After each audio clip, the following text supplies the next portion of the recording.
Are we live? Yes, we are. Okay, fantastic. Very good. Super late, but as one does, it was just 8 minutes or so, but it's still super late. I don't make the rules. All right, let's get these ads out of the way and then we can begin. That would be so cool if we could just get started. I want to do so many things today. Heck yeah. Run the ads, if you please. There you go.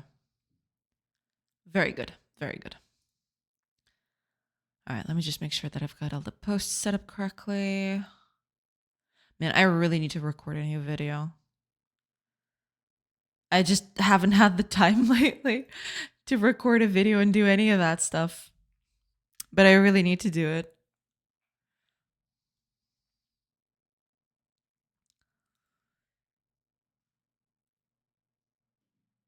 It's going to be one of those.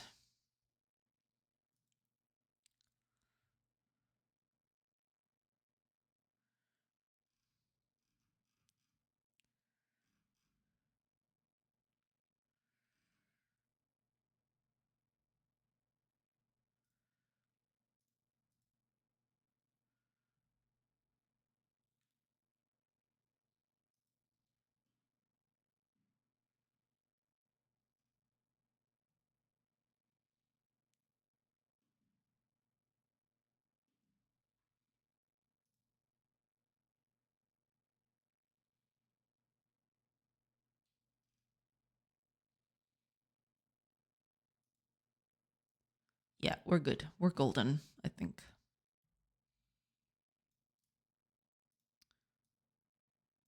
Yeah, we're good to go.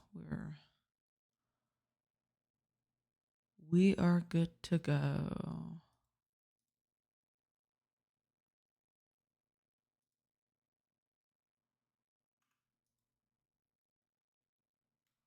Close all of this. Yes. Are we live? Are we live? Yes, we are. Hopefully, yes. Hopefully, we're live. Welcome in, Fire. Hope you're doing good. Hope you had a nice weekend. I hope you're doing good today. Welcome.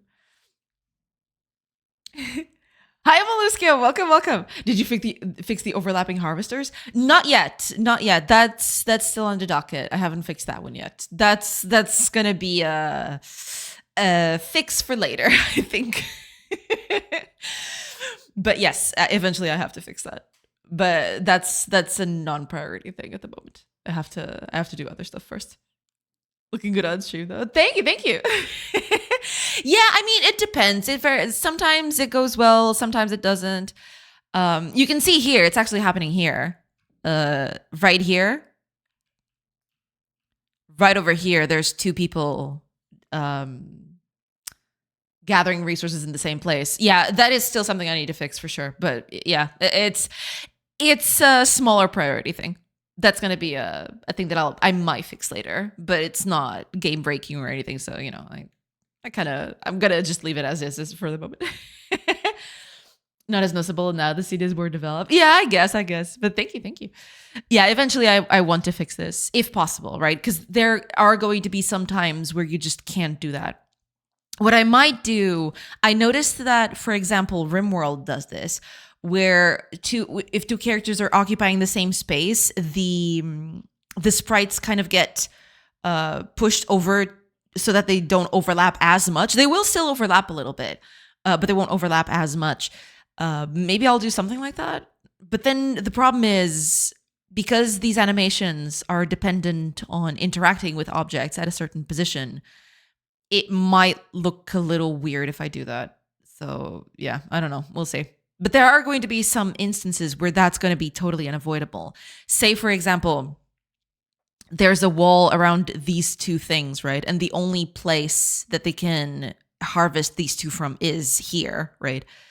That's not going to be possible. Say, for example, if you do something like this, you got to say, I mean, this is kind of contrived, but imagine a situation like this, right? Where they're just completely closed off, and the only place where they can gather these resources is from this point right here, then yeah, that's not, they have to go through each thing, which is kind of iffy, but you know, it is what it is. We'll see. Kind of did that for an RTS, Warcraft 2, the gold miners move through each other. Yeah. I might have to think about that. Yeah. But we'll see. For stuff that doesn't require careful positioning, movement, for example, it doesn't require positioning, very fine positioning. I might do that. But for actual gathering, it's going to be trickier because if this was 3D, I could just retarget the animation to procedurally change the swing based on, how close they were to things. But in 2D, that's a lot trickier to do. But we'll see. I'll try to fix it if I can, but that's going to be for later. That's going to be a preoccupation for later thing. But yeah, hope you're doing good today. Welcome in. Oh, right. Let me do the posts. The postage needs to happen. Post.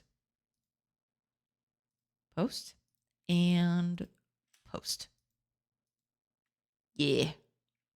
Okay, we're good. So, this week, I'm a bit on a mix between wanting to add new stuff and fixing old things. Because right now, we're on the second to last week of May. I have to think very carefully about this next month, about June. Because I kind of wanted to do the playtest at the end of June, but we'll see. We'll see how that goes. But given that, I still have a week left in May and the whole of June to do things. One of those things is definitely going to be the art, or at least not everything. Some of the stuff is going to stay like this for now, but what I want to fix is the building blocks. They need a bit of three-dimensionality to them. And what I mean by three-dimensionality is basically just me giving it edges here when the block stops so that you can tell, levels apart, basically. After that, there are other things I'd like to add. I'd like to add more stuff for the villagers to do with resources. I haven't given it much thought yet, or rather, I know the stuff that I want to add, but the problem is the end product is not going to be useful at the moment. So one of the things that I wanted to try and add would be stuff like having them in clothes, right? Stuff like that. But I don't know how that's going to work because then they won't be able to use the clothes. It's kind of like what's happening with wooden tools right now. Sure, the wooden tools exist. You can create them. You have a bench for them. You can craft them. But yeah, you can't use them for anything. They're not right at this moment. They don't have equipment and they aren't doing anything with them. So it's kind of, maybe I shouldn't do that at the moment because then I'd just be giving players stuff for them to do and they'd be kind of useless. You can't use them for anything. Plus, that would also lead players into thinking, oh, maybe these clothes are here for something, and they're not. They're just there to test out the whole production chain thing. So I'll have to think about other stuff that I can add. I think most of it is going to just be food and possibly decorative items for the house, maybe. But that's going to be art. That's not going to be functional. That's just going to be decoration stuff, which is, as much as I want to add it, it might be a waste, quote unquote, of resources at this point, since I'm still fiddling with the art and everything. So yeah, I'll have to do, I think at the end of this week, this week I'm going to just keep on adding small changes and fixes and everything like that.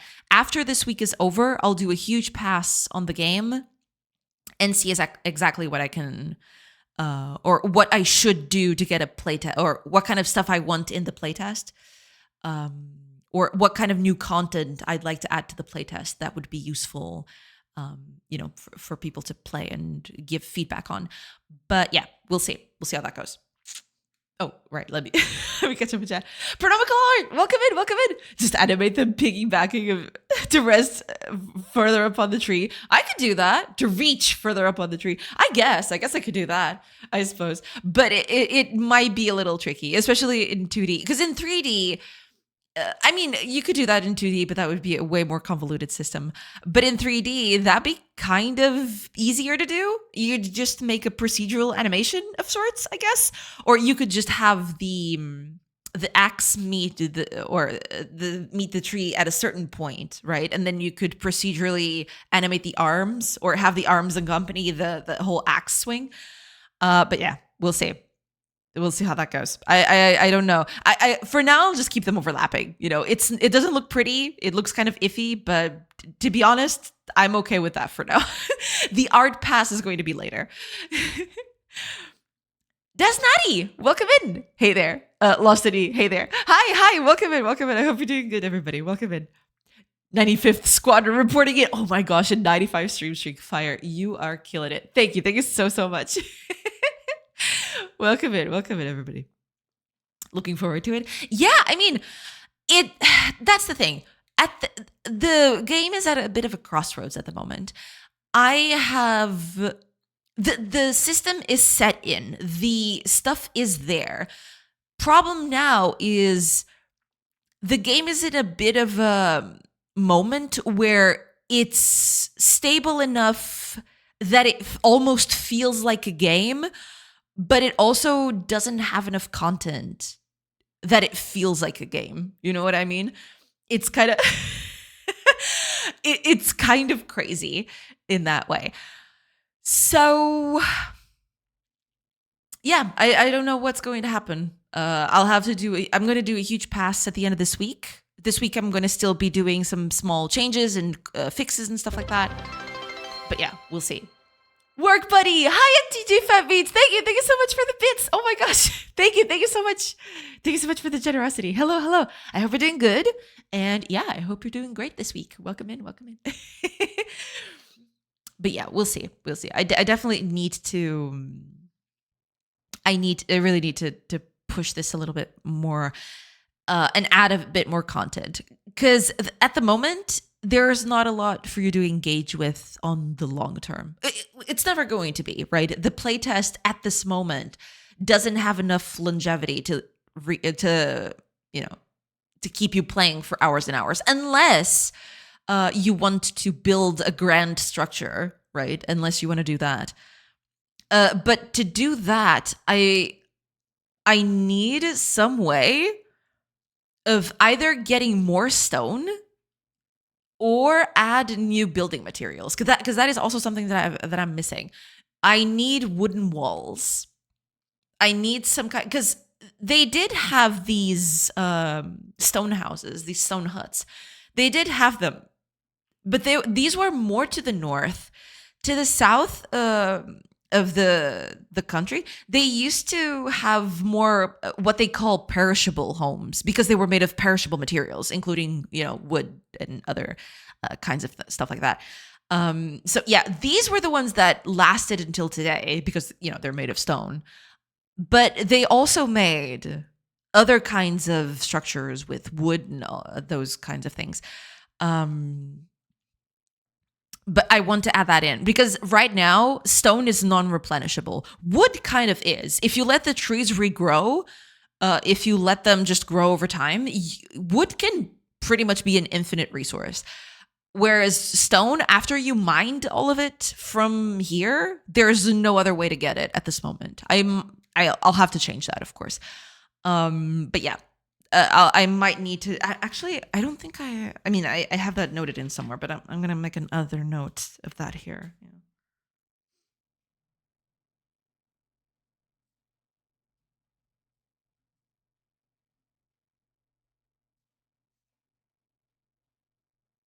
Because yeah, building with a non-replenishable resource feels kind of bad. At some point, you're gonna.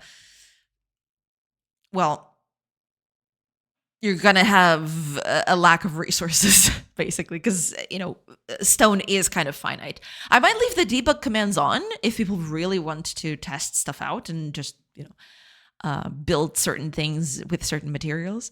But yeah, we'll see how that goes.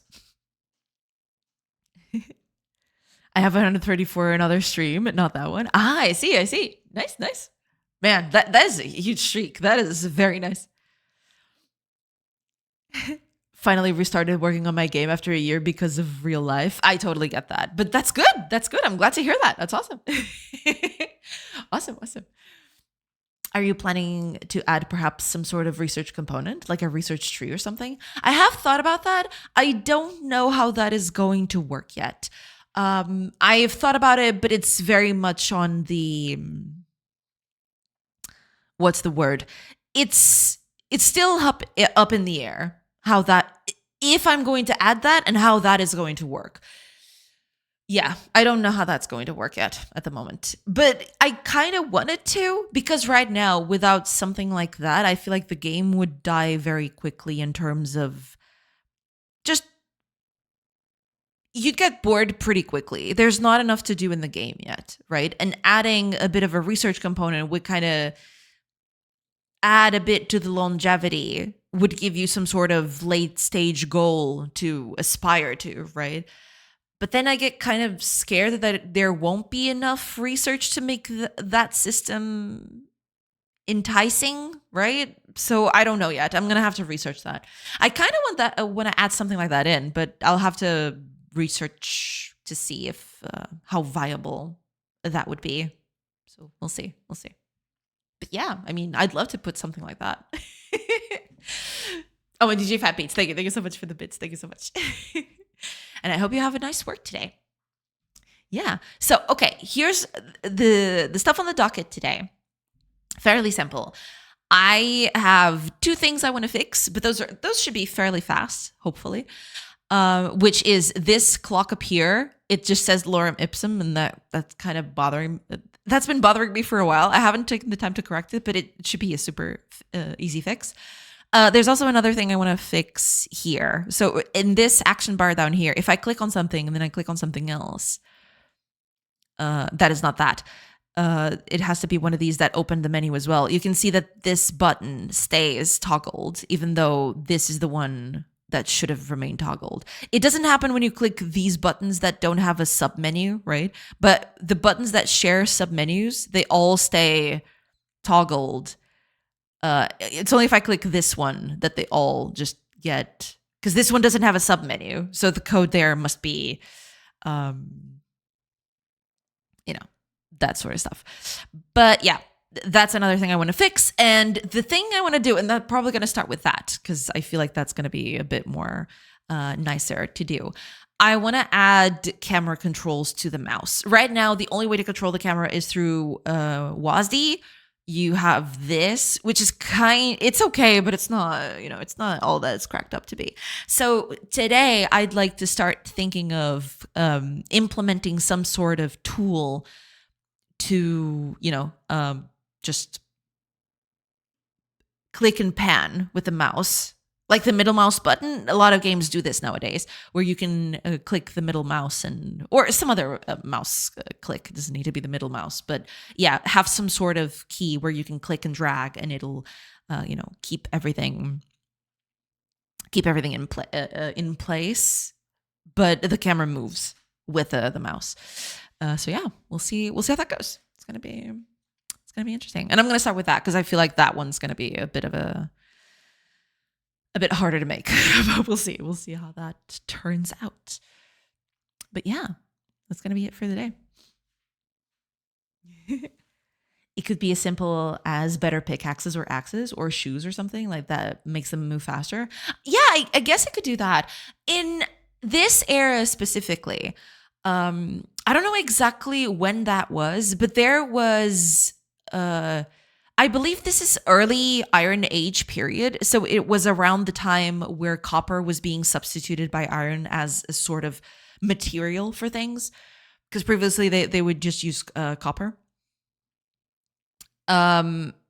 But yeah, I'll have to think about that. Maybe that could be a way to introduce some kind of a tech three, in the case where you'd kind of research, um, you know, new ways to create tools to create new certain materials.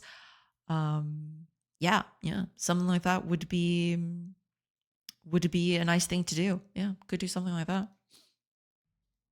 Or shoes or something that makes them move faster. That could be it too. Yeah, there could be a lot of things that I could do. I'll have to research that. But that sounds like a promising idea for sure, for sure. We'll see, we'll see. I've been having trouble designing interfaces for map movement. I've gotten used to pinch plus zoom interfaces, but they work differently than a regular mouse or controller. Yeah, yeah. I mean, right now I'm not taking into consideration stuff like pinching and stuff like that because that's kind of a it needs a kind of a tablet or mobile phone setting, right? Where you have a multi-touch screen that allows for stuff like that. But yeah, for now, I'm just gonna keep this to PC, and eventually, I'll have to add controls for controllers, but we'll see. Yeah, never got used to remote controls on a laptop. I see, I see. Makes sense. Yeah, because some of the controls can be a bit finicky depending on how you do it. Yeah, I totally get that. I totally get that. Hi, John Strife. Welcome, welcome. Hello, hello. Lurk in the shadows. No problem at all. Thank you so much for coming in. And thank you so much for the lurk. I appreciate it. Thank you. Thank you. Welcome in. I hope you're doing good. And lurk away. Go do what you got to do. Thank you so much for being here. I appreciate it. So, yeah, that's going to be on the docket for today. I get the feeling that the whole camera thing, it might, there's only two options with a camera thing. It's either stupid easy and I get it done in the very first hour, which I very much doubt, or it's just going to be a mess and I'm going to struggle with it every step of the way. So we'll see. It's gonna be interesting. Gonna be an interesting thing. We're gonna see how that goes. But yeah. Okay. Before I do any of that, let me. I think I'm gonna commit because I'm gonna touch the camera and I'm kind of scared of.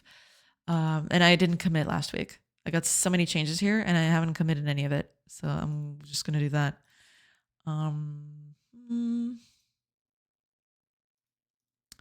So give me a second while I do that. Okay.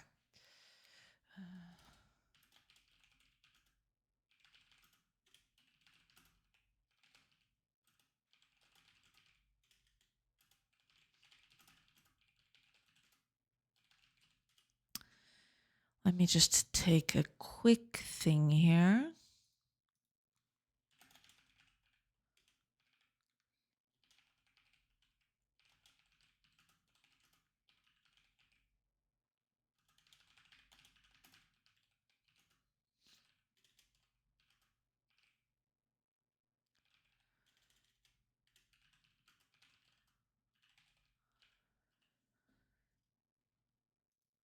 Okay.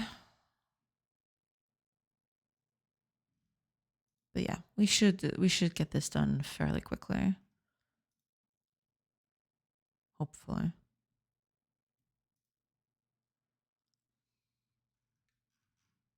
Yeah, okay. This was the whole thing of the repassing everything along. All right. That seems fine. Just make sure that everything is set up correctly. But yeah, should be getting.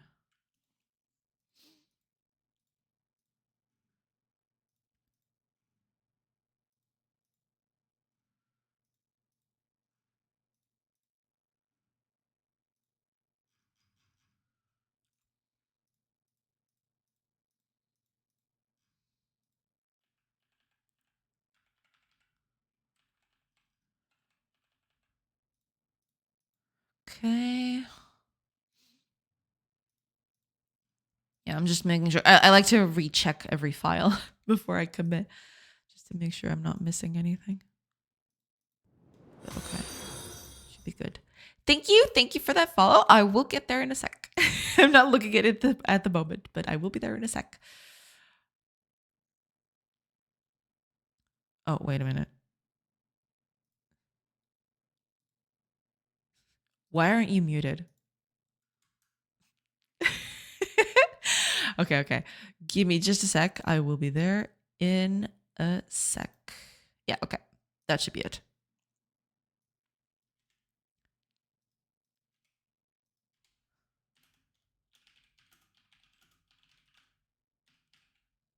Okay. Good. All right. I'm going to touch the camera, and camera touching can usually bring a lot of problems. So I want to make sure that all of this is set up correctly, or I just commit everything before I touch anything. Okay. Commit that, if you please. And yeah, and then we're gonna get started. But first, I need to get back to chat. Zoltion, thank you so much for the follow. Sees that they're working really hard. Oh yes, they should be. Eventually they'll get there. Welcome in, Zoltion. Thank you so much for being here and for the follow. Welcome in. Hi, Arianon. Welcome in. Hope everybody's doing good today. Welcome in, everybody. So yeah, let's get started on the camera thing, shall we? This is gonna be an interesting one. I have this feeling. Okay, here's what we're gonna do then. I am going to get over here because I want to add that into the overworld part as well, not just the region state. But I'm gonna test it out on the region state, and then we'll figure it out. What I want to do here. Okay, so here's what we're going to do.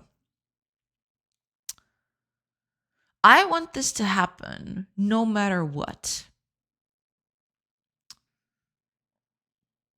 So I am going to put that here somewhere.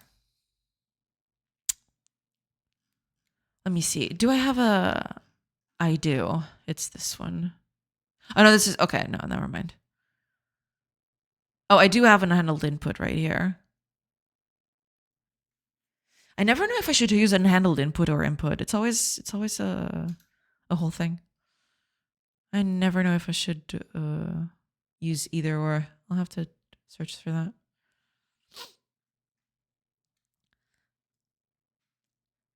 Do you use any agent? Like AI? Oh, right, an AI agent. No, I don't use any of that. Shima does not use any AI except herself. Yes, I am an AI, so that's good. Yeah, I mean, I try. Here's the thing. I don't know if I have ever said this before, but I like coding, right? If I hated coding, I could see using an agent for that. But then again, if you don't like coding, why would you even work on this stuff to begin with? So yeah, basically, I like coding. I think coding is fun. I think coding is creative. So, I try to not leave it to, agents and stuff like that. I like working that out myself, Yeah.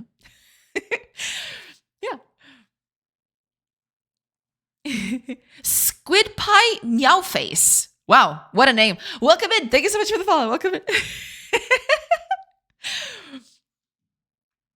Good morning, happy person. Hi, Amars. Welcome in. I hope you're doing good. Welcome in. Oh, and Fortune's favorite, NKX. Welcome in. Oh my gosh, so many people. Hi. Welcome in, everybody. In the age of AI, we're all BI, biological intelligence. Also, good morning. Yes, good morning. Good morning, Fortune's favorite. Welcome in. NKX. N2DFI. Oh my gosh. Hi, everybody. Hi. Welcome in. Hope y'all are doing good today. I like coding, but I like vibe coding. I have agent projects and manual projects. Huh. I see. I like coding, nerds everywhere popping up on radar. I mean, it is true though. Coding is nice. I like it. Yeah. I use AI for learning. I don't like coding for me, but I like using it to explain things. I can totally see that. Yeah, that's okay, right? One thing that I think those kinds of models are good for is for stuff like, I have a lot of trouble with naming variables. I hate naming variables. Naming variables is really iffy. So I sometimes that's a good way to do that, right? Just ask, okay, what should I name something that does this? And sometimes, it works okay. Squid Pie Meowface, thank you so much for the raid. Oh my gosh. Hi. Hi, everybody. Oh my gosh. Hi. Welcome in. Howdy. Okay. Give me a second. Oh my gosh, shout out. That's what I want to do. Hi, welcome in. Oh, I am all over the place. I'm so sorry. I can type stuff. I can totally type. There you go. Hey, welcome in, Squid Pie. Welcome in. I hope you're doing good. I hope you had a good stream. What were you working on? If you have something to, if you want to showcase anything that you're working on, if you want to let us know how your stream went, if you have to, go away because you're busy with other stuff, feel free, it's all good. But welcome in, everybody. I hope y'all are doing good. And to anyone who's never been here before, just a quick introduction. Hi, name's Rena. I'm a game developer, and I'm currently working on this colony sim that you're seeing right here. You got your little villagers gathering resources. They will gather resources over time. They'll collect them, and then they can use them for stuff.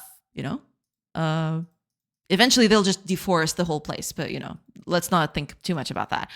But yeah, you can then build stuff for them to do. So, for example, you can grind some acorns to make acorn flour, and then you can make bread out of it. At the moment, I will have other stuff in the future, but that's for later. Also, I need beds because they are getting kind of tired. So let me just place a few beds here so I can sleep at night. Beds over here. Okay, let's put the beds inside because we're not barbarians, of course. So there you go, some beds inside.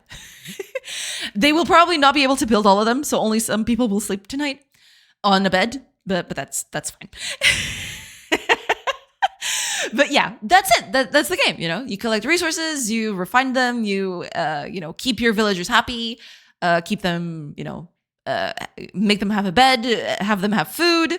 They can also plant stuff, but that doesn't have a lot of use just yet. But you can make a little crop location right here, and they'll start planting stuff. And eventually they can collect it and all that. So yeah, that's basically it. Yeah, it's a bit of a whole thing. But yeah, welcome in, everybody. Welcome in. Squid Squad raid. Welcome in, everybody. I hope y'all are doing good. All right, let me just catch up with chat real quick because I had a few messages before the raid came in. But then I'll catch up to the end of chat, hopefully. Do you store your game assets in a singleton cache? It's not exactly, I don't know exactly how that works because this is on the Godot end. But I usually store game assets are all in the Godot project folder, right? And I think it is a singleton. I don't know. I have never seen the code underneath, but there's this class called the resource loader that I basically give it a path to some resource that I like or that I want. And it gives me the resource back, right? But there are other things that I do, which I call registries. I can actually show you real quickly. Basically, a registry is just a class where I put a bunch of resources in. Let me see. And I have different kinds of registry for all kinds of stuff. So, for example, I have an action render registry, which is basically just information for rendering a certain action, icons, text, that sort of stuff goes in here. I have building registries where I tell it what kind of sprites to use for certain buildings. So it's all split into various classes. But then it's all put together into basically a render registry. It's a thing that combines all of these together. And then depending on what I need, I go to a registry where the information is and I fetch it there. But yeah, I have a central point. In this particular case, this is not a singleton. It's something that I load at the beginning and I keep in what I call a context class that I pass around through the whole thing. And I usually just go from the context class. I don't use it as a singleton. You can kind of almost see it. I could see an implementation of this that uses a singleton, but in the way I use it, it is not a singleton. But yeah, it's close enough. Yeah. It's not too bad for that. Yeah, it's not. It's not. It's definitely not.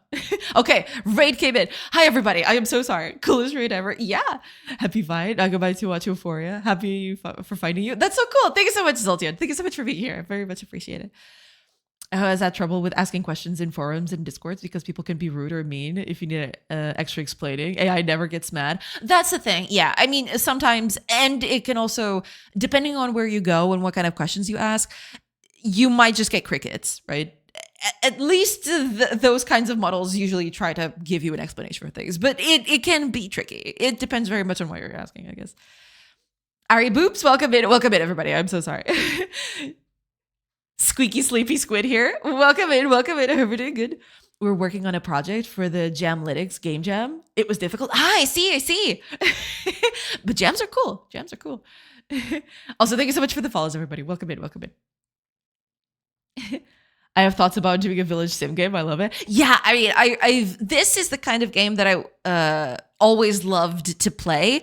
So basically, I'm making a game for me, right? And it's an added bonus if someone else likes it. That's basically how I'm treating this whole project. It's just, I am making a game that I would love to play. And if someone else likes it, then that's an sugar added on top, basically.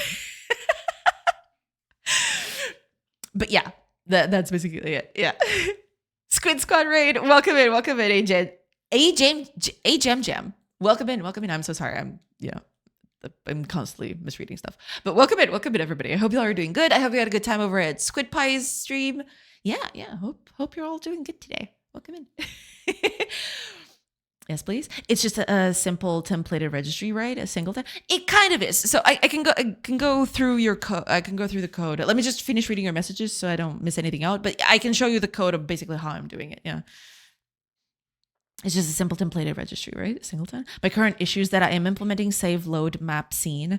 So I save using string IDs. Okay, gotcha. But now I need to look up IDs during load to get the actual resource. I do have an asset resource manager, but it's just a facade to a singleton registry where all resources are stored. Gotcha. But I have been looking up what is common practice in the situation. It seems based on my findings, my approach is frowned upon. It's not that bad, to be honest. It's just, it depends a lot on what you're building and what you're making. But in this case, right, the way I've got things set up, it might be a little extra work, but it also gives me a lot of flexibility when I want to load in stuff. So I'm going to go through my setup fairly quickly so you can kind of check how things are. So basically on my main node where my manager is, right, I've got this game render registry. This is a resource that I have in Godot. I don't know if you're using Godot or if you're using something else. I don't remember off the top of my head, but basically this is kind of a file that I load at the beginning. And this is a code file. Basically, if I can go to the code and I'll show you. Game render registry. There we go. So basically, this is a resource that I load up at the beginning. I'm building my own engine, right? But the thing still applies, I think. The whole situation still applies. This is a file that I load at the very beginning, and it loads all of these. It loads all of these registries beside it, right? So this is basically just a meta registry in a way, and these registries basically hold up all the information that I need for the game. So for example, for stuff like actions and resources, the visuals for a resource come from here. And you can see, if I go over to Godot, you can see here, for example, I've got stuff for buildings. So how should buildings get rendered? Stone walls, here are some, for example. This is for hay blocks as well. And then you've got stuff like, let me see if I can find it. Here we go. So for example, for resources, how should a resource be displayed, right? So for example, wheat should look like this, herbs should look like this. And then you can actually see it right here on the map, right? All of this information, all of this rendering information comes from this whole file that I set it up at the very beginning, right? That's basically it. So what I do with this, this gets loaded up by Godot. So in a case of a custom engine, you'd have to load this yourself, right? You'd have to do some system to keep all this. But in my case, Godot just handles this for me automatically, right? So what I do then is I use this at the very beginning. I keep this in my game manager. You see that I have a resource here, or I have a kind of like a reference to this kind of registry, what I call a registry, right? It's basically a context, a registry. You can call it a lot of different things. But basically, I keep this right here so I can feed it through the editor, right? But you can load this through code. I could load this through code if I wanted to. The added benefit of doing stuff like this is that tomorrow I can decide, okay, I want to render stuff differently, but I want to keep the original thing. Say, for example, I don't know, say you want to do a skin pack for your game, right? You want the game to be rendered completely differently. You want the textures to be different. You want everything, you want things to look different, but you don't want to throw away the old stuff, right? This system allows me to just switch some of this stuff around, right? I could go here and, for example, okay, buildings right now will look completely different, but I leave everything else off to the side, right? So this is kind of a way of splitting everything up, right? Now, the way I use this is the other thing. I keep this, so I load this right at the beginning. So assume that in your case, in a custom engine, you have to have some code to load this. In this case, Godot treats this directly for me, right? So what I do is this gets loaded, and then I feed it right here to what I call a game context. This is something that keeps all the information about the game, and then I pass this on to the rest of the game. If the game needs something to function, I will either pass what I call the game context, which has all the information about the game. Say, for example, what camera am I using? The audio manager, the input manager, localization, the options, stuff like the render resolution, that's what goes into options. But then you'll see here that I keep this render registry goes right here. It gets saved into this game context file. And then this gets used pretty much everywhere, right? This game context right here gets pushed into the state machine, and everyone has access to this. So in a way, you can kind of do this as a singleton of sorts, right? The added difference here is that I could change this game context to another class tomorrow. And if everything is set up correctly, I can just switch between each of them and not have any problems, right? Whereas a singleton it's a bit harder to make those kinds of changes, right? That's the only difference. But in terms of functionality, it's pretty similar, I'd say. It's just this way it's a bit easier to have a central point for changes. That's it, right? Which kind of is what a singleton is all about as well. So depending on how you set it up, you could have a similar system, right? But yeah, it's mostly just that. I then get this game context gets created, this game registry gets saved along with a bunch of other stuff, and then I just give it access. So every state, right? Every state in the game has access to this context, and I can pick from it. And I can change it, and then I can notify other places that stuff has changed, and that goes on and on, basically that way. But yeah, that's the whole system. That's basically it. So, I mean, you can kind of do a similar thing with singletons, for sure. Yeah.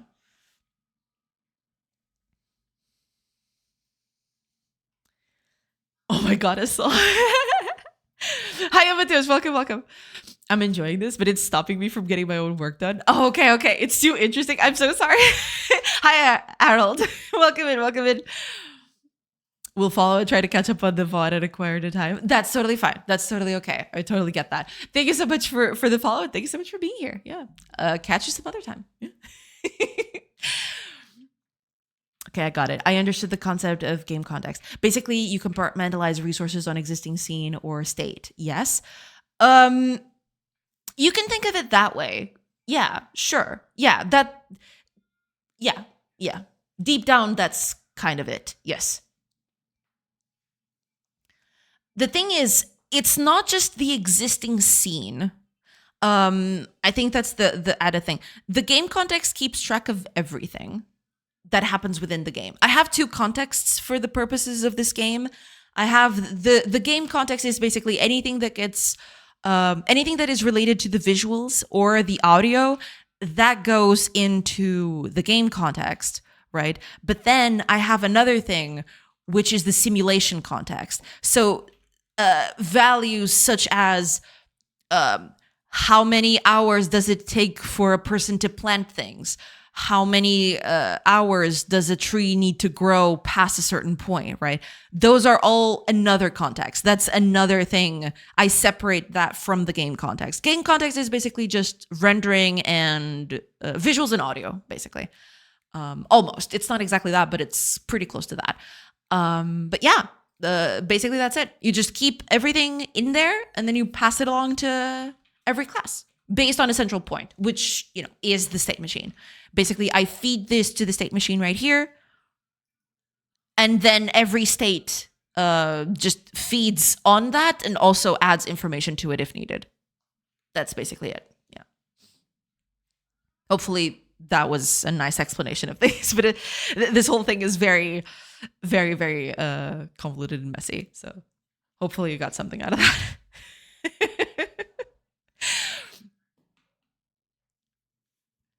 But if you need me to explain something a bit more in depth, let me know. I'll try my best.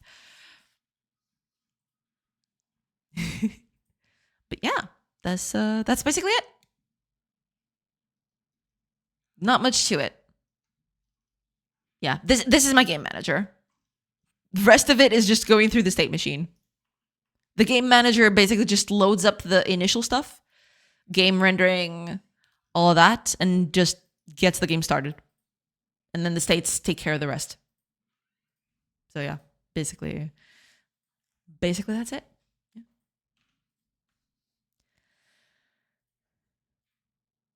You should really consider doing long form videos explaining these concepts. I think that would be cool. Yeah. That'd be pretty sweet. I could do that. Yeah. If I had, infinite time. If I had infinite time, I could I could do all of that. That's true.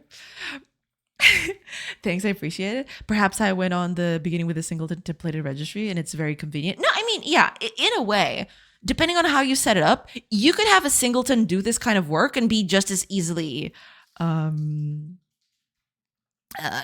would just function as well, right?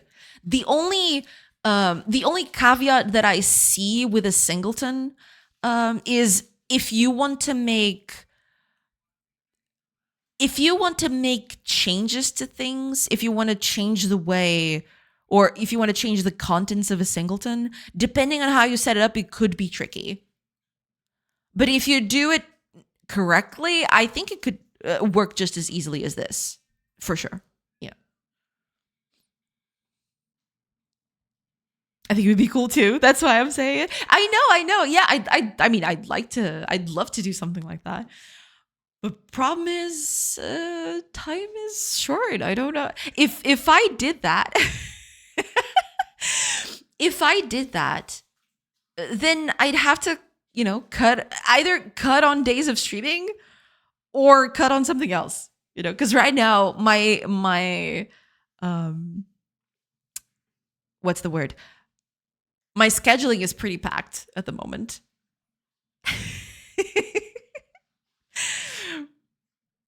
So, because recording and editing a video is a lot. It's definitely a lot. Sometimes I get, for example, the other day when the stream cut off, then crashed because of, light power shortages. The just editing that small piece, just getting those two pieces together and uploading it and everything, that was a lot of work for something super simple. You know what I mean? So I don't know. I mean, I could do that, but I'd have to cut on something. And right now, I got streaming, I got the other project, and, I have life itself. you know, besides all of that. So don't know how I do that. I need to cut on something. And I'd rather not cut on life. That would not be cool. That'd be, I'd like to still eat and sleep. Thank you. Sorcery ASMR, sleep to my explanation of singletons. Hell yeah. What is this? Life? Basically eating, sleeping, and the occasional 1 hour or two of gaming. That has been growing shorter and shorter by the minute. Yeah. My gaming time is becoming a very precious commodity. Because I've just been so tangled up with, the two projects that I've got going on. Especially one of them is just picking up, which is the GTA 6 quote unquote project, and this one, which is getting a playtest soon, hopefully. Let's hope. So yeah, time is getting kind of scarce. So I don't know. I'd love to do that. I'd love to do some nice videos of me explaining things and all that. But that'd have to cut on stream time, I think, because that's the only thing I can see giving out. Do you have a date on when you can discuss the morning one? I don't know yet. Right now, I'm under NDA, so I'm assuming I can talk about it once the game gets announced, but it's still a ways off. The game is still very rough at the moment. It's not nearly close enough to be presentable to the public right now. So I'm assuming that once it gets announced, I might be able to talk about it. But I don't know when that's going to be. It could be, I don't know, 2 months, 6 months, depends a lot. It is, this month specifically, we were asked to pick up the pace. And I have been working a lot on that one.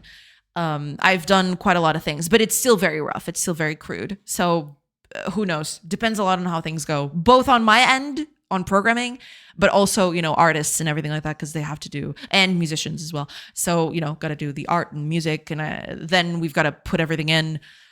And who knows? Who knows how long that's going to take? I have no idea.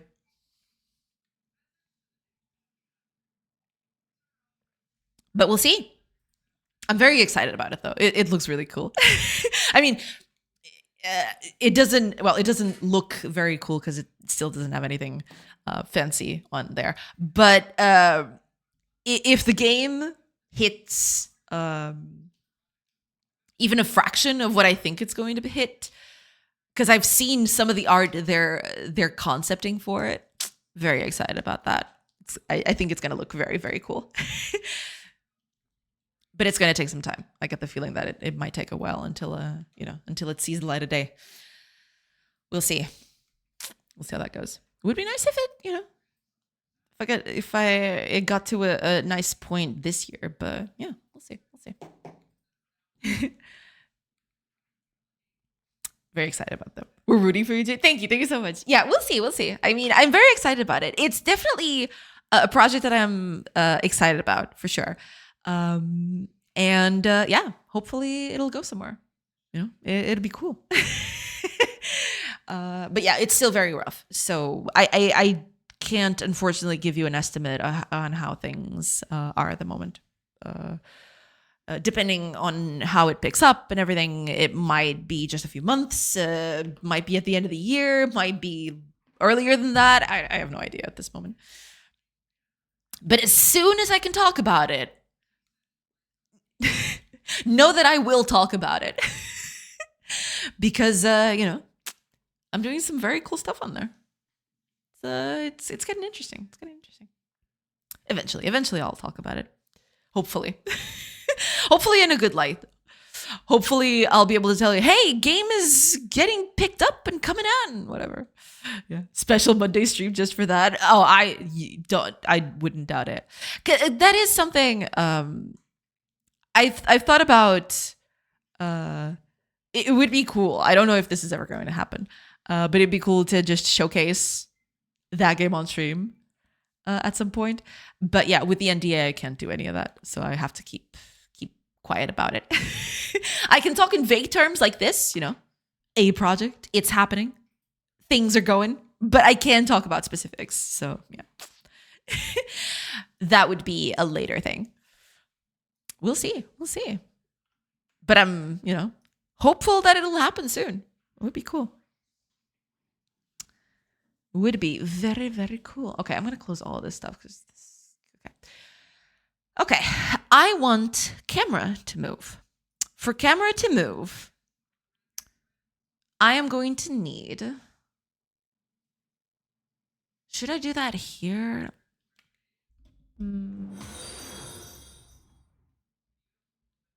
I wonder if oh, Bunny Wise, welcome in. Thank you so much for the follow. Welcome in. I wonder if Godot has a drag thing, a mouse drag thing. Let me see.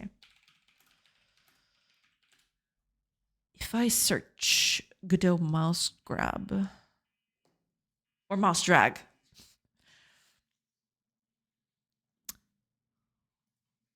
Input event screen drag. So they have something set up for this specifically. I'm assuming this is an input event, I suppose? Input event. So I can catch it here in the input window method.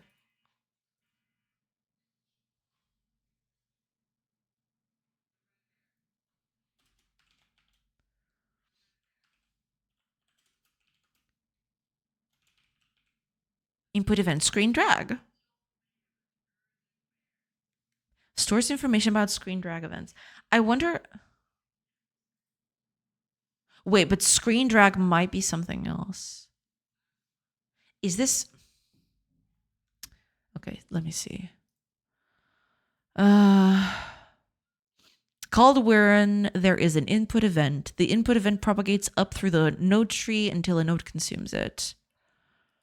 It is only called if input processing is enabled, which is done automatically if this method is overridden, and can be toggled with set process input. To consume the input event and stop propagating it further to other nodes, set input is handled. For gameplay input, unhandled input, and unhandled key input are usually a better fit, as they allow the GUI to intercept the events first. I see. Okay. So maybe I should put that on unhandled. Okay. This method is only called if the node is present in the scene tree, if it's not an orphan. Gotcha. Well, yeah, but what is this specifically? A screen drag event. But does that count the mouse screen dragging? Or is it just... I'm assuming so, right? I'm assuming this is...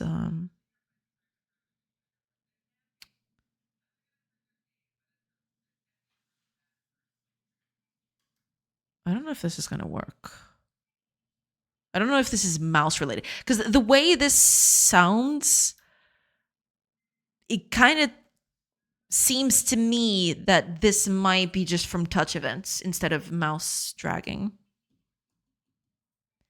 Because you wouldn't call it screen drag otherwise. You know? Okay, let's do this on unhandled input then. Fine. Let's put it right here at the end, I suppose. But yeah, I get the feeling... Does this even get used? Let me see. Let's just print if this happens. Sure. Let's see. Let's see if this... Because I might just have to code it as is. We'll see. What's up, witches? Hi, Nex. Welcome. I hope you're doing good. Welcome in. Hello. Welcome. All right, let's see. Does this get triggered? Sorry, I'm going to have to shorten the game a little bit. Okay, yeah, it doesn't get used anywhere. I'm assuming that this is a touch screen thing. So yeah, this is not going to work. I guess I need to do it by hand then. That works. That's fine. Do I have anything about mouse motion? Oh, I do here. How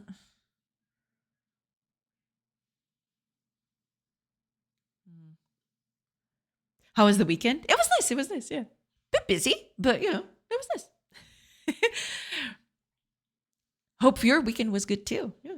My boy tried to raid on the break, but he was 2 minutes early. True.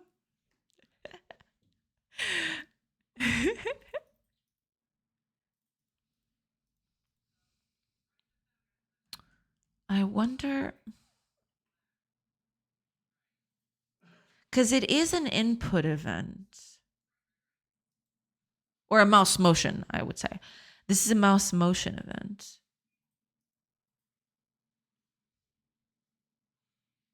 I basically would have to detect.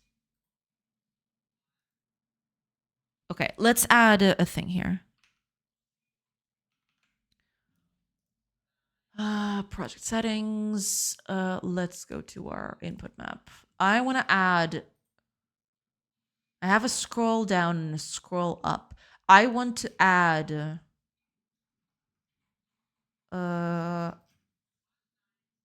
Camera pan. Sure. Let's add a new thing. Camera pan. Okay. So camera pan for now. We'll add the middle mouse click. Yes. Okay. Cool. Eventually I'll add more stuff to this, but that should be enough for now. Okay. Oh, wait, no, but that would be a modifier, actually. Oh, right. Ads start in about 10-ish seconds. I will take a quick break while the ads are playing, and then I'll come back. It was short. Still 1 month left to my vacations. Ah, nice, nice. Has fresh coffee now. Nice, nice. That's very good. You know, having fresh coffee is important. 1 month left to your vacations. That's pretty cool. There can be no rest for the wicked over here. Vacations, what's that? I'll just be working. This is kind of like a modifier. It's not exactly an action by itself. I kind of want to test this as a modifier. We're coming up on the iced coffee season. Pretty cool would be I'm on vacation starting tomorrow. That would be cool. True. But yeah, unfortunately, we don't. Sometimes things go the way of we need to wait. We need to wait for good things.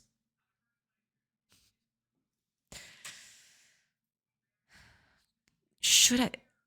Okay. I am going to take a quick break with the ads because they just started, and I'll be back in a little bit. And hopefully, I'll try to figure this out once I'm back. So catch you on the other side of those ads.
Hey, everybody.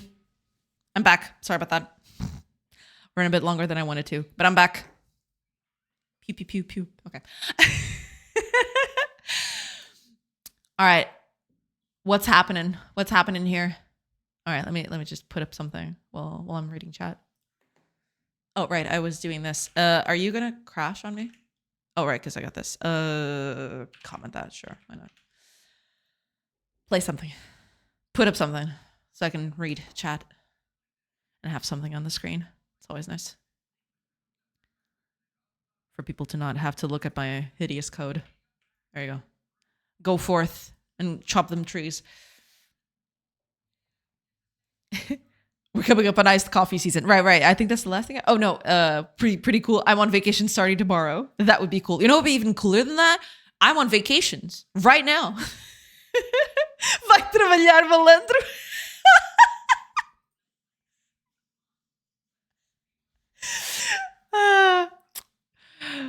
Clássico. Waiting 6 months for vacations. I wish I was poor just for a day. Being poor every single day sucks. Yeah. Derrotado. Não tenho nada, mas tenho tudo. Oh my god. Every time I hear that song, it reminds me of Jaimo. Jaimo has a cover of that. It's so good. It is so good. Sou rico em sonhos e pobre ouro. Mas não me importa, pois só por ter dinheiro não compro amigos, estrelas, o amor verdadeiro. A classic, a true classic, that one. Ad break. Oh, Reef, welcome in. Welcome in on the ad break. Yeah, welcome in. Feels like old times. Yeah, welcome in, Reef. I hope you're doing good. Boa tarde, mestre Dora João Almeida. Boa tarde, chat. Boa tarde, Reef. Welcome in. I hope you're doing good. What a big Zeca dos Corais. Zeca dos Corais, senta aqui. Bebe uma fresquinha. Oh, fuck, claro. Já são 5 horas em algum lugar do mundo, não é? São 13h56. Depende de quão pedântico queiras ser em relação às 5 horas. Se for literalmente 5 horas, o eixo horário espanhol já são serão 5 horas daqui a uns minutos. Se queres ser mesmo pedântico sobre o assunto, na Alemanha, ou no eixo alemão, já são neste momento 5h56. Qualquer coisa assim. That late? We're good to go after lunch. Damn.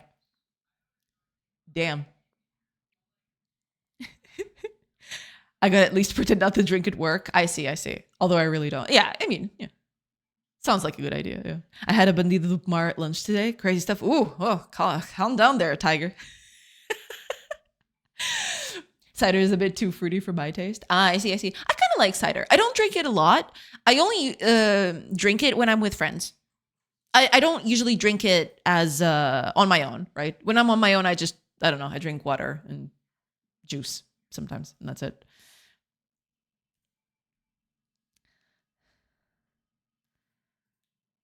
Don't embarrass us, Fire. We're talking about grown man drinks. Hey, cider is a grown man drink.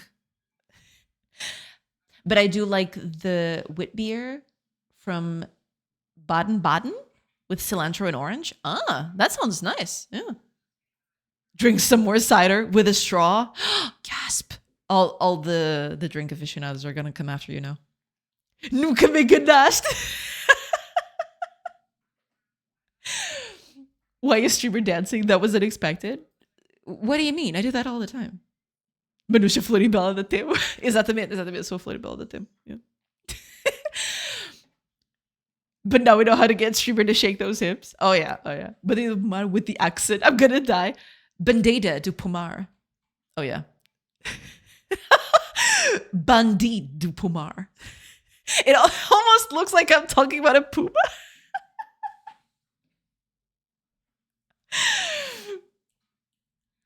She was gonna say fat. Wait, what do you mean? When did I say that? What? Where? Don't embarrass us. What? You're hearing things. I didn't. If I said anything close to that, I didn't mean that. I meant something else, for sure. Because I don't remember ever recalling using that word on any of the stuff that I said recently. Oh yeah. Oh yeah. Cutting that rug, shaking those hips. Let's go. I love how that game has just become sort of like um, a joke in chat, an inner joke, you know, the best kind of thing. Meeting time. Have a nice meeting, Reef. Thank you so much for being here. All right, I'll just do a quick hydration and I'll get back to it. Kuin 15-ish. Got it. We'll be waiting. I won't do any work until you're back, so you know, chop chop. I'm just kidding. Feel free. It's all right.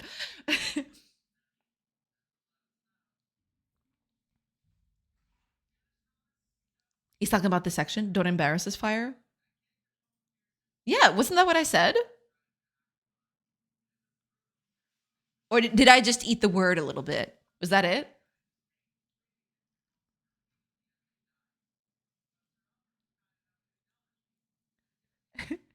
Oh, citrus things. Welcome in, welcome in. I hope we're doing good. Hi. Welcome.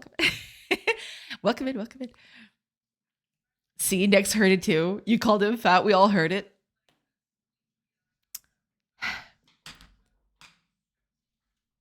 Lies. All of it lies. Lies and slander on my good name. Birthday. Oh, is it your birthday, Citrus Things? Congratulations. Happy birthday. I hope you're doing good. Happy birthday. I hope you're doing good today. And I hope you're having a nice day. And I hope I continue to have a nice day. Welcome in. It was a good run, boys. 95 streams, but it's over for me. But it was just so done with us. No, I'm not. I can't handle the fat shaming. There is no fat shaming. Oh my gosh. I'm going to torch someone. Thank you. Awesome. Just starting the day. I see. Well, I hope you have a great day. Enjoy your birthday. Your birthday, you know? And also your birthday. But yeah, welcome in. Welcome.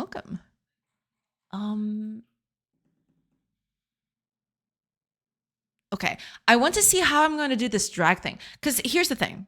At the moment, can I test that? I mean, I guess I could.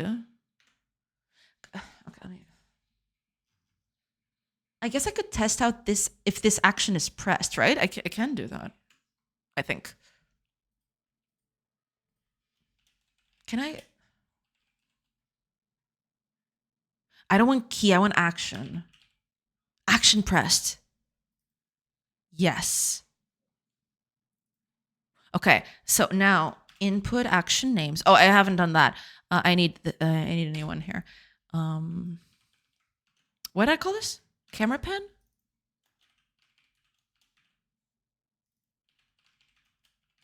Camera pan. Happy birthday, buddy. Hope you have a nice day. Yes.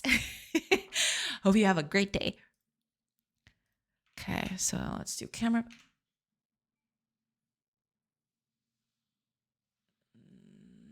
Fine. Camera pan. So if I have camera pan and I just moved my mouse, I want to do two things. I want to move the camera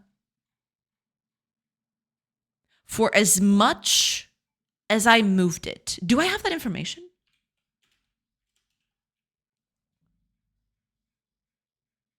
I have tilt, velocity. What is this screen relative? What is this? The unscaled mouse position relative to the previous. Okay. So this is how much the mouse moved. That's what I want. Position at the last frame. Okay. This is exactly what I want. I think. Hopefully. So I want screen relative. I want, right now, I'm just going to move the camera by the same amount. So game context, camera.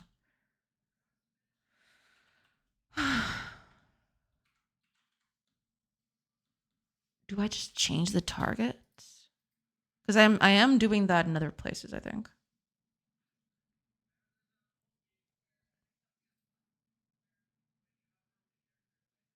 Oh, is that target for... How do I... How am I moving the camera with WASD? I don't remember, actually. Because I believe this target thing is immediate.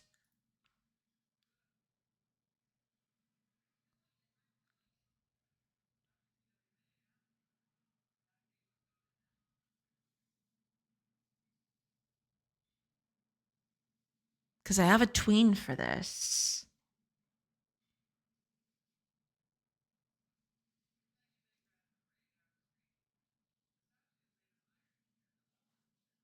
I kill the current tween. And then I set the tween for the next one.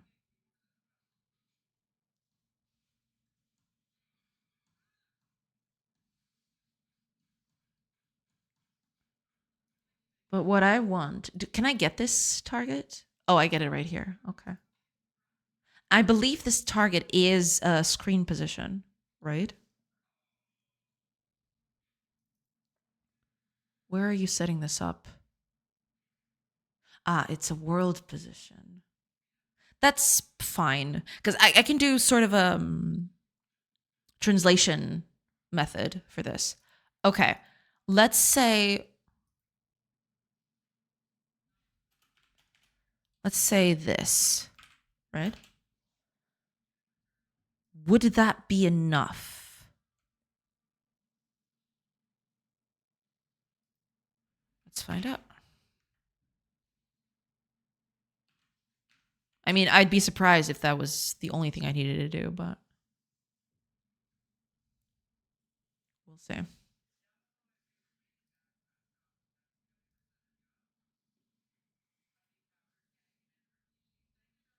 Ah, okay.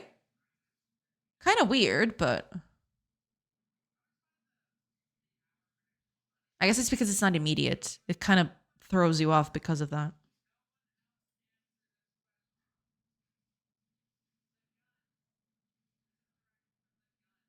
But also, I need to invert the Y.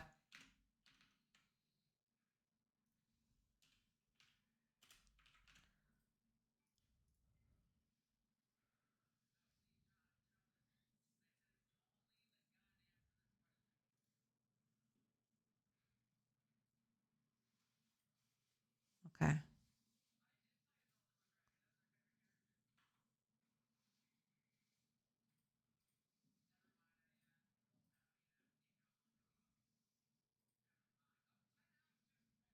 Wait.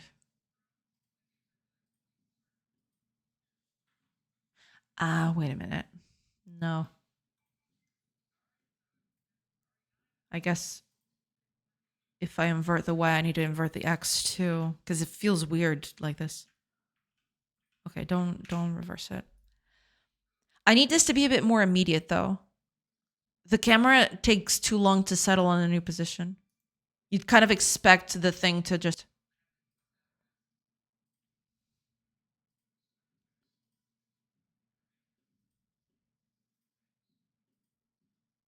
Hmm. Is there a way to negate both? No. There should be though. Inverse. Is inverse it? Oh no, inverse is in mathematical inverse. Okay.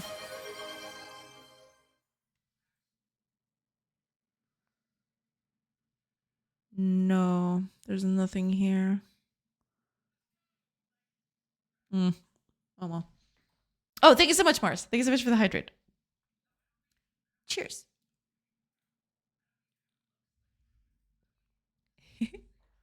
After careful consideration, I would like to return my trial of adulthood and have my childhood refunded. I get that. I get that. I need another method. It's not negate Y specifically. I want to negate both. So I guess I'm just gonna do negate and just have both of them be negated, I guess.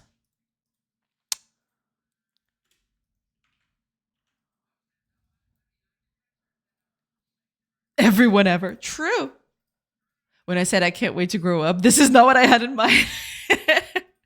I think everybody has a rose tinted way of looking at adulthood when they're young, and then they get to adulthood and think, man, I had it all wrong. Hiya, Stolen. Welcome in. Welcome in. I hope we're doing good. Welcome. Welcome. Hello. Hello. Hope things are good. Ah, okay. There we go. Now we're talking. It's still a bit weird. It's still a bit too floaty. Yeah, it is still a little too floaty for my tastes. I'd like it for it to be a bit more immediate, I suppose. It's too slow. But I think I can fix that, right? I could just set up the speed for this thing. Can I? Oh, right. My camera. Is there? Oh, there's a speed variable. How much is this at right now? Do I? Oh, I must set this up directly from Godot. That might be it. Do I do that? Where's the camera? Oh, because I think if I remember correctly, camera is a scene on itself, and I install. Yeah. What's your speed at the moment? 200? 200? Let's say 400. Let's double it. See how that goes.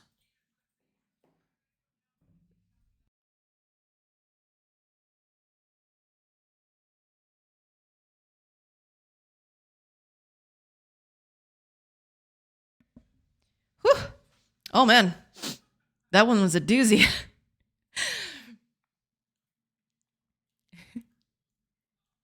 The trick is to grow old but never grow up. True. I'm good. I wouldn't go back. I mean, yeah, certain things, it depends. It depends on what you like and don't like. But yeah. Some stuff is cool, some stuff isn't. But that's the thing with everything, right? I think the only way to avoid that is have your toddler do your taxes. There's an idea. That is a genius plan. Then they'll be like, nah, time can take its time. True, yeah. Make them do all the stuff that grown-ups need to do, and they'll get tired of thinking an adult is cool very quickly. This is still too slow, I think. Way too slow, actually.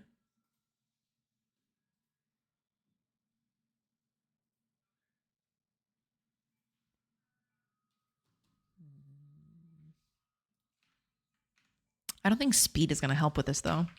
I get the feeling that... Oh, did I not set the speed? My mouse was still here. Yeah,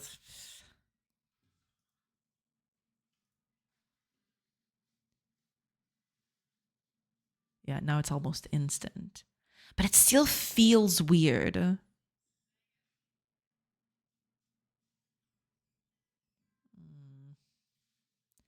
Sometimes it still doesn't work as expected. Yeah, I'm still dragging, but sometimes it just stops. Sometimes it goes too far. This might need some better controls. Maybe just that is not enough. Yeah, sometimes it's not. See, I'm moving the mouse and it's not registering anything for some reason. Why is it doing that?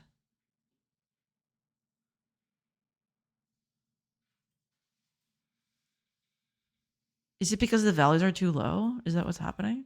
I'm moving the mouse very slowly. But if I move it fast, then it does things? Okay, I need to fix that. Let's see. Let's print the values. Let's print the values, see what they say.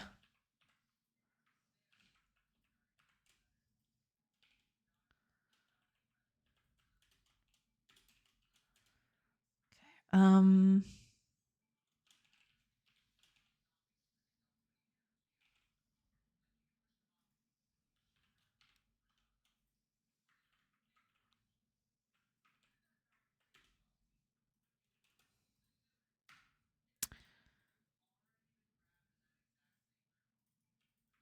Let's just print this.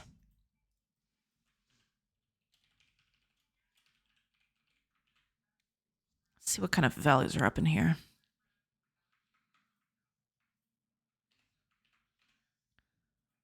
Let's find out.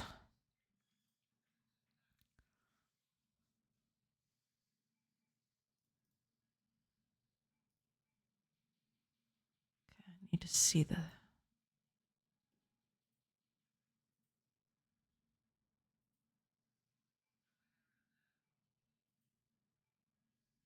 Huh.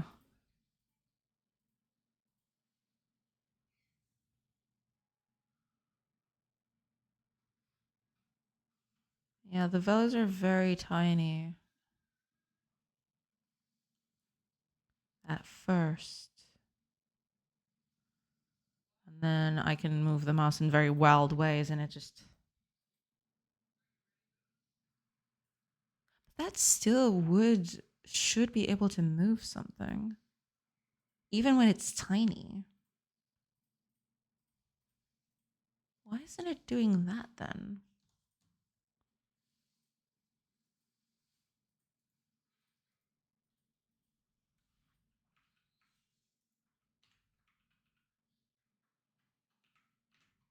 Because it should still be moving. It's not doing that for some reason, but it should be moving.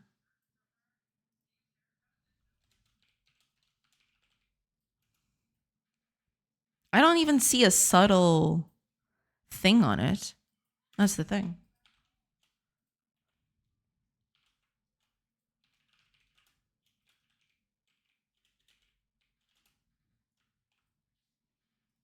Let's see. Let's print this. I want to see exactly what this prints.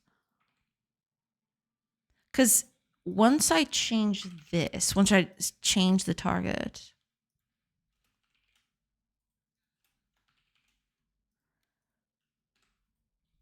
set the target.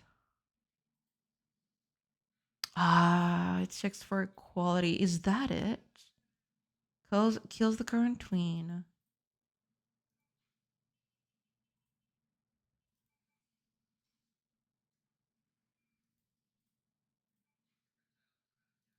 This is the position that we want it to be.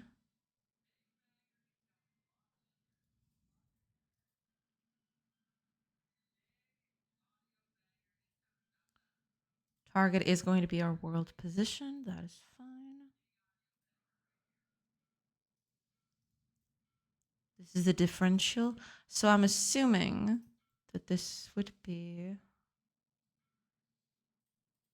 tween time by speed. So this is that, so the camera moves at a certain speed. Create the tween position from target or to target to the new target, which is our new world position with the tween time. Seems fine. And then on tween finished, but that's besides the point. So why aren't you moving on small amounts? That's my thing. Why is it doing that?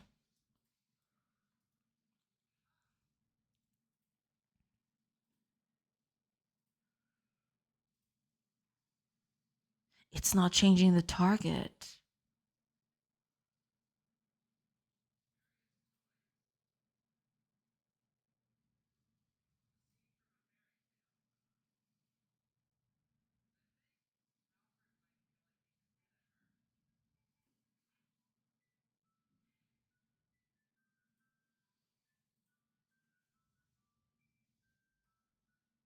It's not changing the target at all.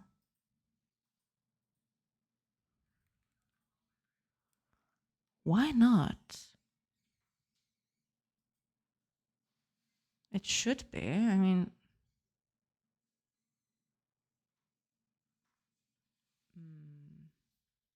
that's a little suspicious.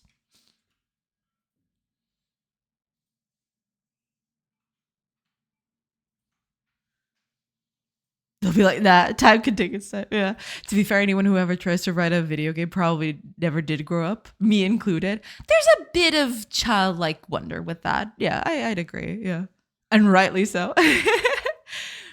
You think the forest is a part of a childish whimsy? Depends on the game, of course. Yeah.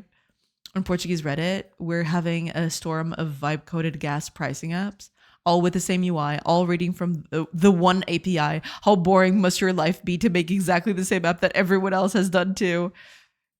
Yeah. Why does this sound like they yearn for the mind's argument? Use AI, sure, but make something original. Yeah, I mean, yeah. I guess it's easier to just do derivative stuff, I suppose. Yeah. Plan B, let the 10-year-old drive. Then they won't be waiting for freedom. Oh, man. Yeah. That can radicalize a person. Oh no, wait, it is changing.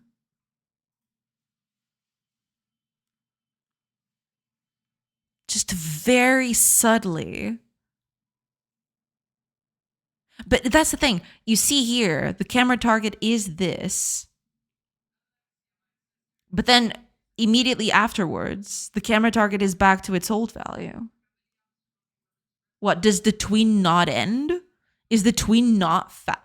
Oh, I remember why. I know exactly why this is happening.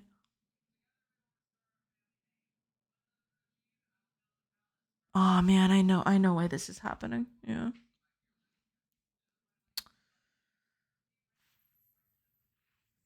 So here's the thing. I got this speed thing. Oh, this is actually insane. I forgot about this. The speed thing is basically a value that I am using to have all travel distances go in the same time. What I mean by this is, say, for example, you want to go from one corner to the other, or you want to go just a slight distance, right? I believe what I am doing at the moment is no matter how long it takes for you to travel from point A to point B, I think it's taking the same time. Which, no, wait, it depends on the speed. It depends on I do divide it by speed, so it shouldn't do that. So the tween time should be tiny, minimal even. I guess that was a previous version. I don't...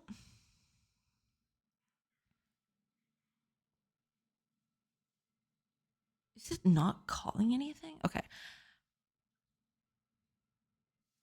Let's do a breakpoint here, and let's do a thing here. Let's do a debug here.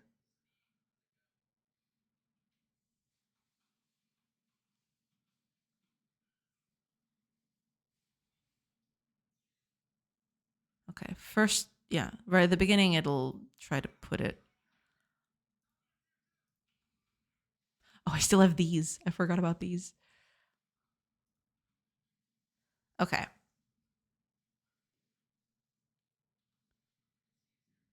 Okay. So my difference is -1, 0. Okay. So tween time is going to be the length of this vector, which is 1, divided by speed. So tween time should be tiny. Yeah.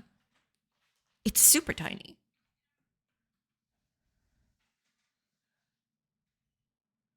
Create the tween with the tween time toward 633728, which is our world position. 633728. Yes.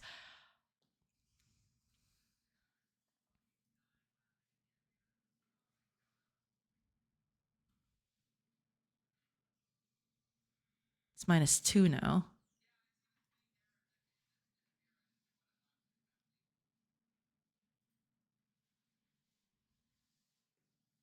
The camera isn't moving at all. Something is up with this.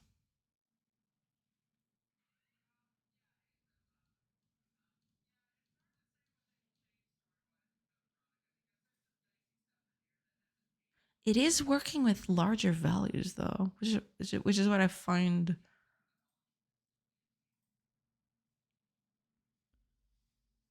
silly. Let me check something. Play the game. I'm going to keep track of camera in real time.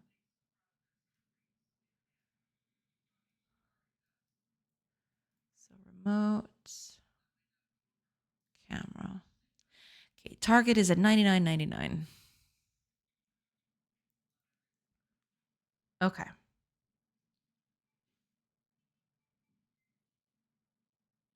It's not even moving.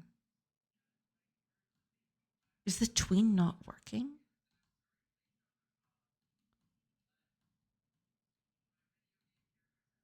Yeah, because it's not moving at all.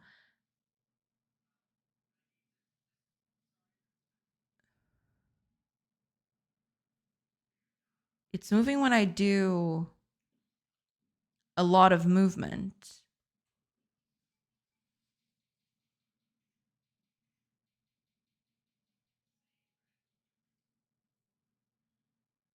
But on short changes, it just stays where it is.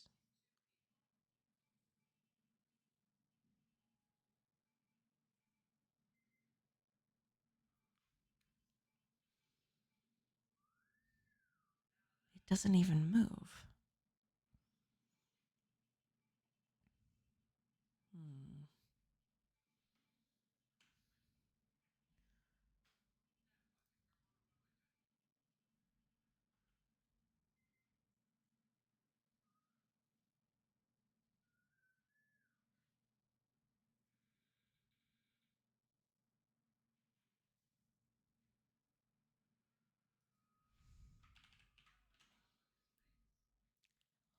Let's have that come back.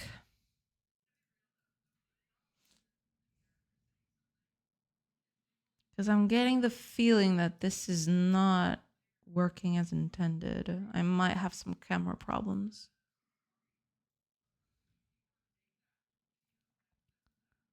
Let's pin this here. Get me the remote thing. Okay.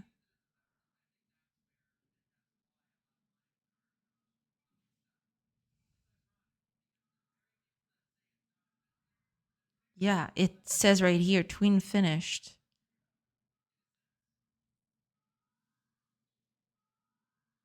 At the previous position, not the position where it's at the moment. Is it just because it's going too fast? Is the tween so short that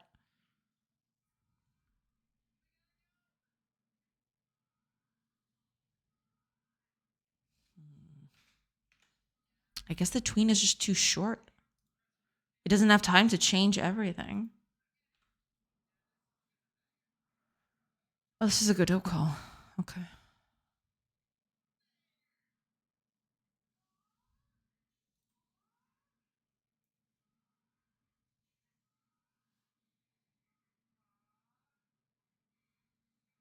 I have this.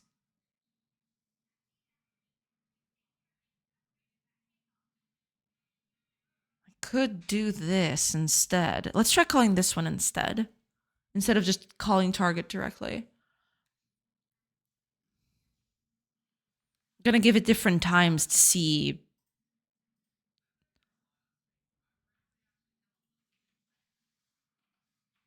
Yeah, I'm gonna give it different times to see exactly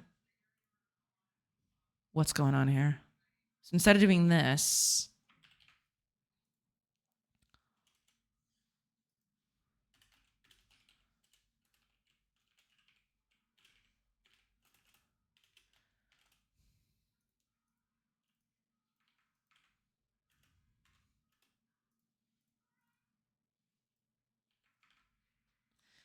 okay.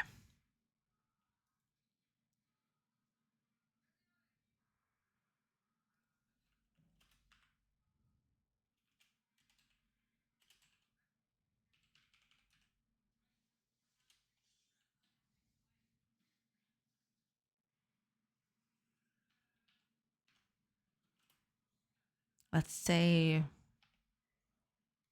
0.1. I mean, this is way slower than what I have at the moment, but we'll see.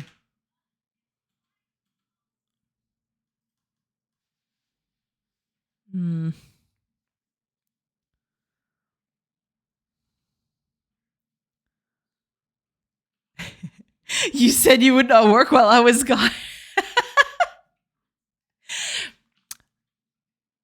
I'm not working. What are you talking about?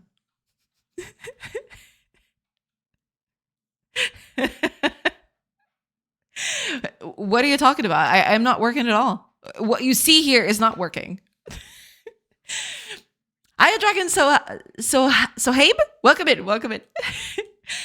How many programming languages do you know? Oh man. I mean, knowing is in I could program something right now.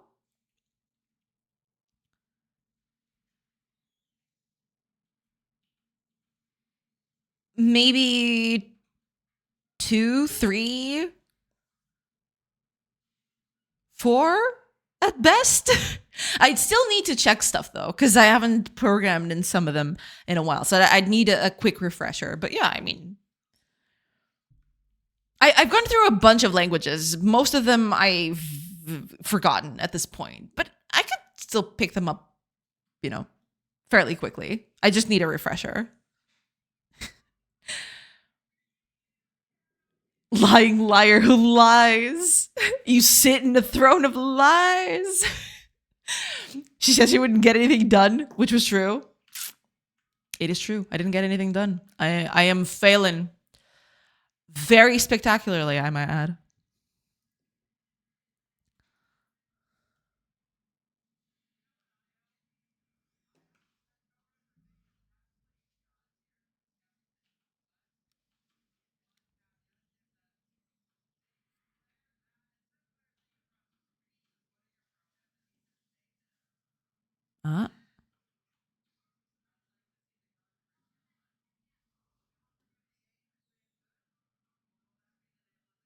It always jerks back to where it was previously. Well, not always, but yeah. When it's smaller values, do you see that? Sometimes, yeah, the camera's just going back. I wonder why. I could just set it to be... I could just set the target immediately instead of doing this with a thing. Maybe that would be better. Let's try set target immediate.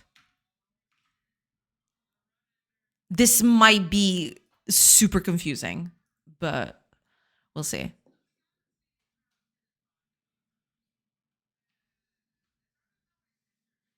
What's orange and sounds like a parrot? Is that a trick question? An orange parrot? I mean, that fits the description. Yeah. That fits. Oh, that is super smooth. Are you kidding me? Oh, screw tweens. I'm just using this.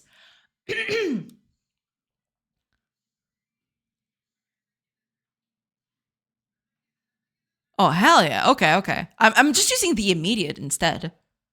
Screw using tweens, man. This is way better for this sort of thing. Yeah, it's super smooth. Look at that. Nice. Only thing I probably need to do is oh, you know what it might be? It might be the scale. It's the scale. I need to combat the scale on this. Because if you see here, I'm making some very small movements. Here, I do a very small movement. If I do the exact same movement here, you can see that the movement is quite more abrupt.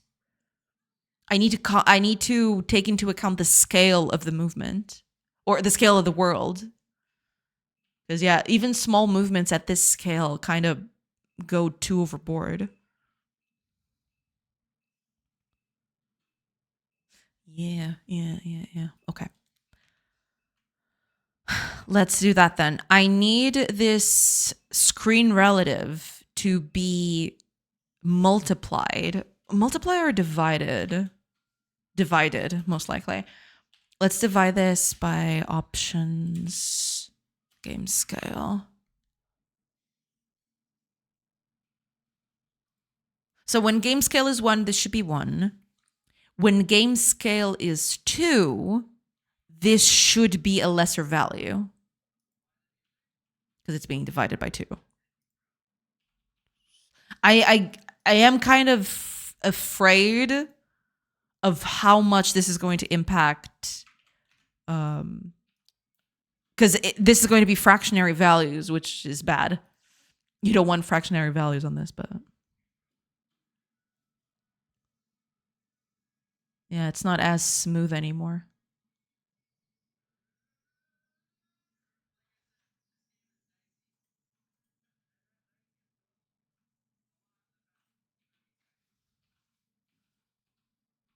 Let me think. There has to be a way to fix that. Okay, take that off.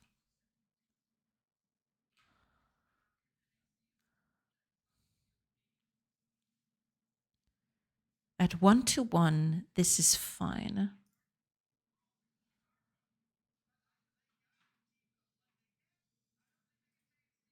At 1:1, this is fine.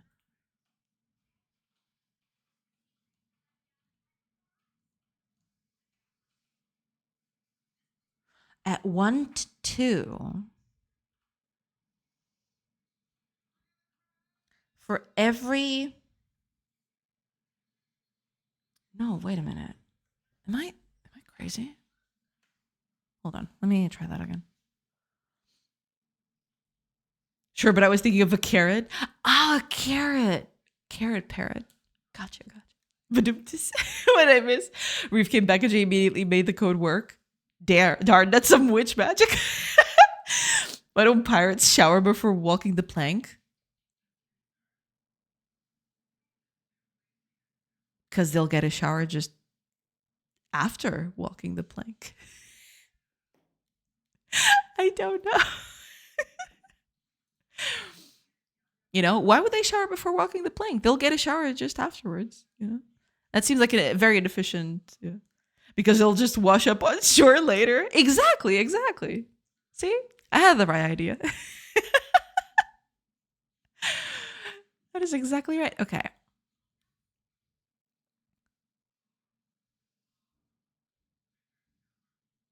Oh no! Wait.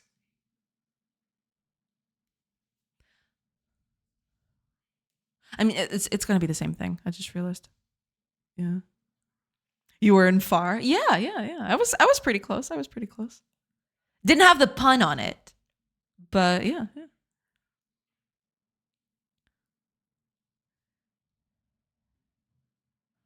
Yeah, this is way too fast. Okay, I'm going to do a little test here. I'm going to go from this corner to the next, see how much that moves.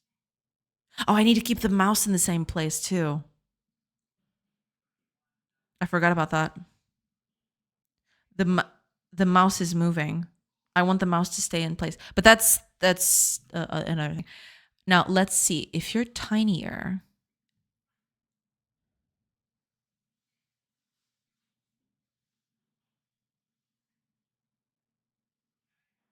Oh, wait. If the mouse stays in place here... You see, my mouse is at this junction right here of these 4. It's right here at their in the central point here. And move the mouse, and you can see it stays more or less in that location, right? It stays more or less at that pixel. If the game is larger than that, I click here and I move, and suddenly mouse goes way off. So what I want to do is keep the same thing, right? Keep this as a direct relationship, right? What am I missing? Oh, okay. Ads are going to start in about 35-ish seconds. I will take a quick break and then I'll come back and hopefully I'll get to the bottom of this and try to fix this. But yeah, I mean, I'm very close. I just need the mouse to stay in places I drag, which is not happening. You can see that the mouse is moving at a certain pace and the screen just goes way off.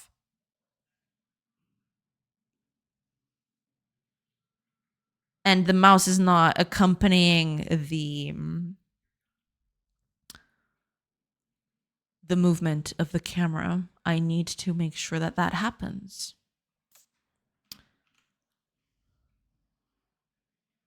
And this is related to scale. I just don't know.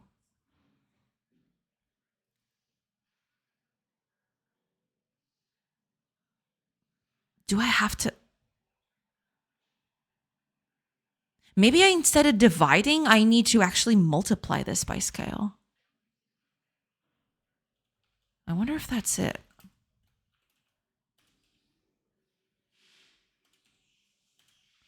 If I multiply by scale, then one... No, but I think that's going to be worse because 1 pixel of movement is just going to catapult me all the way up to Narnia. It's going to be even worse. I have to divide it. Yeah, it's even worse. I'm moving just very small bits and it's going way off the rails. I need this to be divided. But the problem is when this is just a pixel, how do you divide a pixel? You can't do that, you know?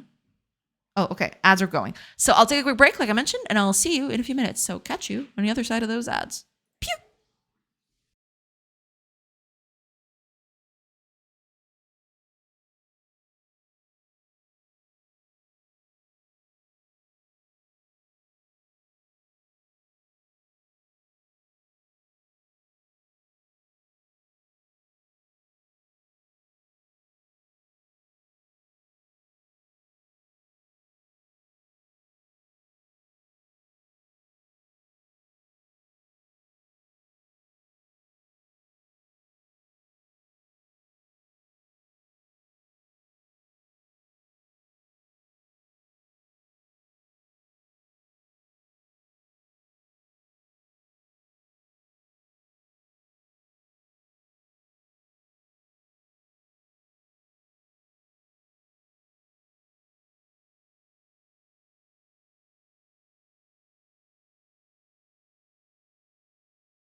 Hey, everybody.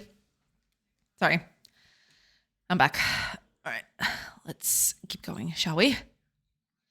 I think I had an idea while I was away.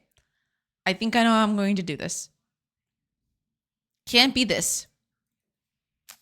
Can't do that. But I got a few ideas. So we'll see. We'll see how that goes. Let me just catch up with chat real quick.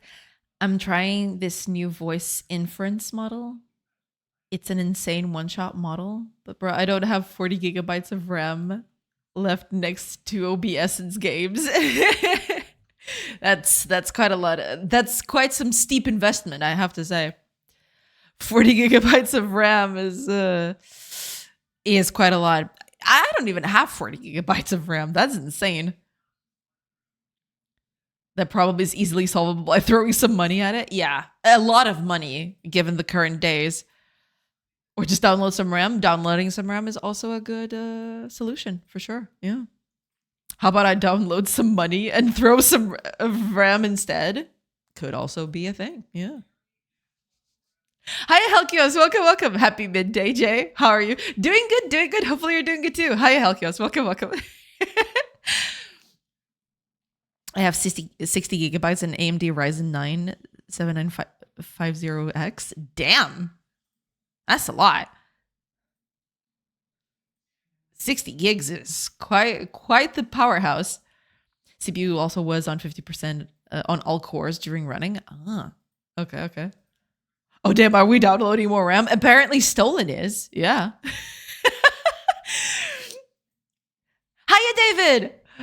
Oi. Hi. Welcome. I hope you're doing good. Look at Mr. Supercomputer over here. Yeah. Stolen is Mr. Supercomputer. Dang. 60 gigabytes. Wow. So like 3 Chrome tabs. True.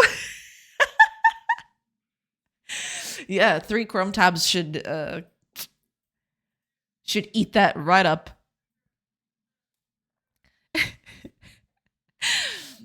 Ever tried running a long Anno 1800 campaign? No, sadly no. At some point I'd like to do that, yes. That monster goes to 40 gigabytes plus. What? Really? Damn. And 100 FPS on RimWorld? Hell yeah. That's the way to go. I mean, they have been making some strides to making it more performant lately. There's definitely a difference I noticed in the few times that I've played after the recent patches. And half of a Visual Studio instance. True. RimWorld. I mean, yeah, it's a thing apparently. People have been talking about it. It's up on Steam, I think. Right? That's a game on Steam, I think. 16 gigabytes. Wouldn't it be 64 gigabytes? Yeah, I'm assuming Stolen is rounding it down. Yeah. 63.2 if Task Manager can be trusted. Right, yeah. Makes sense. Okay.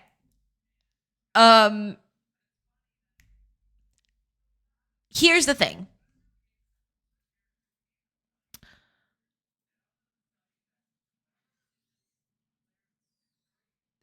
I think the only way to do this, to make it pixel perfect, is to just, I will need to keep this. I'll need to keep this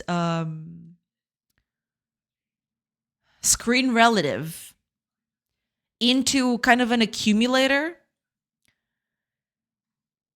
sum it all up, and eventually when it goes over 1 pixel at a certain game scale, that's when I tell the camera to move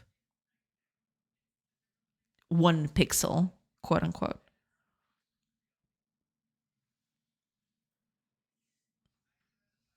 I think that's the only way to do that, basically. I can actually make that test right here. Let me do something here. So new target. Let's say It's the current target plus let's always make that 1 to the left. Or to the right. In this case, it's to the right. Never mind. 1 to the right.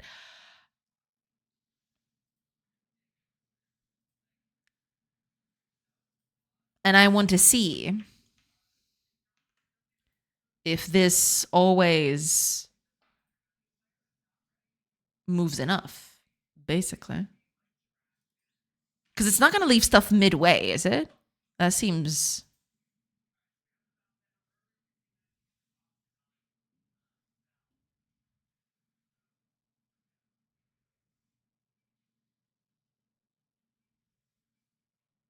I think it's always moving too, but it's hard to tell.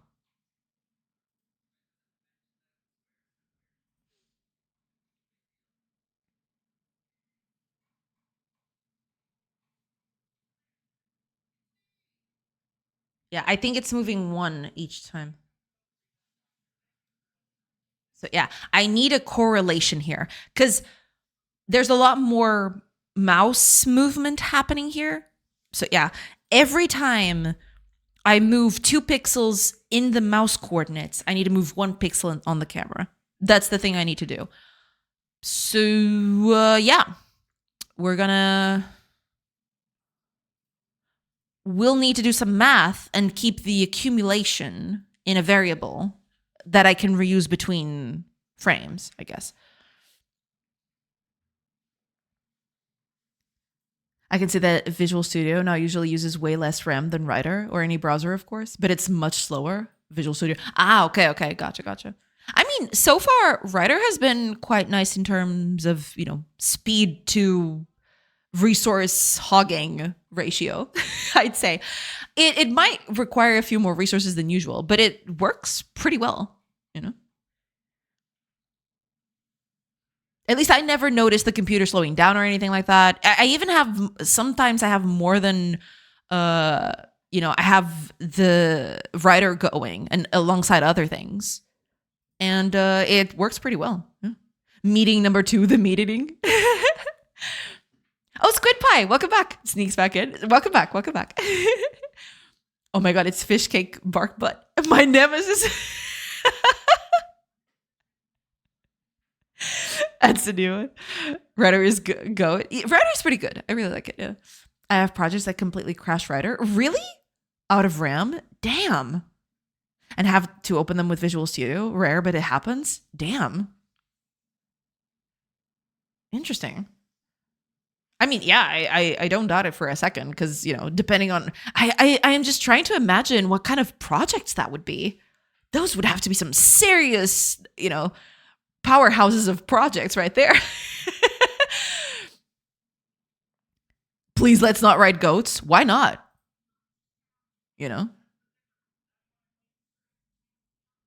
What was it? Is it goats? No. Wait, no, it's oversized goats. In The Hobbit. What did the dwarves ride? It's like rams, right? It's not exactly goats, but, it's close enough. So yeah, we can totally ride goats. It's fine, to battle. And then, just ride a goat. If they're up to it, sometimes goats can, give you a powerful kick.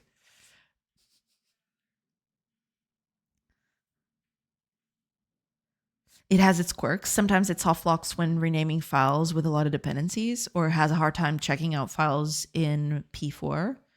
But for any Devon, it's a beast. Yeah. I mean, I've never hit those kinds of constraints on my project so far anyway. But yeah. Anything close to 500,000 lines of code makes their linter parser go bananas. I see. Damn, but are you talking about a single file with all those lines of code? Because damn, that's a lot. That's a lot of lines of code for a file. I was using JetBrains Fleet, but apparently they discontinued that. And I was so disappointed. Oh, I'm so sorry to hear that. That sucks. So when you're going back to NeoVim as a dev environment, I see. Yeah, I mean, when you don't have the old thing, might as well as Go back to the ye old reliable. Makes sense. Makes sense.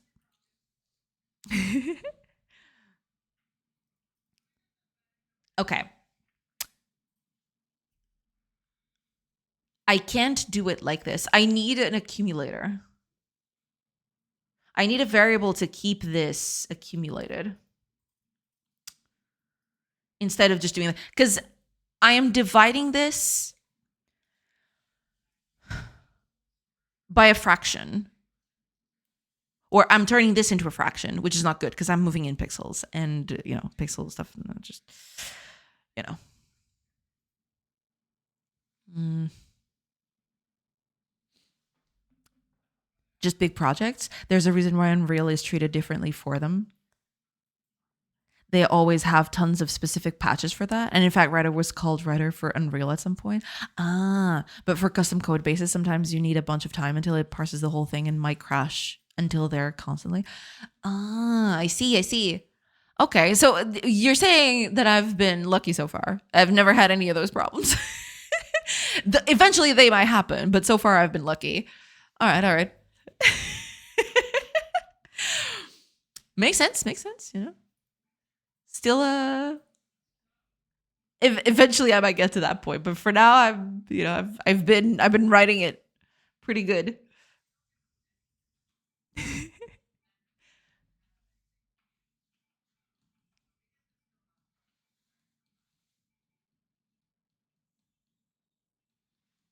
Okay, I need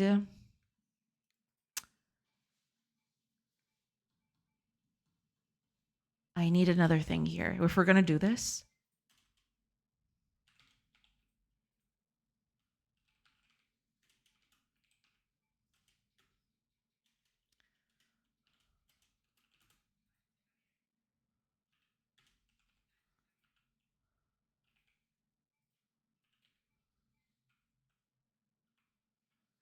Now, here's the thing. Because it is a generic action can be targeted from several types of inputs. I need a specific action. No, wait. No, but this is just checking if the... no, wait. I can just... Okay. Is action released? So if this gets released, this is when the accumulator needs to zero itself out. For me, it's rare. Like I said, just 2 projects. I had that issue constantly. I see. This is how we find out DJ Link is coding Tinder.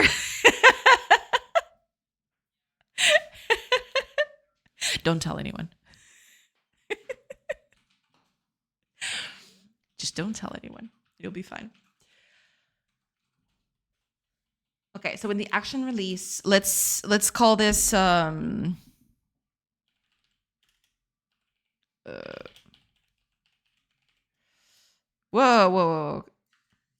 Okay. So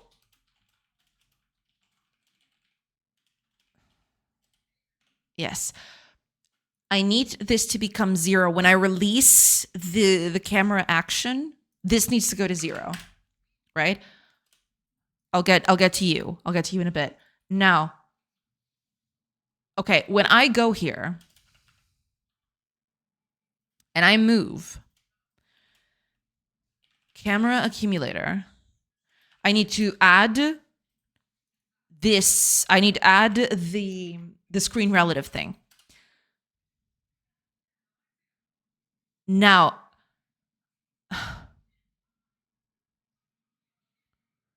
I need to do whole integer division on this in both X and Y.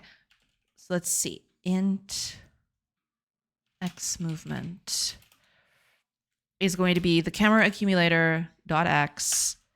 Do I have a thing for that actually? This is just a vector too, right? Yeah. And the screen relative.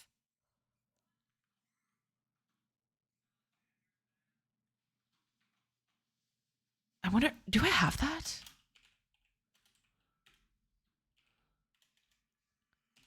Do I have anything for that?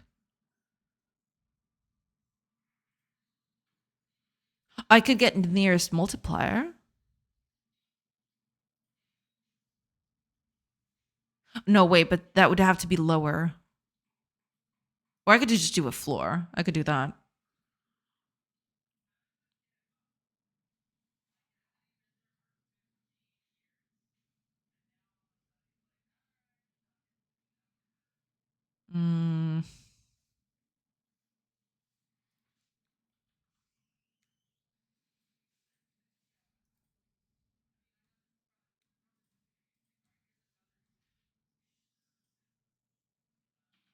I just need to do a whole division of things.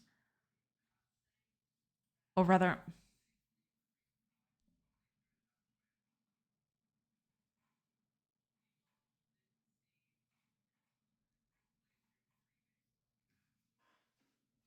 let me check something real quick over here.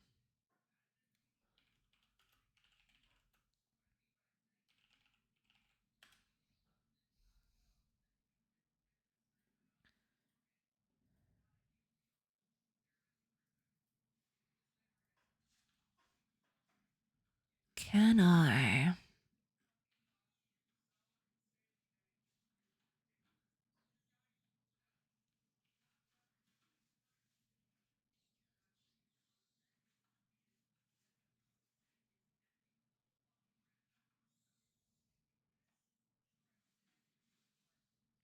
Right, if they're both integers, then they divide wholly.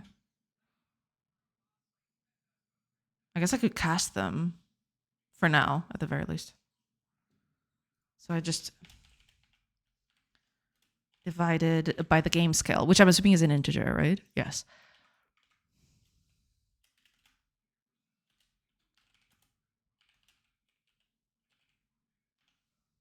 So it'd be something like this. This would be a whole division. And this would give me the number of pixels I can do in both X and Y movement. That would be my targeting. Now, the camera accumulator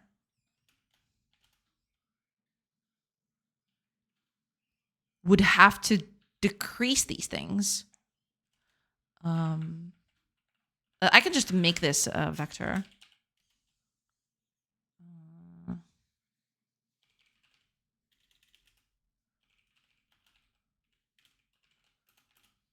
Let's say new vector 2, and we'll add these two things here inside. No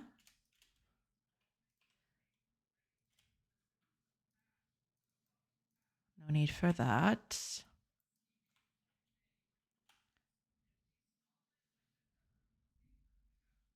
Oh, right. That's it. Possible loss of fraction, but I want that loss of fraction. That's exactly what I want. So I need to remove the frame movement from the accumulator because I am going to move the camera to that. So the new target just becomes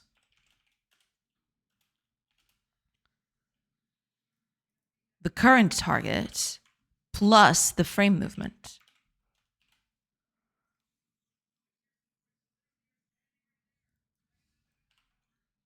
And then you set the camera to the new target. Let's see. I wonder if that's going to work. I hate cameras, man. I hate programming cameras. It's so finicky sometimes. Okay, it's still advancing by quite a bit, so maybe I'm doing the wrong math here.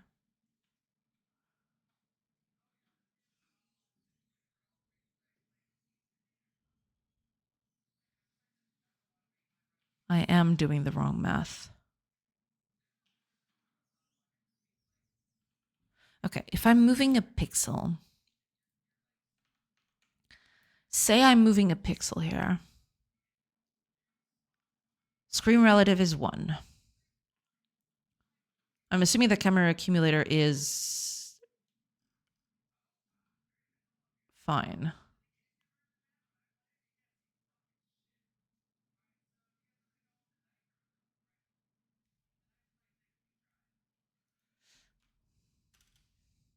Let's do a print.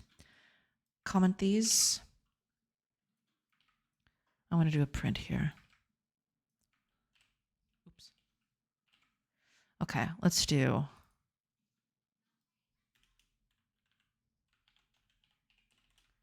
Accumulator is going to be this. Move is going to be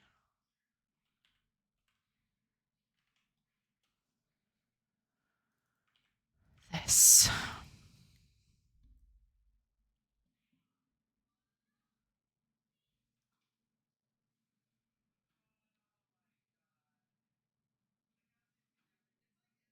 Okay, let's see. Let's see how that goes.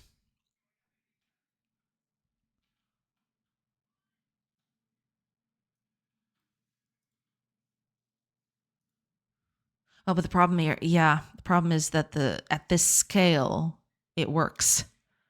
It has to be like this. Ah, but I can't see. Okay, let me move this over here and see if I can. Okay.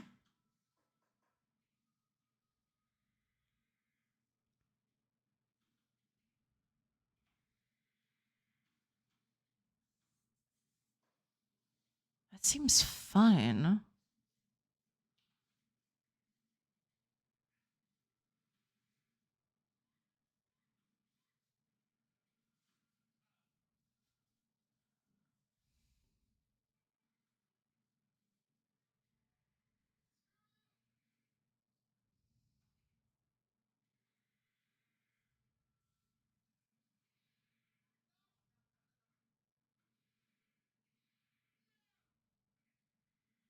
But it's still slipping away. So my math must be off again. Because it's still slipping. It's definitely slipping.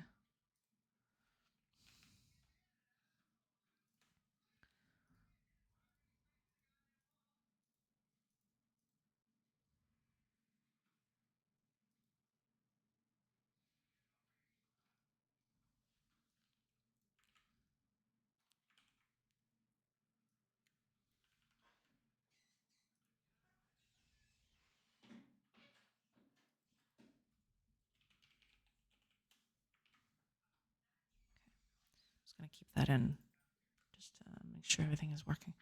But from what I've gathered,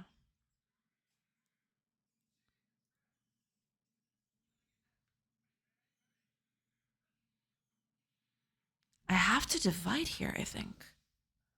That's the only thing that makes sense. If I am moving the mouse 2 pixels, if the game scale is 2,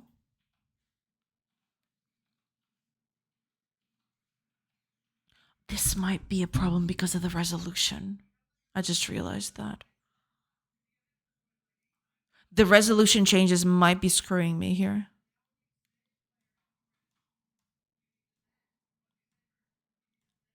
Let me print something. How much is this game scale at?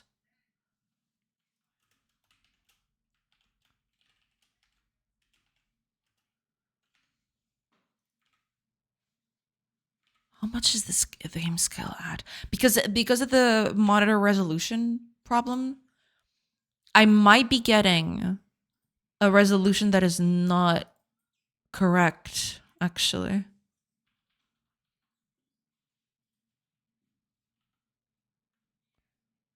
Scale is at 2. But this is ×4, actually. At least I think it is. This is 2 if I move it to this screen right here. Then it's fine. Then that's 2. Because this over here is a ×4. That's the problem. This is going to be so messy.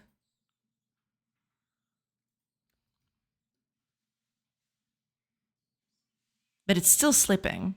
It's slipping a lot here, even. Even here, it's still slipping.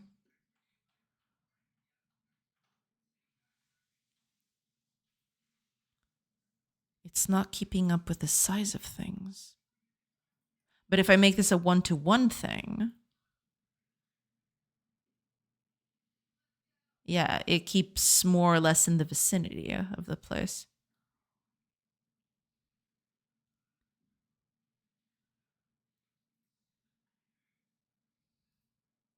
Also, the scale says 2. But that's not true at all, is it? Scale is 1 now. The screen is tiny. There is no smaller than this. This is a 1-to-1 ratio of the game. But the scale is not changing accordingly. I forgot about that.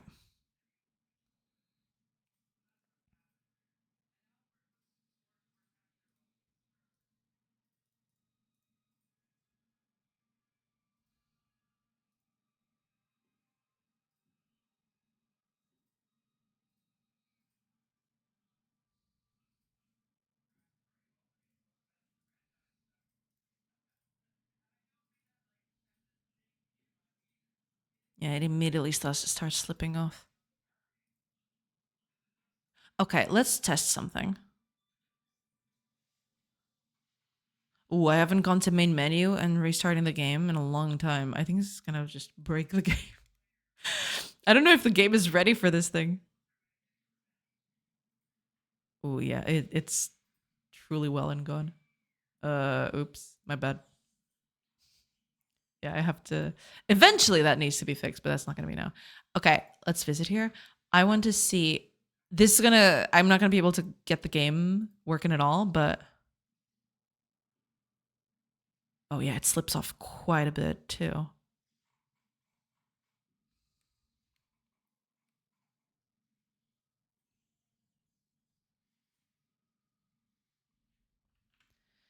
But that.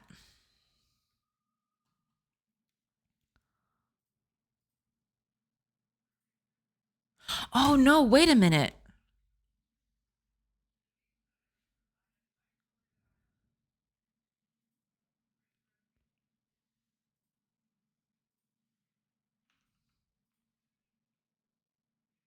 I think I figured it out. Because there is this.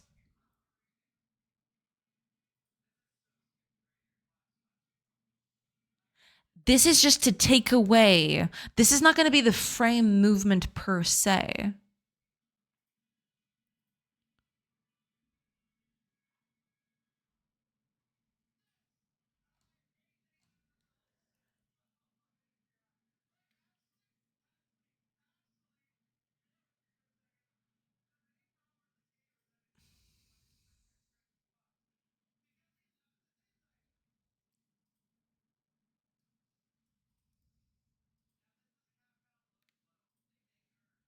That's. Wait a minute. I'm doing this all wrong.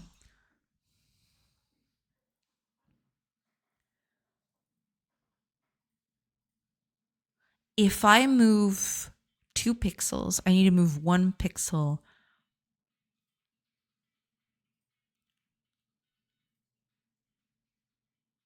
on the game. For every 2 that I move 1, which is kind of what I'm doing here, I think. For every 2, this becomes 1 for movement. So why isn't that working then?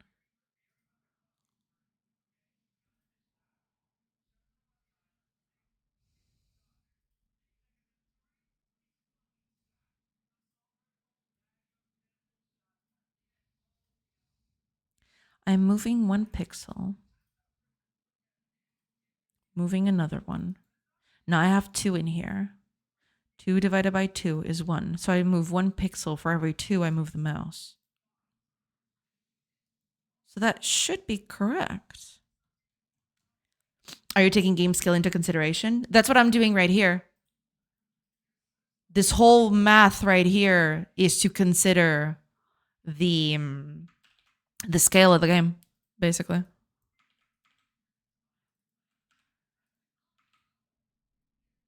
The whole math is that. Because that's the problem. At one time resolution, this works very well. More than that, and it just completely goes off the rails. And I'm trying to figure out why.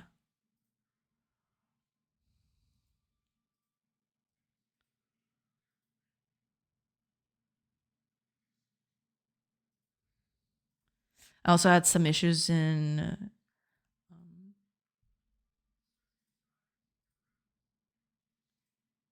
Tales of Eldoria because of that, because it's by default zoomed in. Right, yeah. No, but I'm trying to account for that. But even then, the math is off, apparently.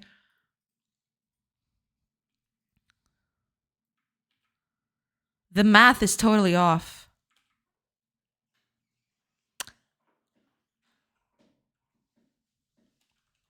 It's either the math is off or I'm not seeing things clearly.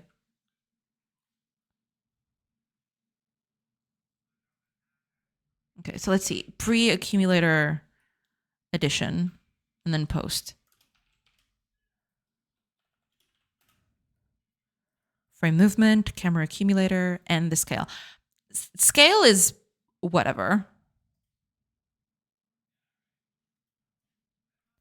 Because I think this is the correct math, right? I'm not crazy, am I? This feels like the correct math. Maybe I'm just not.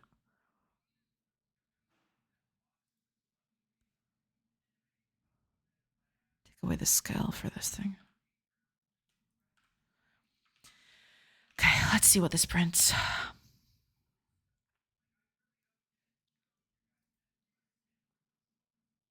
I'm very, very close. I just need this to work on every... Because if I do, a 1-to-1, it works fairly well.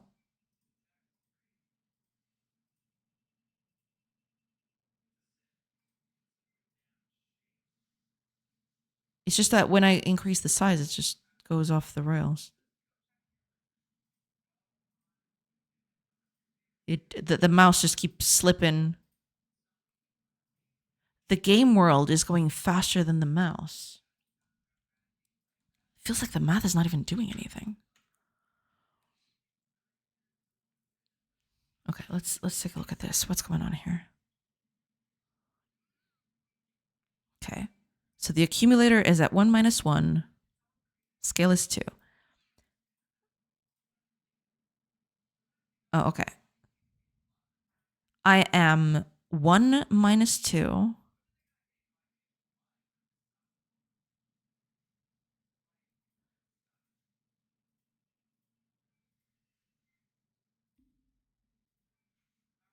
How much am I adding in? Mess up the math. You'll see the issue. That's what I do. Yeah, let me just check something. How much is this screen relative?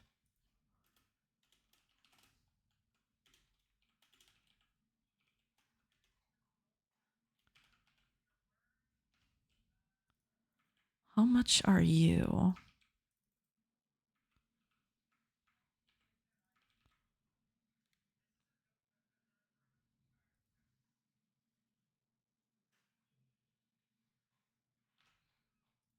How much are you doing this? Because it should be 1. If I move very slowly, it should be 1. It moved twice, so let's see.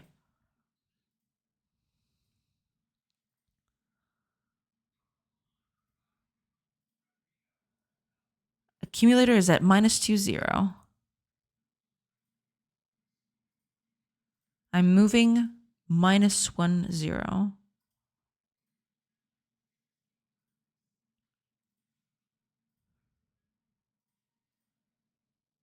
So in the end, I am moving to the left.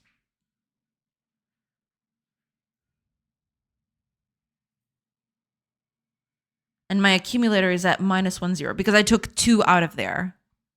It should be at -3. And then I took the 2 for the move. The accumulator stands at -1. Makes sense.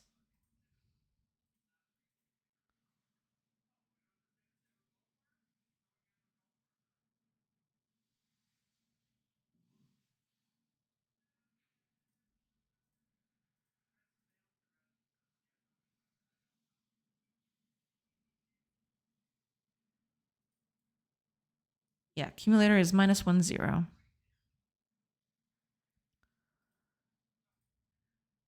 Oh, but I'm not moving anything here. I'll need another one.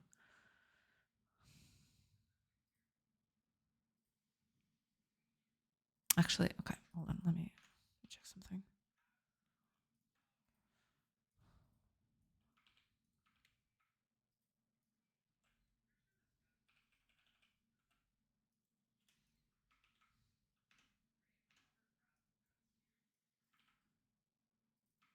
Just so we can easily split between what's going on.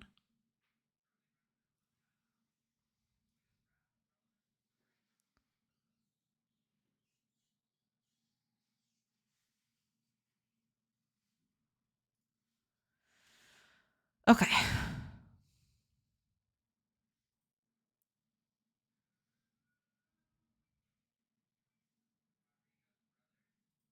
Okay.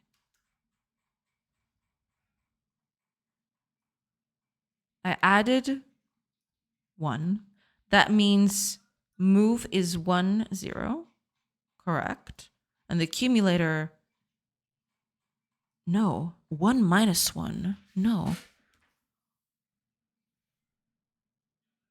The accumulator, after this move, because this is after it's already been summed, correct?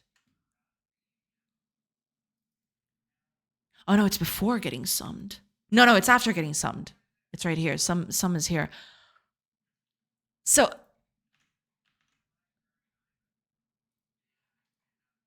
this is correct, but this is not.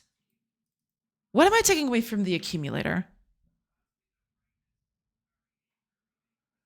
The frame movement. Nope. It's not the frame movement I need to take away. I need to... Can I do this?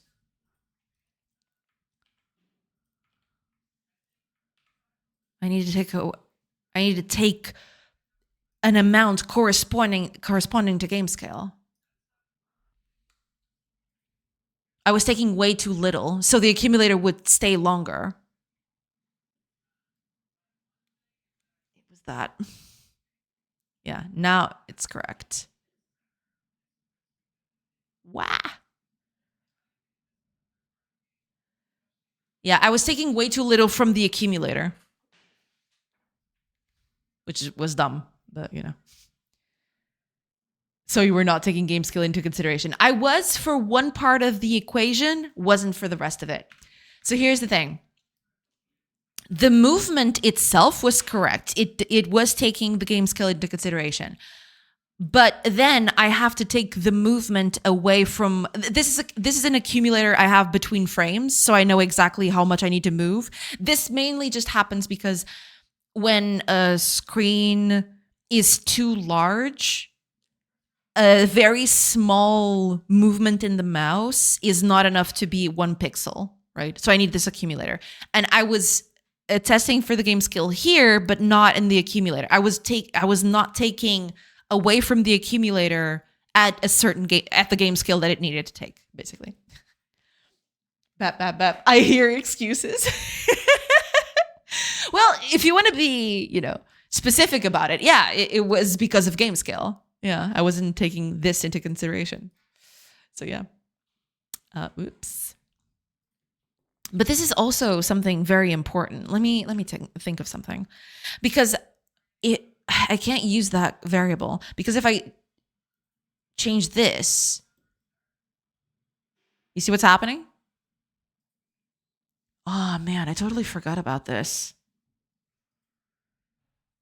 Ooh, that's bad. Get her next. Oh, so we're all up against me today. I thought with my fair share of game skill to know it's a pain sometimes. Yeah. No, but the problem is, now I have a problem. If the game skill changes outside of the options, so if I change it in the options right here, that's fine, right? This works as intended. It's all good. Functions exactly like it should. But if I increase the scale of the game like this, with the increase of the window, then it stops working.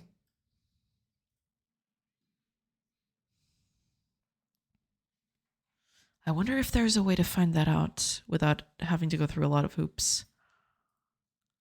I need to, this game scale.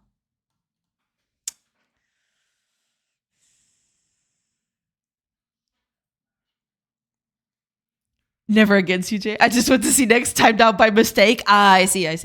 An honest mistake. I see.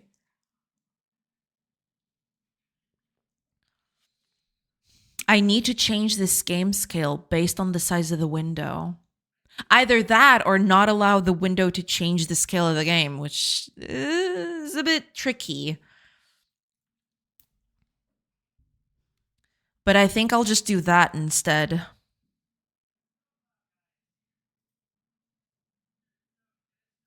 Technically, that's already happening. If I go too small, the scale of the game is still 1 here. It kind of screws up everything, which is a huge problem. Oh man, this is going to be a pain. I need... Okay, I'm going to have to go and see how it does that. Yeah. Wow. Like stolen. You could force the game scale maybe so this doesn't happen. I guess I could do that. Yeah. I wonder if there's a way. I kind of like that this is a thing, right? If you decrease the size of the window, it'll just keep up to a certain point, right? I shouldn't let it go past the limits of this scale. But I kind of like the fact that when you open up the window, the game kind of scales accordingly, right? But the problem is I have to devise a scale from this, and I'm not sure. Let me see here. Window. Resizable. Well, I could take away the resizable, I guess.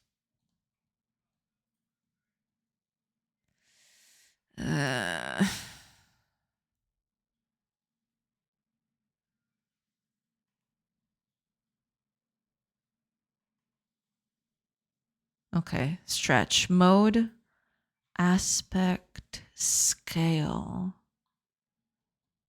Is there a way to find out this scale? Hold on. The scale factor multiplier to use for 2D elements. This multiplies the final scale factor determined by display window stretch mode. If using the disabled stretch mode, this scale factor is applied as is. This can be adjusted to make the UI easier to read on certain displays. Right. That makes sense. I wonder if defines how the base size is stretched to fit the resolution of the window or screen. Viewport. The size of the root viewport is set precisely to the base size specified in the project settings display section. The scene is rendered to this viewport first. Finally, this viewport is scaled to fit the screen, taking display window stretch aspect into account. Recommended for games that use a pixel art aesthetic. Right. Is there a way for me to find out?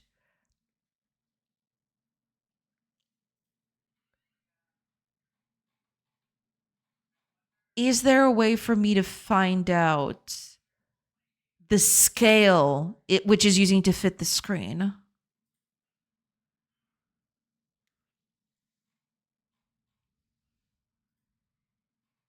The scale factor will be floored into an integer value, which means that the screen size will always be an integer multiple of the base viewport size.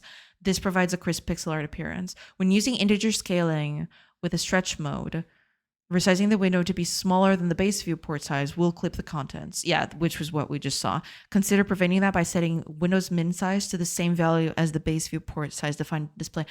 So there is a minimum size. I probably will want to do that, yeah. Where is that?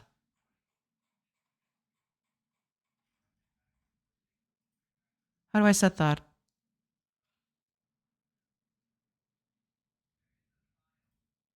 Window min size.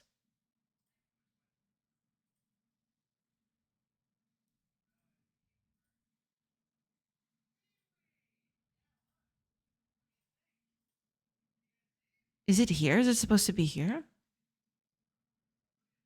Am I?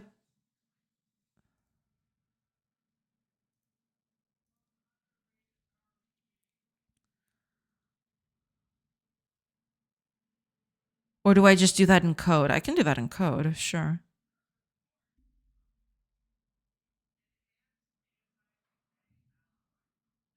Oh, ads are starting soon. I'll take a quick break and then I'll come back. Sorry about that. I almost missed that. But yeah. Yeah, I'll come back. I'll catch up on chat and then I'll keep working on this and see if I can manage to get this. I need to figure out if I can do this window min size, if I can do this here on the options.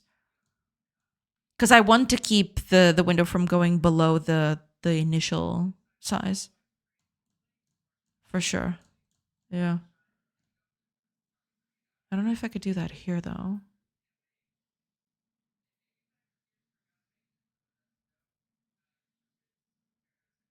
Extend. Okay. I'll take a quick break because the ads have just started. So I'll take a quick break and I'll be back in a bit. So catch you on the other side of those ads. See you in a bit, everybody.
Hello, everybody. I'm back. All right, let's see. The adventures of screen resolution continues. Let me just take a quick glance here at the chat. Make the pay to scale. True. Hi, Azadderall. Welcome, welcome. Do you work for EA or something? Paywall humors. Interactive camera DLC. See your amazing villagers up close with this awesome DLC, only for $9.99.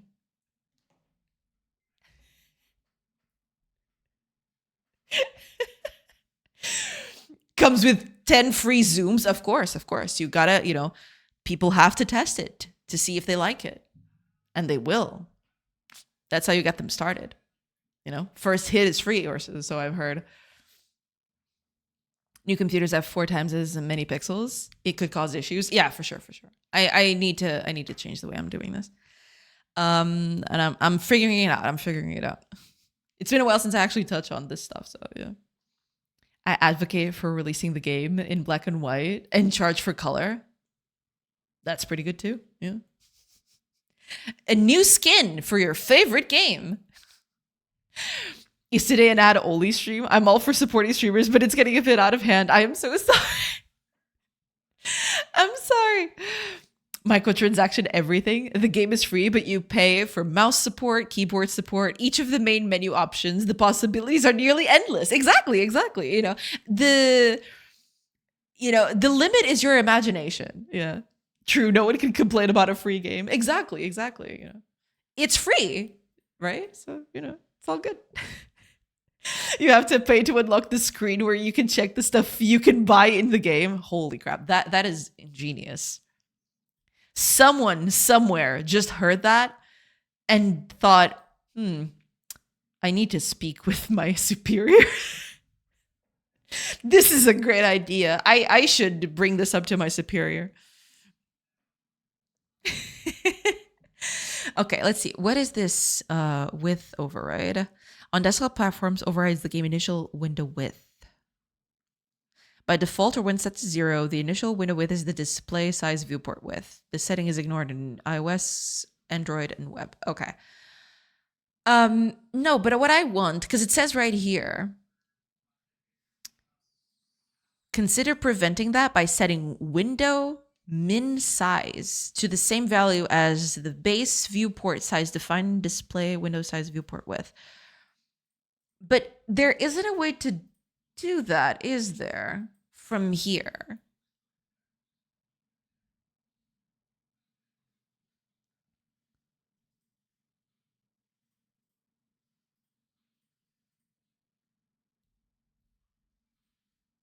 Because I don't see anything about that here.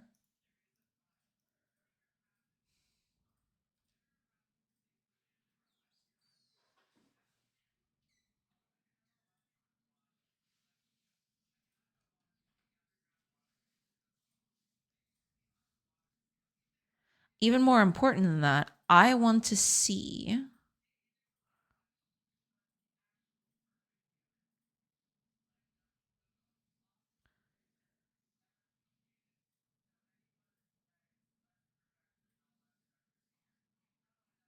will be an integer multiple of the base viewport size.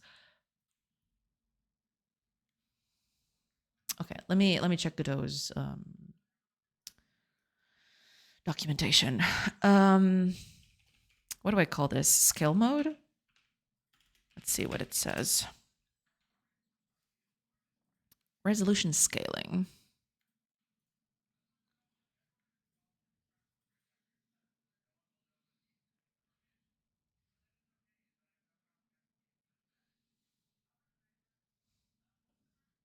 Okay, it's got an article for multiple resolutions. Okay, base size, yes.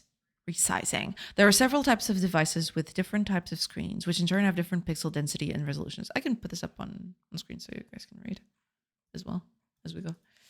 Okay. Handling all of them could be a lot of work, so Godot's trying to make the developer's life a little easier. The viewport node has several functions to handle resizing, and the root node of the scene tree is always a viewport. Scenes loaded are instances as are instanced as a child of it, and it can always be accessed by calling getTreeRoot or getNoRoot. In any case, while changing the root viewport params is probably the most flexible way to deal with the problem, it can be a lot of work, code, and guessing. So Godot provides a set of parameters in the project settings, right, which is what we were looking at. Okay. Stretch settings are located in the project. Okay, so this is all. Okay, stretch mode. No stretching happens. 1 unit in the screen corresponds to 1 pixel on the screen. In this mode, this stretch aspect is setting has no effect. So I'm assuming, well, this is disabled, but I don't want disabled. What I want, what I have, it's not even any of these, is it? Unless, oh, it's viewport. Viewport scaling means that the size of the root viewport is set precisely to the base size specified in the project settings display section. The scene is rendered to this viewport first. Because I've got integer. I think that's it. Because I have integer here on the scale mode, that's why it's not doing exactly this. It's doing something.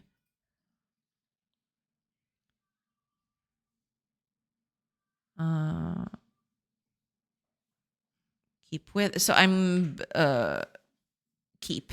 I'm keeping both. Right. I'm keeping both sizes, right? And then I have the scale. Okay, let's see what it says. The scale setting allows you to add an extra scaling factor on top of what the stretch options above already provide. The default value is 1, means that no additional scaling occurs. If you set scale to 2 and leave stretch mode on disabled, each unit on your scene will correspond to 2 by 2 pixels on the screen. This is a good way to provide scaling options for non-game applications. If stretch mode is set to canvas items, 2D elements will be scaled relative to the base window size. If stretch mode is set to viewport, the viewport's resolution is divided by scale. This makes pixels look larger and reduces rendering resolution with a given window size, which can improve performance. Hold on. To configure the stretch scale at runtime from a script, use getTreeRoot content scale factor. So it's this thing, content scale factor. I wonder if this is what specifies the base scale of Windows content when its size is equal to content scale size. Get stretch transform. Is this it? Well, hold on. Content scale size.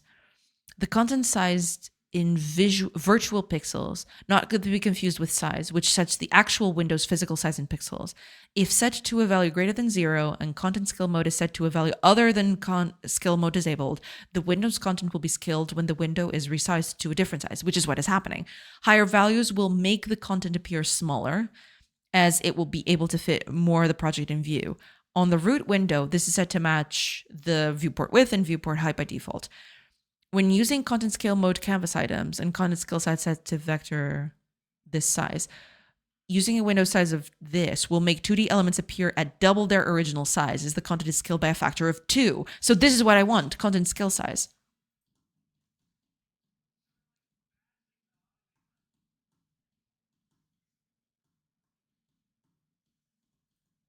This is what I want. Where is this at? Class window. So if I get the window and get the content scale size, that should give me what I want. Main viewport shenanigans, things.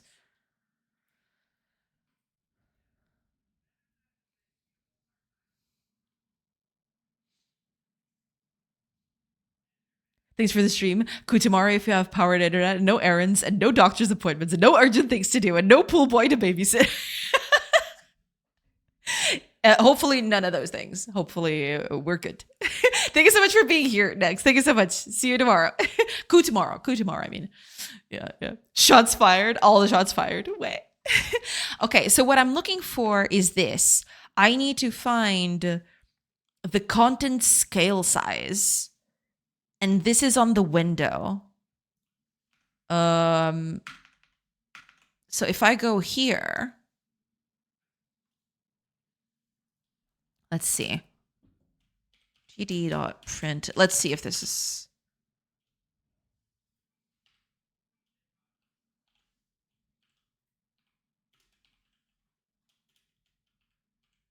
Scale of the window. Now, I need the viewport. This is a state. Game Game, game context. Do I have main window? Content. Scale size. Is this what I need?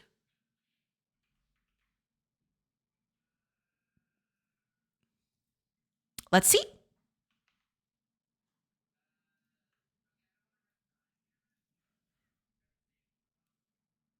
I should have just printed that, but okay. So I'm going to move something. Right now, content. Oh, wait. No, that's not what I want. I don't want the size. I want the factor.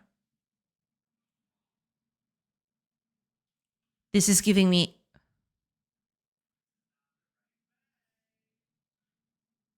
No, that's not exactly it. Content. Scale factor? Is that it? Specifies the base scale of Windows content when its size is equal to content scale size. No, that's not it either. At least I don't think it is.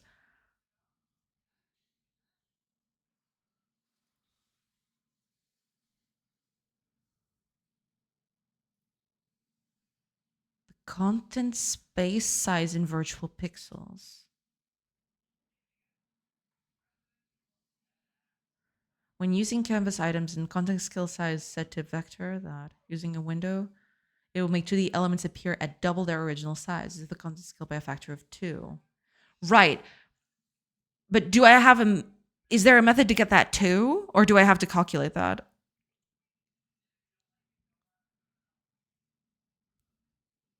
Should be the factor, right?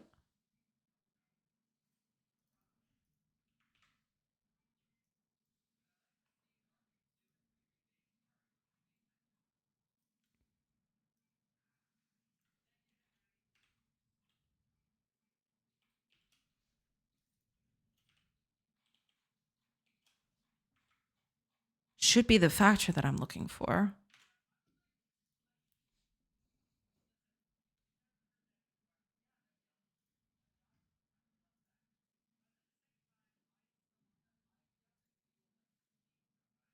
No, but that's not correct. Factor isn't 1.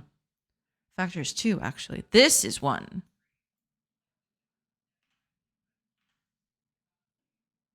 Yeah, it still says 1. So that's not it either.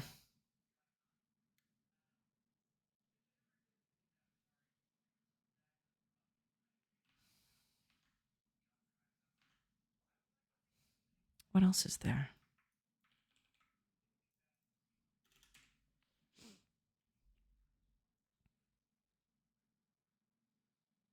Scale aspect, mode, stretch.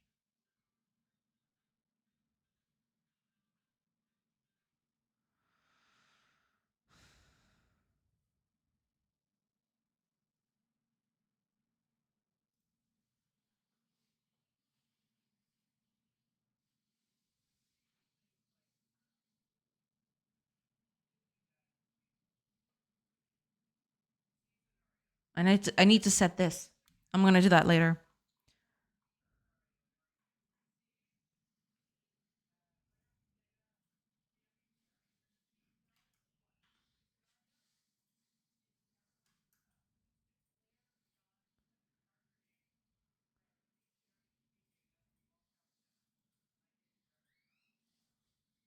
I'm assuming these are just getters.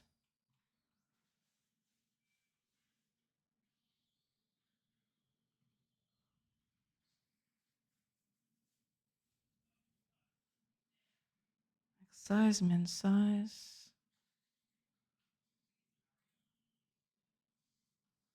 Theme.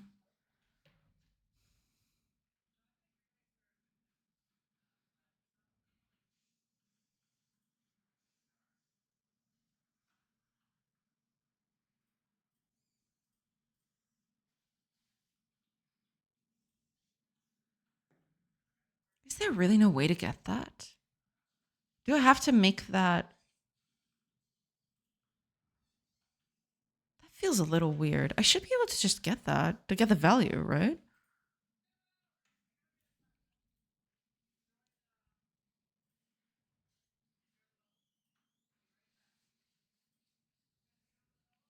Because yeah, I can always do the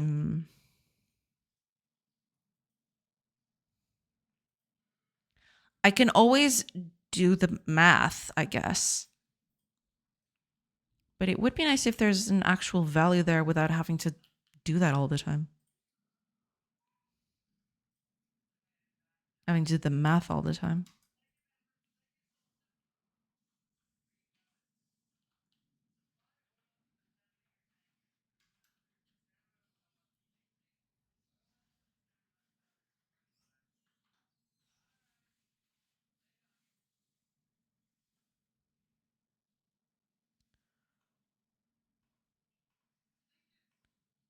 Stretch mode to viewport. Stretch aspect to keep.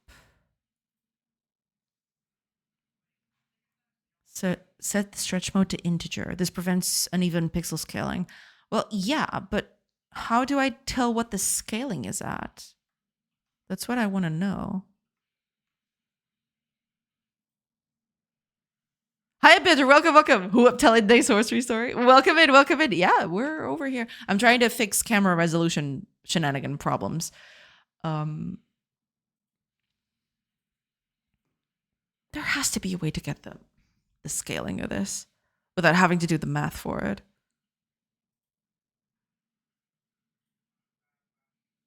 Right? How else would you?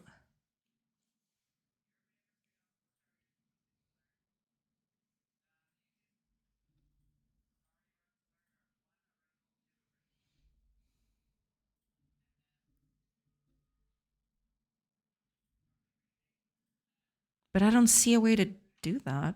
I guess I'll just have to do the math, I suppose. But even that, no, but there has to be a way. It's already calculating that.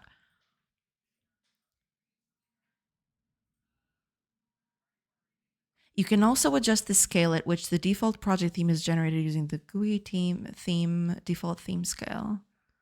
It can be used to create more logically sized UIs at base resolutions. That doesn't matter for me.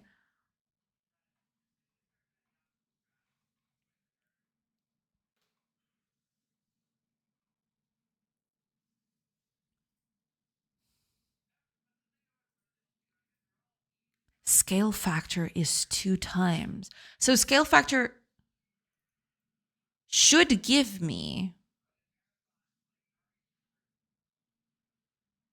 what I want, but it's not. It's giving me 1 instead when it should be 2 or worse, depending. It's basically because of the resolution shenanigan things.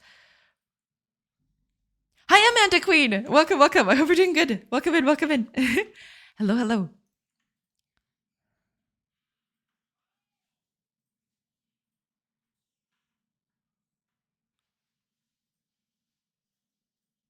Okay, well, let me search.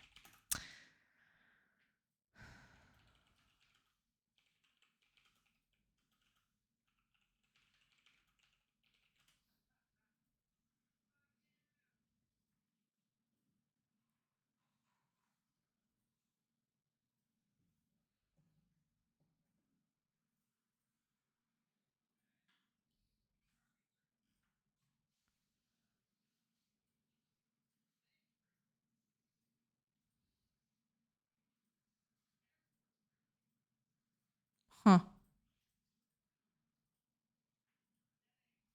Do I really have to calculate that?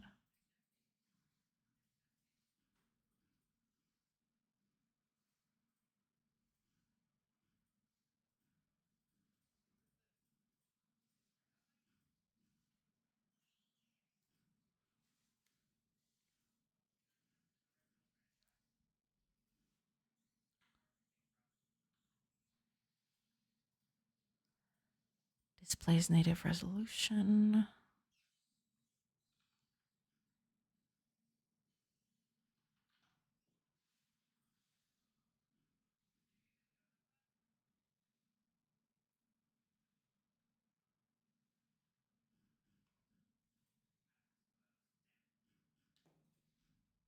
I guess I'm just gonna have to manually do it. I mean, not that it's fine to do that, I suppose, but feels kind of weird that they don't have that. Hiya, Julian. Welcome in. Welcome in. How are you? Doing good. Doing good. Thank you. Thank you so much, Amanda. What bugs are you working on today? I am currently fixing the camera. So the camera, I want the camera to move with the middle mouse button, click and drag, right? Eventually I'll add that to another button somewhere. It doesn't need to be click and drag. But I'm currently solving an issue. For example, while the game is running, if I increase the size of the window, the game kind of stretches out, right? I need to find the kind of like the factor at which this is being scaled at. And I am not finding a good solution for that. So I'm trying to look. I'm looking through the documentation to see if I can find it, but it's guess it's not there, and I'll have to calculate that, which is weird.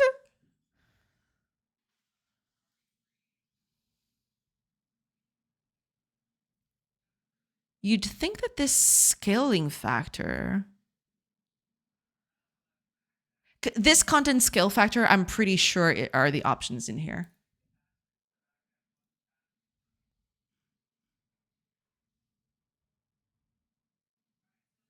Is it?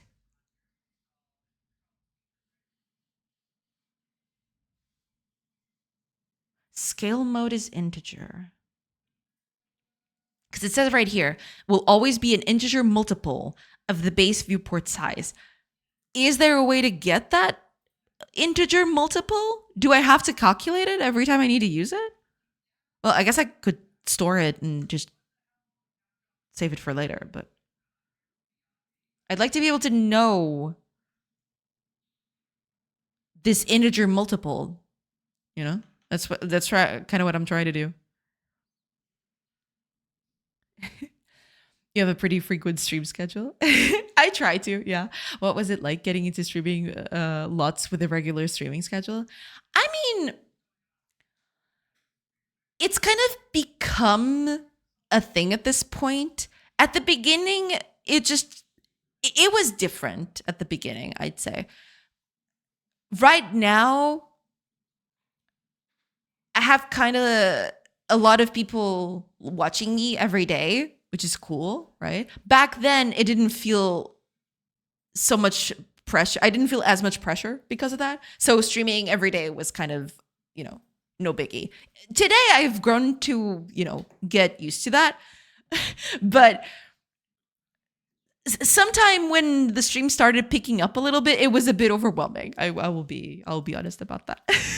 But now it's become basically as natural as me sitting at a computer and just starting working on something. I don't know. It's at it was kind of a gradual thing, right? I started doing it because I wanted to be motivated a little bit. I wanted to work on my project every day. And I wanted to have something to keep me motivated for doing that. But eventually it grew into this almost kind of like this schedule thing, right? It became sort of a thing that I do regularly. But it was a gradual thing.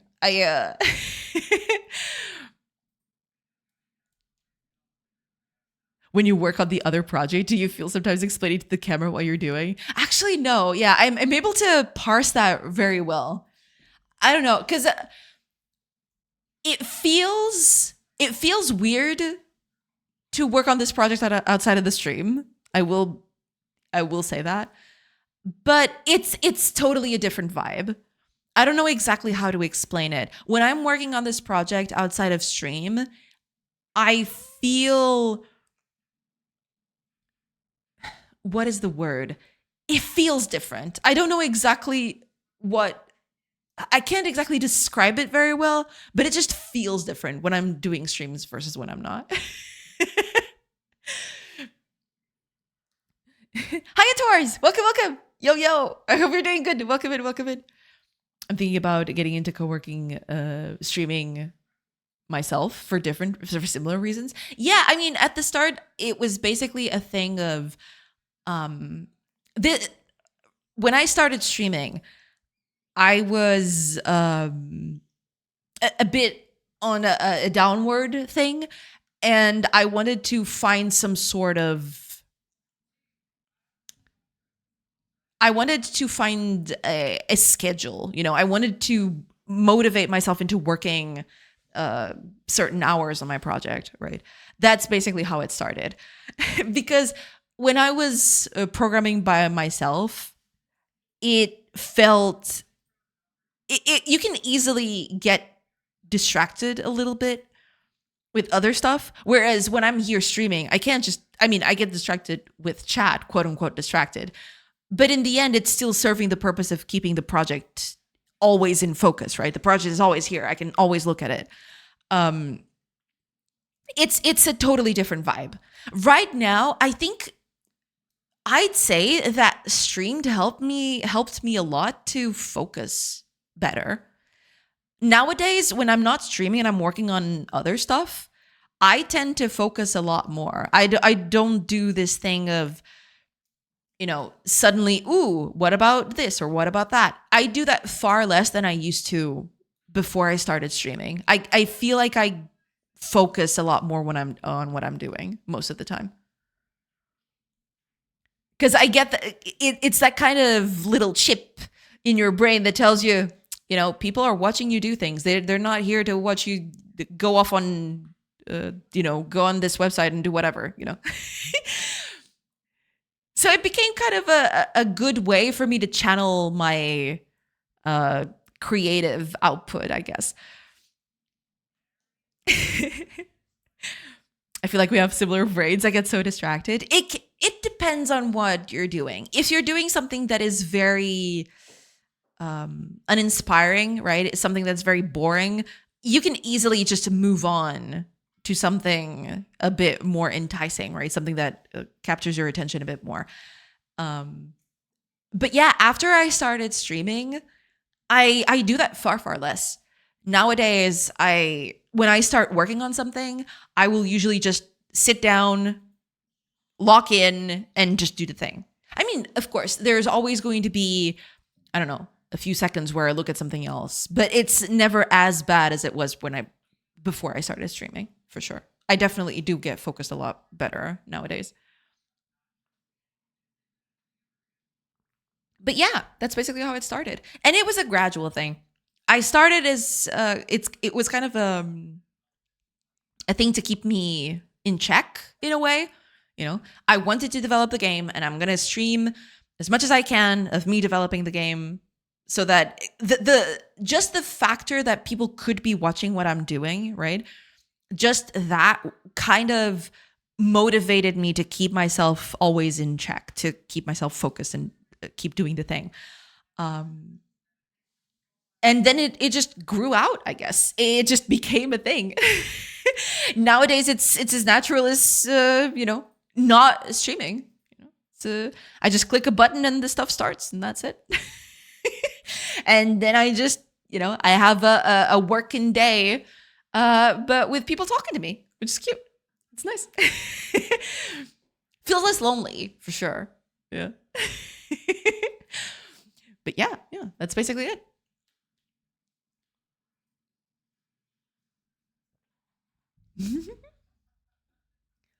That was that.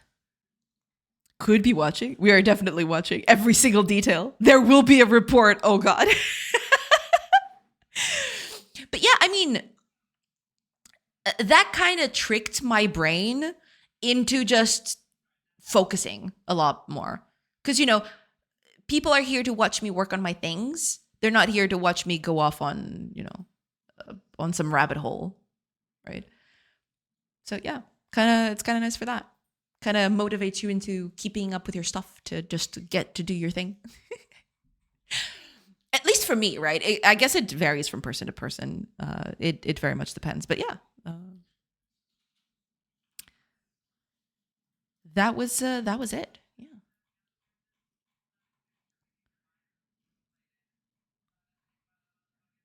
Do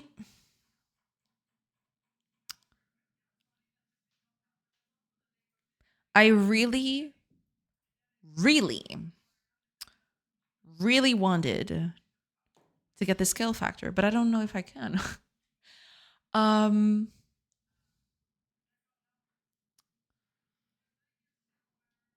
do I really have to make the division? The value is still there. It's probably stored in there somewhere. Okay, let me check something. More rabbit holes, please. Hiya, Justin. Welcome, welcome. I hope you're doing good. How's the project coming along? How's your little tiny blobs? How are your tiny blobs handling the whole resource management thing? Hope you're doing good. Welcome in, welcome in. That's one of the reasons I'd like to stream as well. But the fact that I can't regularly carve 2 uninterrupted hours from my week already tells me nothing will ever get done. I guess, yeah. It is, it has its positives, but also it can feel a bit draining if you don't manage it correctly. Yeah.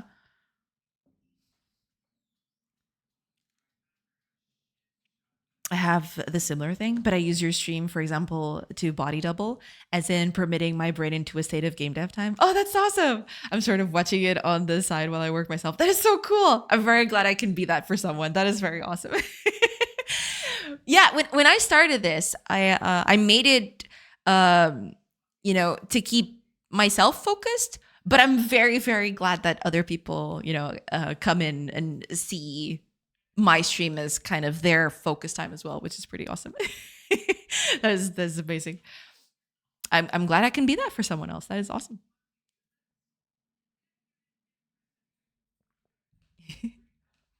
We should stream a live react every day to Sorcery Stream.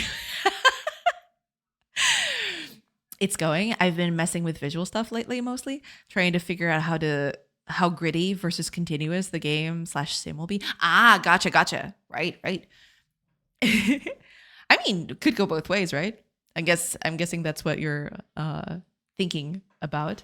Yeah. But either thing could work for sure. Could also be could also be a mix as well. Part of it could be a grid, say for example, placement of stuff in the world and stuff like that. And then your blobs could be a continuous thing, just moving around and not caring about the grid. But the other elements could be in the grid. It depends. It depends a lot on what you want. It depends a lot on how much you want to abstract things. Yeah. I totally see why that's a big decision. Yeah. There will be some mix. Gotcha. Makes sense. For sure.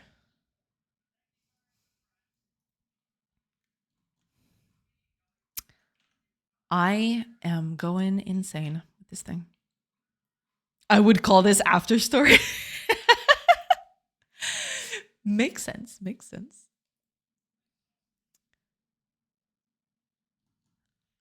I refuse to believe that is not something that I can easily access. Specifies the base. I don't want the base scale. Is there a way to get the non-base scale? Get stretch transform. Wait, what is that? What is get stretch transform? What is that?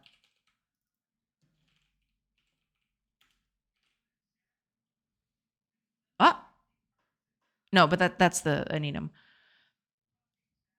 Returns the automatically computed 2D stretch transform, taking the viewport stretch settings into account. The final value is multiplied by content scale factor, but only for the root viewport. If this method is called on a subviewport, which it's not, it's the main one, using transform 2D get scale on the returned value. This can be used to compensate for scaling when zooming a camera 2D node or to scale down a texture right to be pixel perfect regardless of the automatically computed scale factor. So what you're telling me is that if I do this scale, that's going to give me the scale of the game?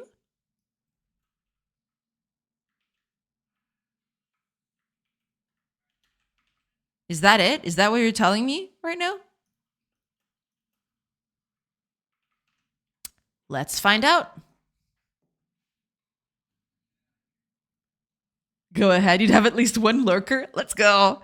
What if she watched that stream on her stream and commented on us, commenting on her storyception? Exactly, yeah. Okay, let's see. No, it still says 1. Wait, if I shrink it, still says 1. So that's not it either. Are you kidding me?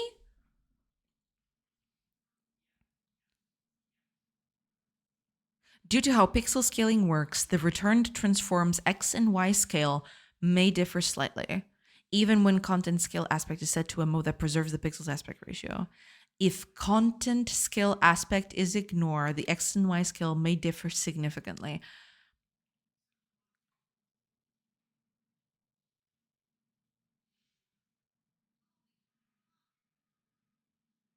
Wait, but how is my stretch transform?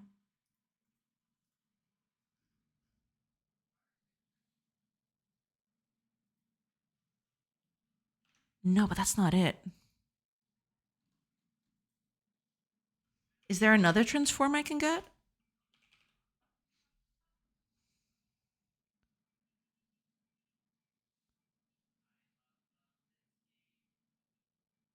Final transform?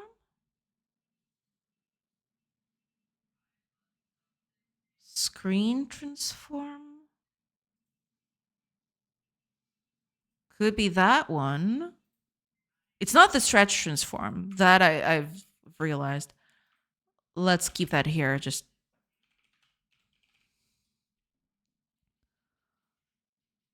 which one of these would be the best?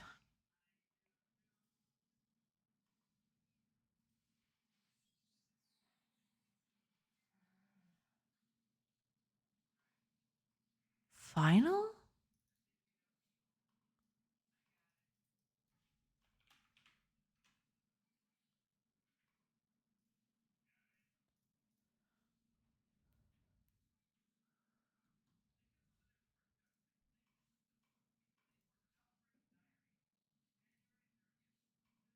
Two, two.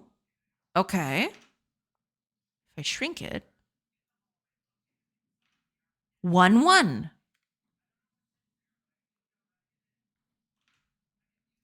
If I change the options here to 4. 4, 4. It's this one. It's the final transform. This is the one I want. This is what I want.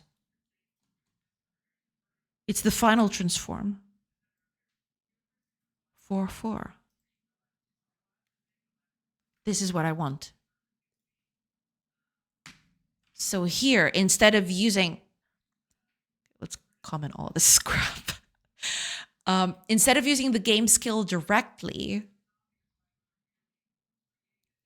I want the final transform instead.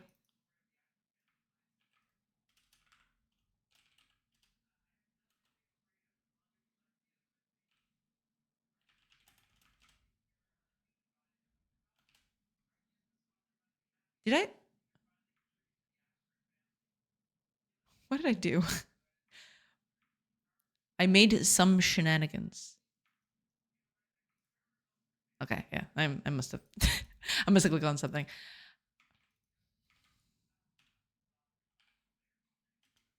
But this needs to be an integer as well. Because I want whole scale. Oh, right, this is X, never mind. This is X. The other one is Y.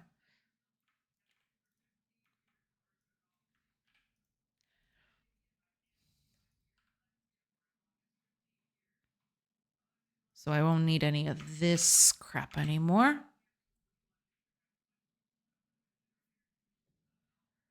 That's very nearly a Ponzi scheme. Totem should be in on it to give it more credibility. Let's go. Okay, let's see if that helps.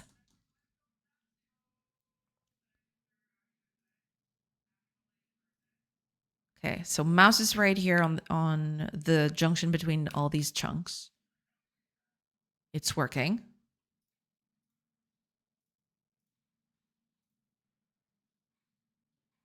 Also working. Make the window smaller. Can you do that? Yes. Okay. It's super large. Hold on. I need to shorten this a bit. Okay. So now it's at ×1. Whoa. That's going way too far. Hold on a minute. What happened?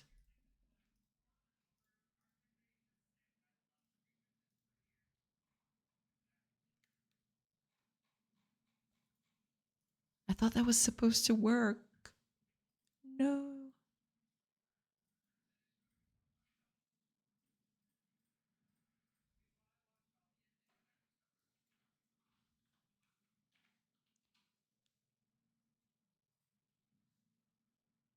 Whoa. Why are you doing that?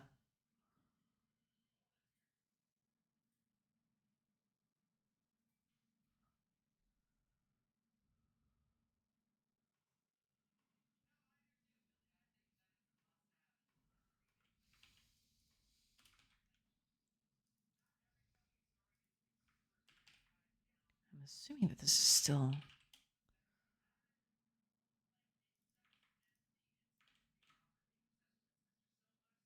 This is still correct, right? Is the value totally off? What did I do?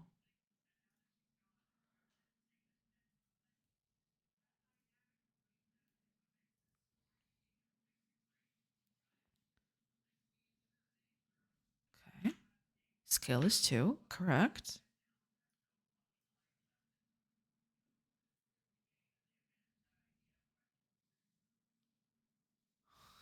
What?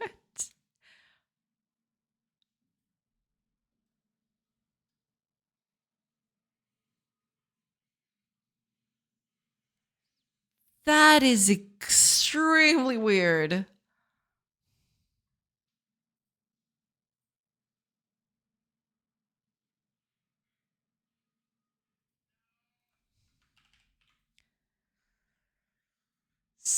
Oh, wait. I'm still using game scale here. No. You gotta use scale on that. Whoops. My bad. Mabby.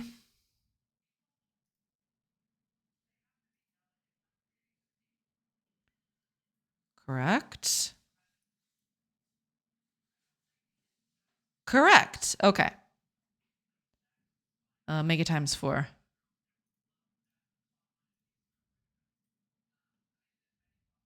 There you go. Lovely. It's exactly what we wanted. Nice. Okay. Let's try to bring it back to normal size again. See how that works.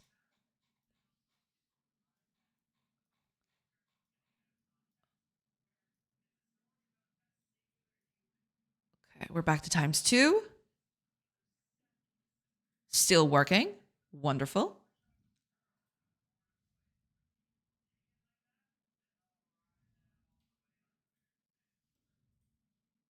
Lovely. Yes.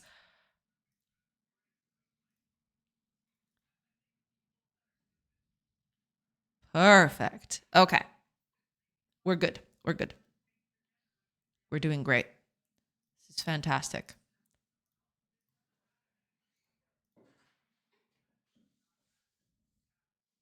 Okay. We're golden. We're very good. I can't believe it's been 4 hours to fix this thing. It's so stupid. Thanks, I hate it. But at least it's done. At least it's complete, you know? At least camera can now pan to its heart's content and be wary of scale and all that. Whoop, whoop. Yes.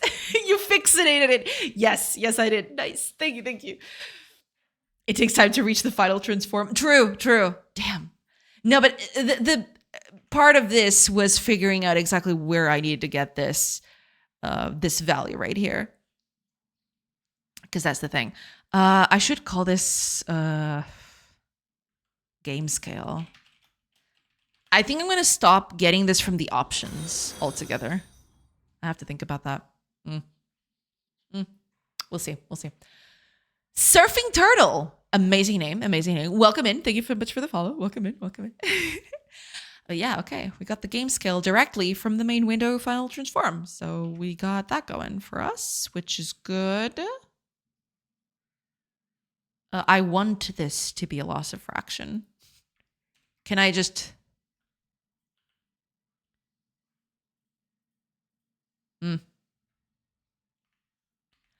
I mean, I guess I could just create the integers on the side and then put them in. But I'll leave it like that. It's fine. Let's comment this stuff. I don't need this anymore.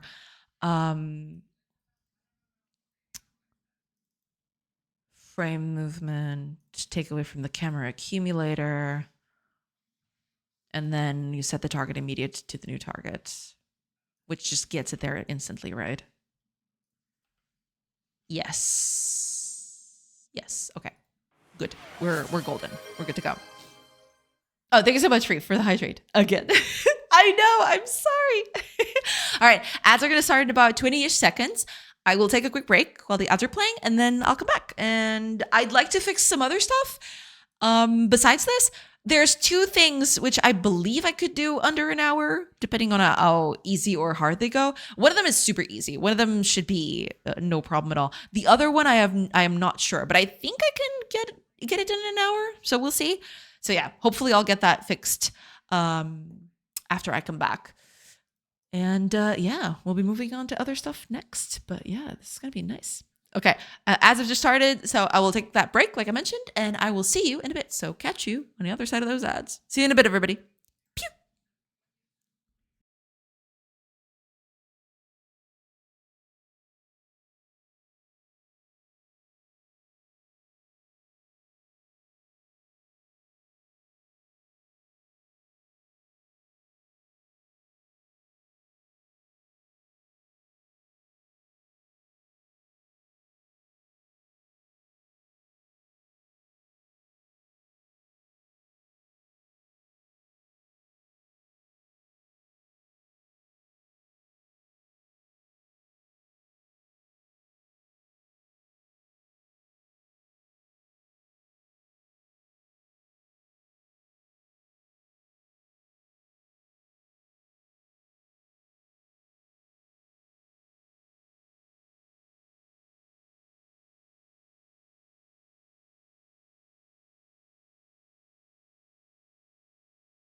Hey, everybody.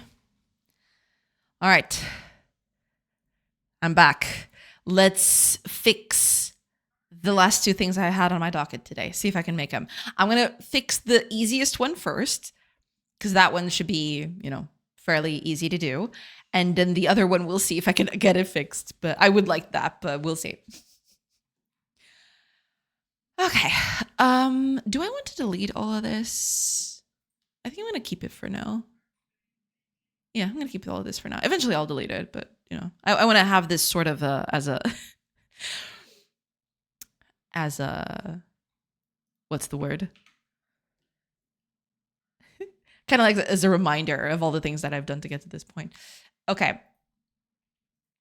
Let's fix the clock, because that's what I want to do.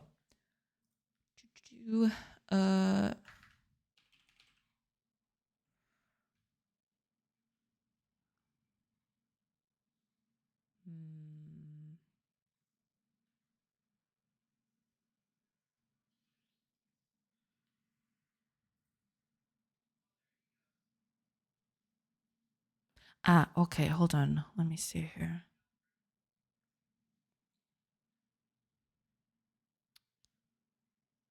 What I want here.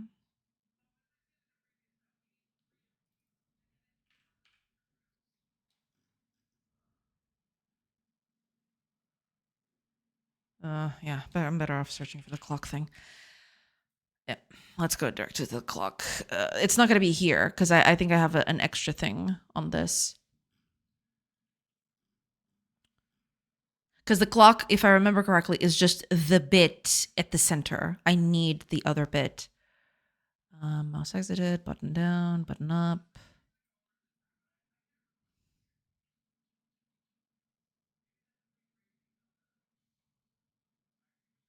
I'm doing this right here. Where else am I using this?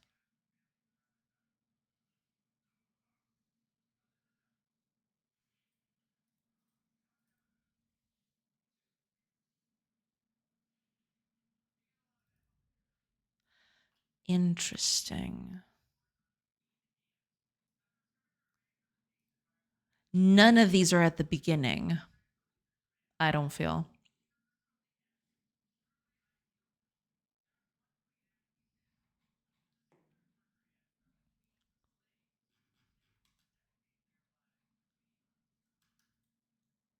World time label.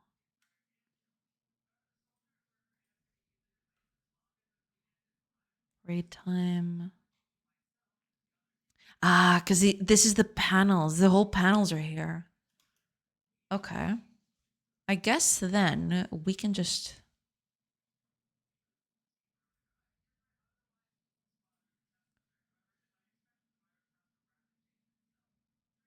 That's all fair and good, but...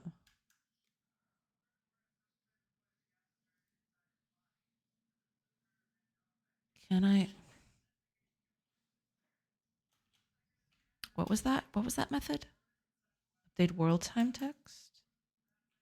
Can I call this? Does calling this here fix it?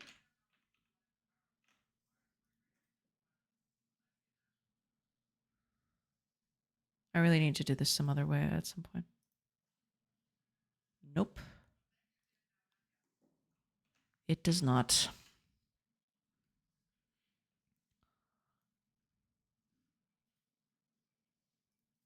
This is what I'm calling, isn't it? Daytime changed. But this is...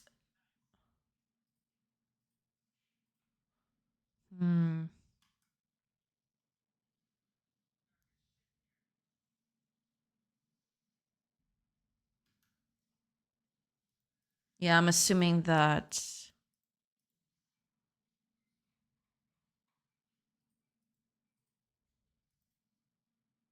Daytime changed.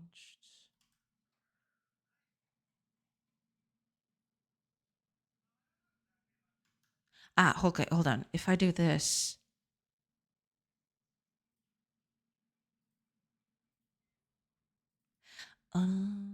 maybe this is it. Maybe this is the problem.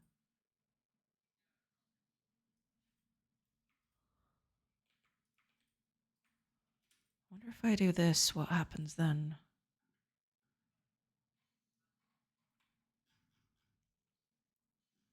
I mean, I'm going to have to see, but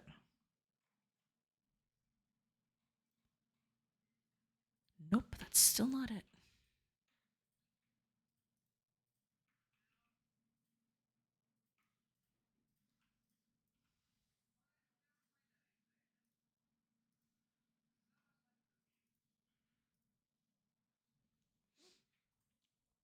I set it up right here, right at the beginning.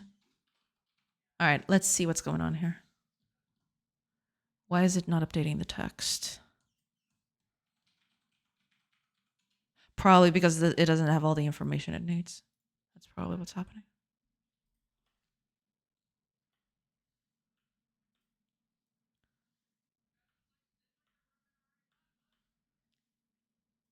It's not visible, so it's just going to leave.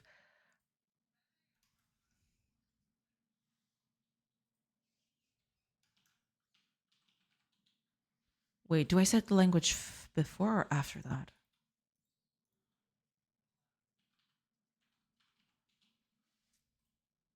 I set it afterwards. I guess I could just do that here.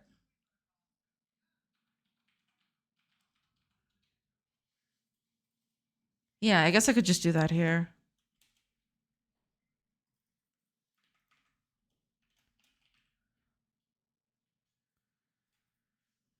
No.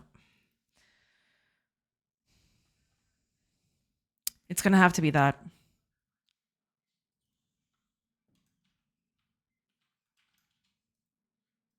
I need to force this. Make this public. And I'm going to use that here. Right after I set everything up. And that should fix that. No? What?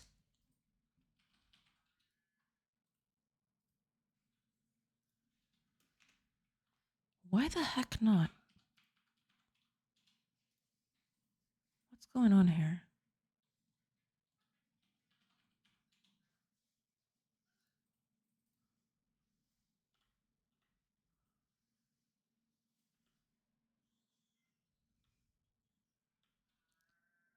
This is set. Language. Year is 1, month is 1, day is 1, hour is 0, minute is 0. Wait, hour is 0. No. Hour is supposed to be 8 at the beginning.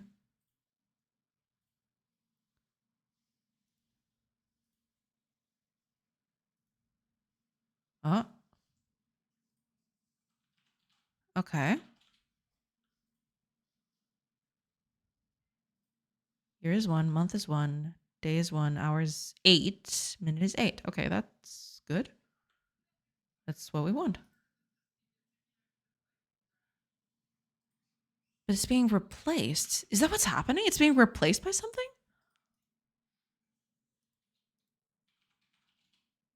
What?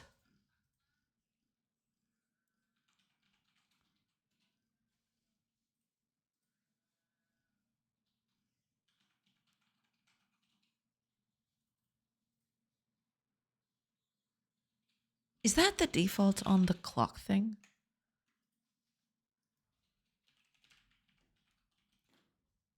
It is. But I just told it to change the text. Wait a minute. That's not the label. Uh-oh. Whoops.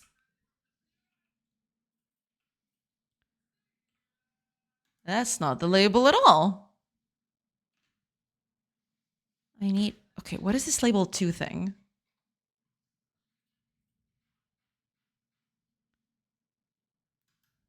It's this one. Do I actually... Clock wheel label. It's this one. Where am I changing this?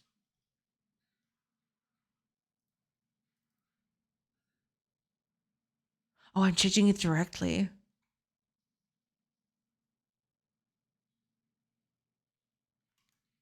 I guess that's why.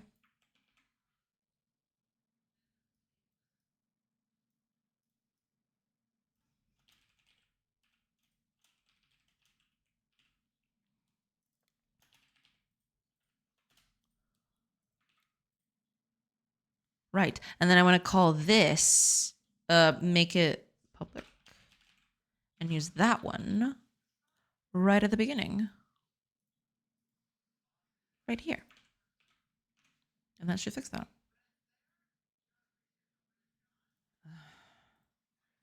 Fine, fine. Did I not save it? I probably didn't save it. Okay. Go.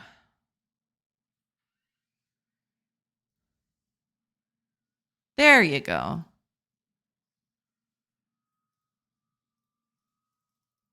There we are. Lovely. Perfect. Okay. So that's fixed. On to the other one. So the other one is also fairly simple, I think. It's basically when I'm clicking on these buttons here at the bottom, there's the possibility that they're either a submenu involved. In this case, it's a submenu, right? Submenu of buttons. But it could also be a singular right here. Destroy, for example, is a singular button. It doesn't have a submenu on top of it. So what's happening here is every time I click the buttons with submenus, you can see that they're all staying toggled on, even though I just toggle this one. The other ones shouldn't be toggled. When I click on no, what's the word? On a no secondary menu button, it all gets reset correctly, right? But when these are clicked on, these are not being set correctly. And it's been bothering me for a long time now, and I want to fix that. Let's see. That's not exactly what I wanted. Here we go. Okay. So why is that happening?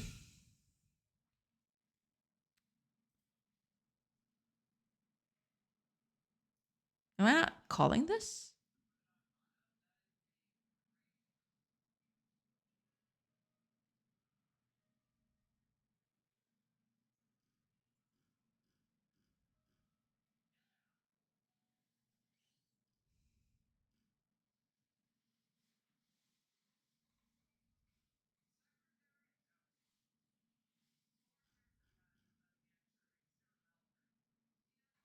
I wonder what's happening. Because the other one functions well. Unless...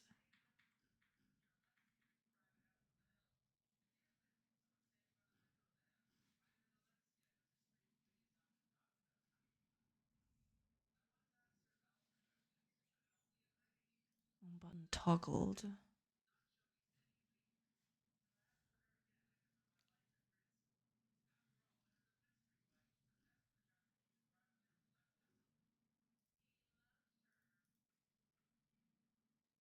I have this here. I don't have that on the button toggled. Do I? I do not. I'm guessing that's that.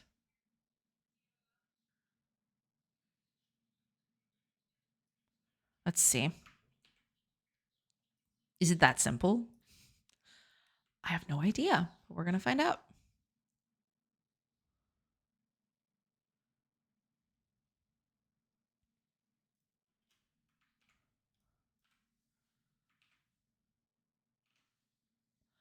Let's find out if that's really it.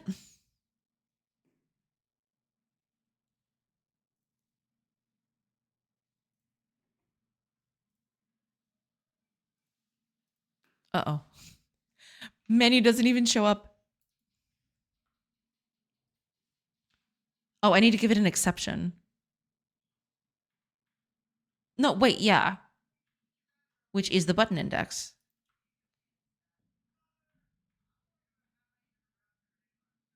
Oh, I'm setting it to root visible false.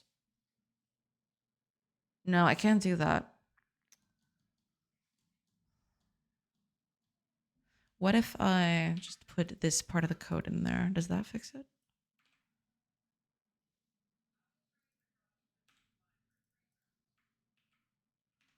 Because I don't want to throw that away. Or I could do that before I did the thing, the other bit. There we go. Okay, yeah.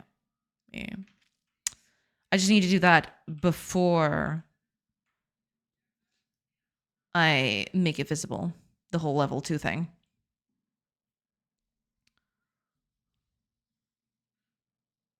Right, I'm activating all of this stuff.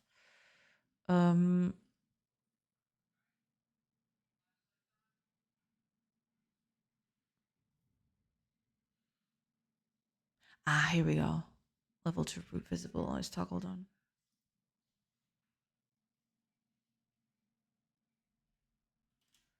Sure, let's put it up here. We're gonna find out.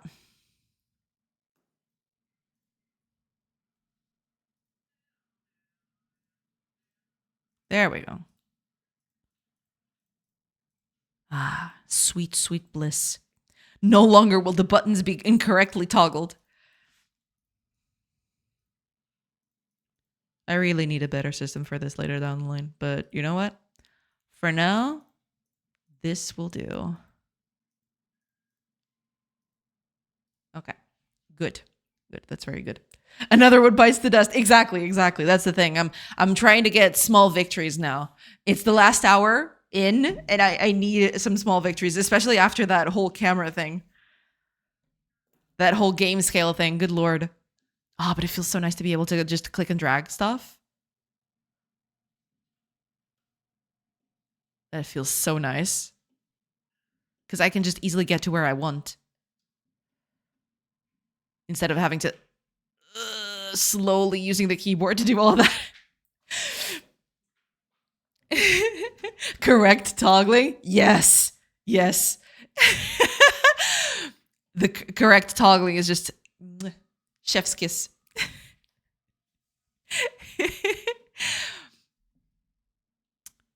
But we're in business. We're good.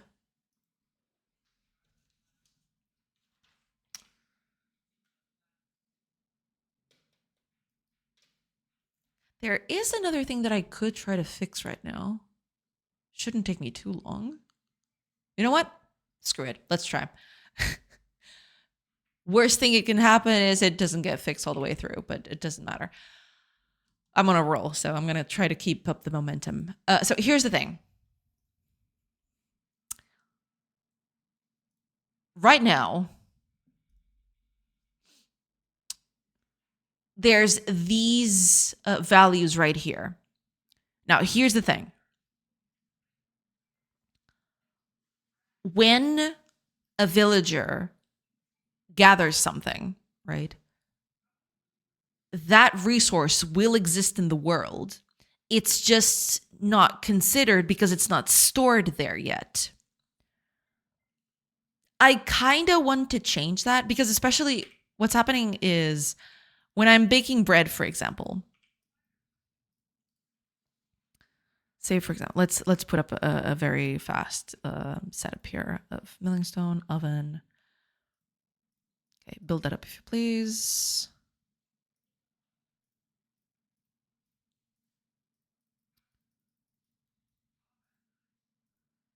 Okay.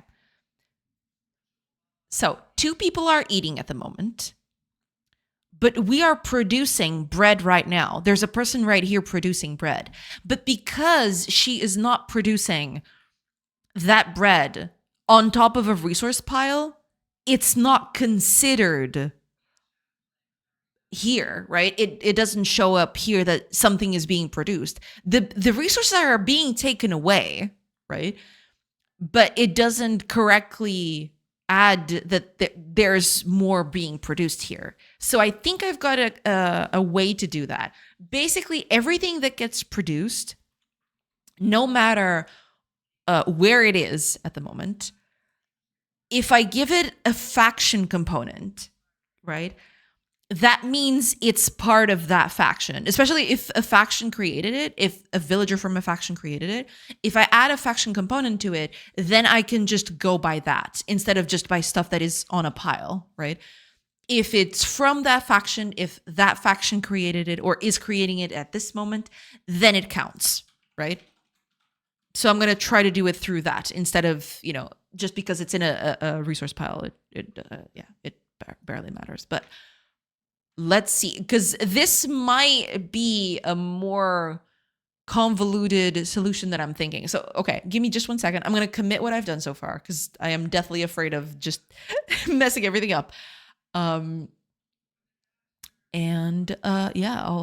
or rather, okay, I'm going to give it a shot. I'm going to give it a time, Take my sub. Thank you so much, Dark Master. Coming right up, sugar. Thank you so much, Dark Master. Thank you so much for the sub. I appreciate it. Welcome in. I hope you're doing good. Welcome. And thank you so much for your generosity. Very much appreciated. All right, let's see here. I'm going to give it a small test. And we'll see how that goes. So, because that's the resource list. I think it's the name of it. Yes. Okay. So what I do here.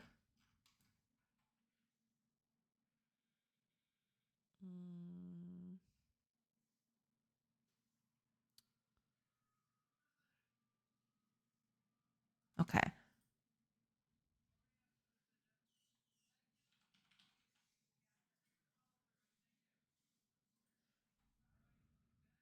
Quantity add and quantity subtract.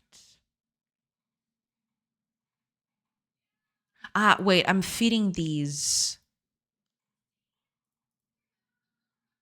I'm feeding this through something. Makes sense. Update resource list. Here we go.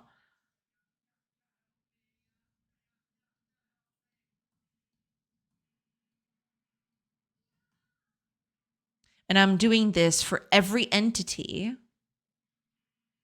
that is in an in and out resource flow, which is not exactly what we want in this case.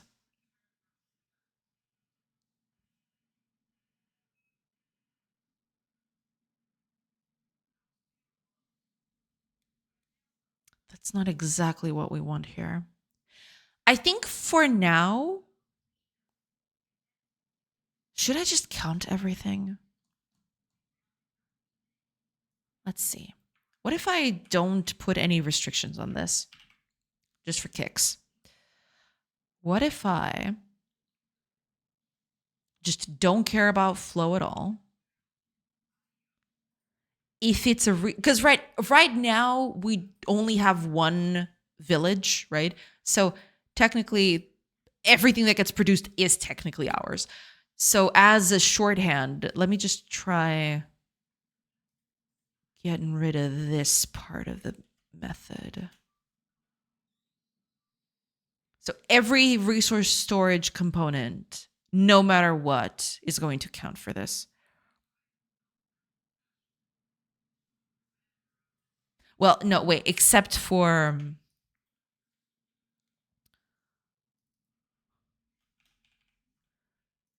inward. Inward stuff we don't care about.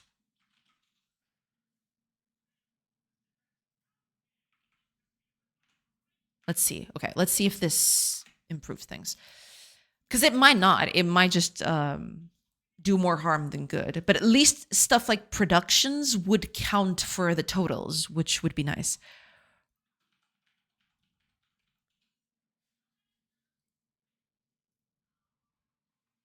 But then stuff like this is going to happen where, yeah, technically they exist, right? But because they're being moved around, they're considered, I mean, this is not that bad, actually. That means that some of this is getting moved, which is okay, I guess. Let's see about production. So if I go here, milling and oven. Yeah, basically what this means is that some stuff is getting moved. from one place to the other, which is, it's fine.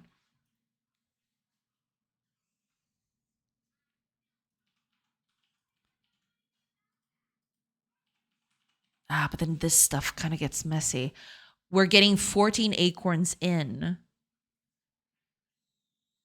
Right? I need a faction thing. If I do this with a faction thing, I can mark everything that we cut, because there are natural things, right?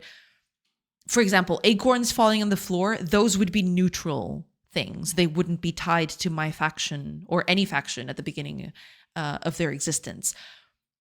But if I collect them, then they become part of my faction, and then they count for this, right? So I believe a faction would help immensely with this. Giving the piles their own faction would definitely help.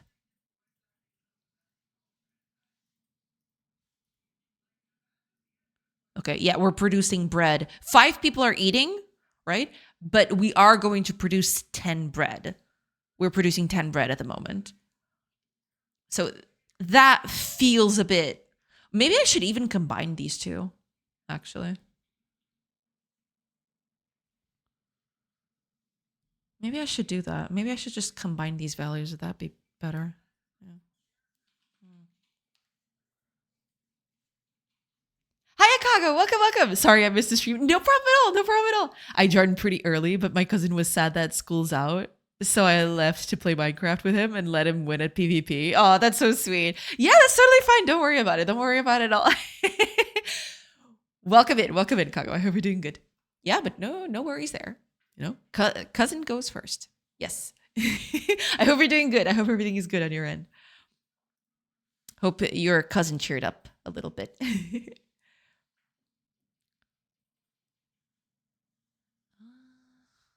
Okay. So yeah, at least this gives us some semblance of the kind of production that we're getting. I feel like if it's being moved, it shouldn't. Maybe I should just combine them. Maybe I should just combine these values.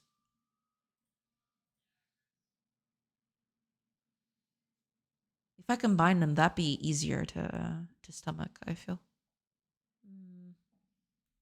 I don't know. He's cheered up, but I also mistakenly thinks he can take me in a 1v1. I would spin and throw that kid like Bowser. Hell yeah. But that's the way you do it. You lull them into a false sense of security. And then when they least expect it, then you strike. That's the way to go, right? Always keep them guessing. Always.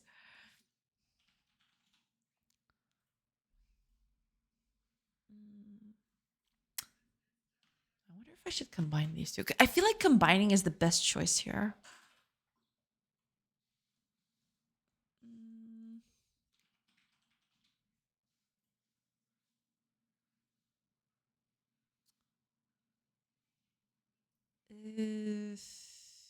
Should I do that?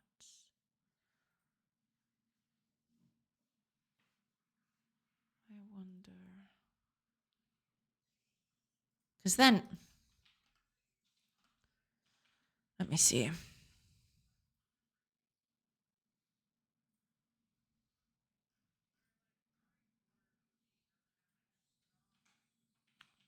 Could change things in here just to test that out. Yeah. How's work on Aave going? Going well. I made a few changes today.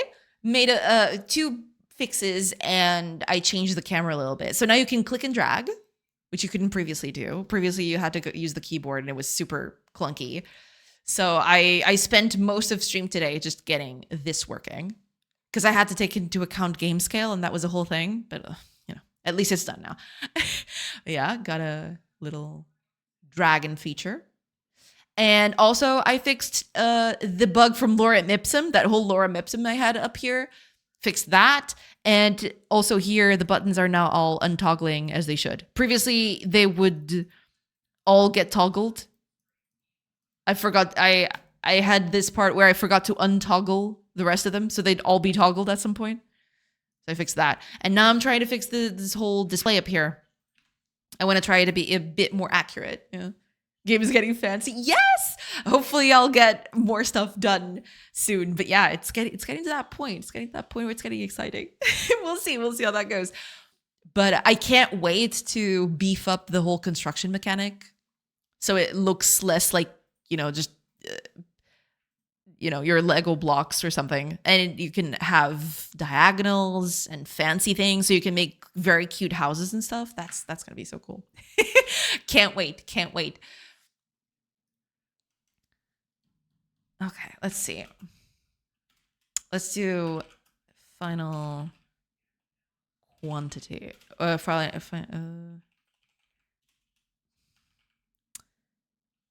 Differential. Let's do add plus or minus, right? Because minus subtract. And then what I put here is basically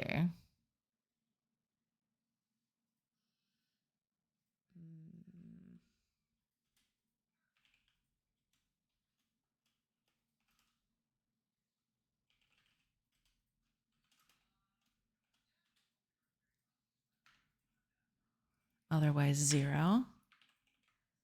And quantity subtract is going to be basically that. And we'll see. This is me just very much slapdashing a solution here. We'll see if I keep this, but yeah. 10 houses, that'd be cool looking. I mean, I'd like to at some point, yes. I want them to camp. There was a whole thing at the beginning when I started developing the game where you'd go out and you'd camp outside, right? When you went on to adventures outside of your base area, you'd be able to camp in places, and I'd like for you to see their camp. So yeah, 10 houses would definitely be a nice thing to have at some point. Yes, I definitely want to add that in at some point. I remember camping and sending people to hunt. Yeah. That was so long ago. It feels so such a distant time. Kind of weird. But then it doesn't show up.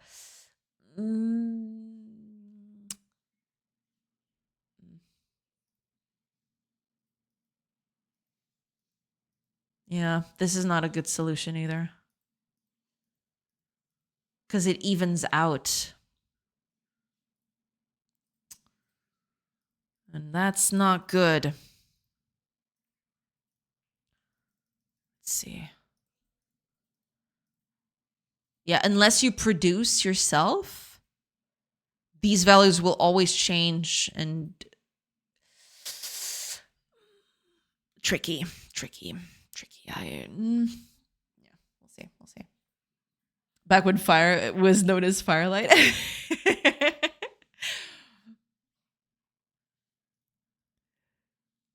Firelight. Also a cool name. Maybe it's his alter ego. Maybe Firelight is his alter ego. You never know. Yeah, we're producing, but it's being eaten. No, okay, that doesn't work. I don't like that. That feels weird. I'd rather just show up how much is getting produced and how much is getting consumed than just showing the total. Yeah, total is not working for me. Nope. Get out of here. No, I'd rather show just the things happening. It does feel like the UI gets a bit messy though when that happens. Wait, did I not change anything? What? Is Godot? Man, Godot sometimes does this. I don't know if it's me or if it's Godot.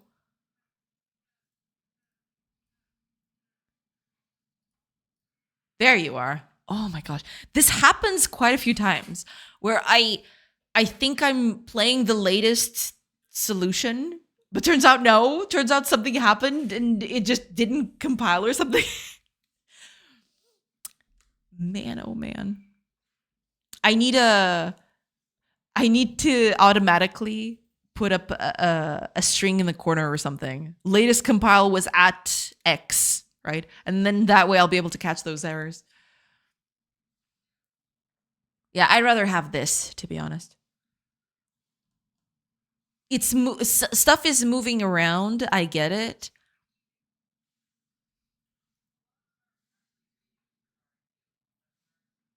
Or maybe I shouldn't even list it up in here in first place.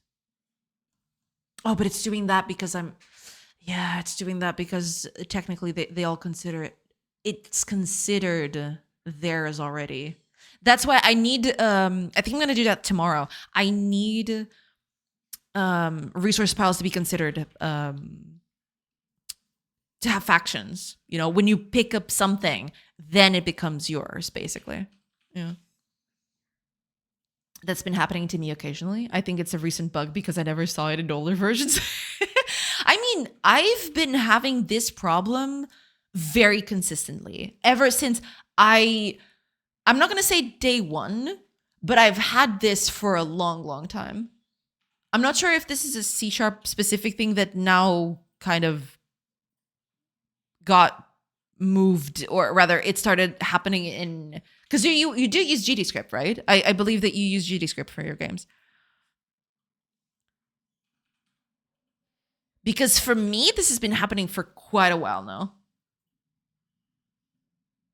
I don't remember a time where this didn't happen. I've had times where I remember from the very beginning of me streaming, which is when I got started with Godot, I always remember this stuff happening at some point or another. The streamer is bullying me for using GDScript live on air. No, I'm just asking because if I remember correctly, you are using GDScript, right? I'm not bullying you. I'm just saying, to you, it might have started happening recently, but for me, it's been happening for quite a long time now. Maybe it's related. Maybe it's just caught on to GDScript at this point. I use GDScript. Right, yeah. But yeah, I've been having this problem for a long, long time. Where sometimes I think, oh, okay, I have the new thing. Turns out it's the old thing. And it's selling itself, it's passing itself as the new thing when it's not. Tricky. Very tricky to figure out sometimes. Especially when you do very subtle stuff.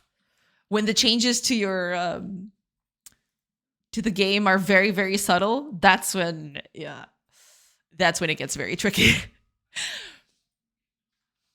I could see using other languages causing issues, I guess.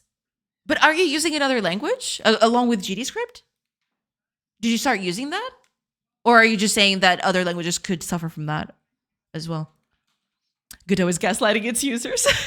That uncertainty. Oof. It's happened a few times. There have been a few times where I catch a bug right at the beginning of when the game is starting. I catch a bug and I think, oh God, this is it. What is this? This has never happened before. And then I don't know what happens. I compile again, run the game again, and suddenly the bug just disappears. I never see its face ever again, ever. And when that happens, and it's been quite a few times where this happens, I am always left wondering, wait, was that a one-off thing that I didn't catch? But then, it's been years since that bug happened and I never caught it again. So maybe it was just Godot's compilation was just tricking me. I don't know. But I've had quite a few times where that happened, and it's always a crapshoot because I don't know. I don't know if it was a very a very buried bug that I don't know. I don't know. And sometimes I'm left wondering. Most of the times I recompile and it works. Suddenly that bug is gone. But because of the nature of the game, right? Everything is procedurally generated. Some of the situations where this stuff happens could lead to some bugs that I don't know about, right? Some sort of messed up procedural generation could definitely throw this off on another path very easily. So I'm left wondering, was that it? Was that not? I don't know. Generally, I just use GDScript. Okay, gotcha. I meant that GDScript probably has the advantage of being tied close to the engine, so maybe it has less moving parts. I'm assuming that's it. Yeah, I'm very excited. Hopefully that happens soon. The whole, because I know that they want to move C# to a GD extension kind of thing. I'm hoping that they make the system seamless to use, kind of like what it is now, right? The way the system works now is very seamless. You just install Godot with the .NET environment and you just go at it, right? I'm hoping that the GD extension system that they are devising kind of is as simple to use as that. But yeah, the fact that C# works in Godot is nothing short of a miracle. I will, I don't want to say that, I'm not here just to say bad things about it. But it is a extremely hard problem to track sometimes when that stuff starts happening, when those kinds of very one-off things start happening and you don't know why they're happening. That's kind of weird. That's kind of creepy. It kind of makes you, think twice what's going on. But, it's part of the deal. So, I've had worse things. But it is sometimes I'm left wondering. Sometimes it's tricky. I really need to change the rendering of this thing. I'm not going to change it. I don't think I'm going to change this rendering problem until the playtest happens. Because after the playtest happens, I am going to change the whole performance issue of all this, and that includes rendering. So, yeah. I'll get to that soon.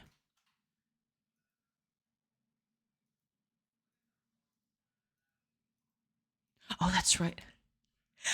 I kept looking at the acorns because they're always increasing. But I kept forgetting that, yeah, they're doing that because, well, they're just appearing all the time.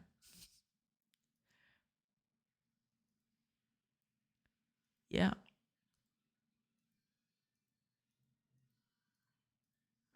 Let's see. Let's have some bread. Let's bake some bread so that they don't run out of food.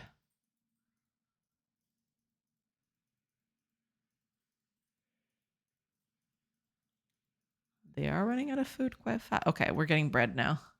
Good. Nice. Okay, hopefully production is going steadily. Yeah, it's slowly increasing, but they eat a lot. They actually eat a lot. Infinite acorns? Well, yeah, if you keep time spinning, yeah. And the more trees spawn, because trees, spread their seeds and other trees start popping up. Yeah, the more trees, the more fully grown trees. That's an important distinction. The more fully grown trees there are, the acorns just keep on piling. Look at that. It's just acorns forever. That's how it goes. I might need to tone down on the acorns thing. But for now, you know what? I'll take it. It's infinite food.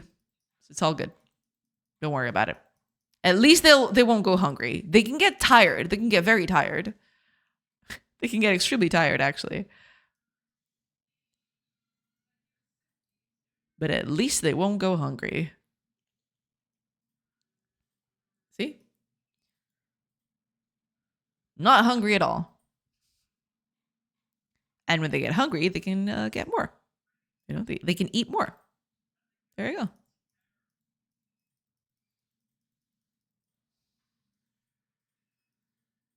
There you go. But yeah, at some point I need to tone down on the whole on the acorn thing. The whole process of nature needs a a refinement. It's working, right? But it definitely needs a retouch in terms of balancing and values and stuff. I'm still not too worried about that. I'm basically just doing this as a test. But yeah, at some point I need to rebalance these things because some of the stuff gets pretty complex pretty fast. There's a lot of moving parts happening. Look at all those acorns. Damn.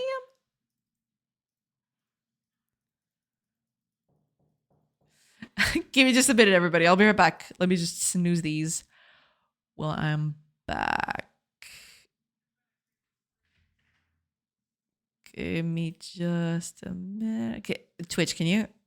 Okay, there we go. I'll be right back. Give me just a minute, everybody.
All right, sorry about that. Alrighty, let's see. Look at all those chickens. It's still one of the funniest videos I ever saw. It is so cute. It's so cute. I love it so much. Look at all those chickens. I love it so much. It comes from the heart, you know. It's genuine. It's beautiful. I love it. I love it so much. All right, with that done, yeah, I'm thinking tomorrow I'll do the whole faction thing because I believe this is going to alleviate all of these problems.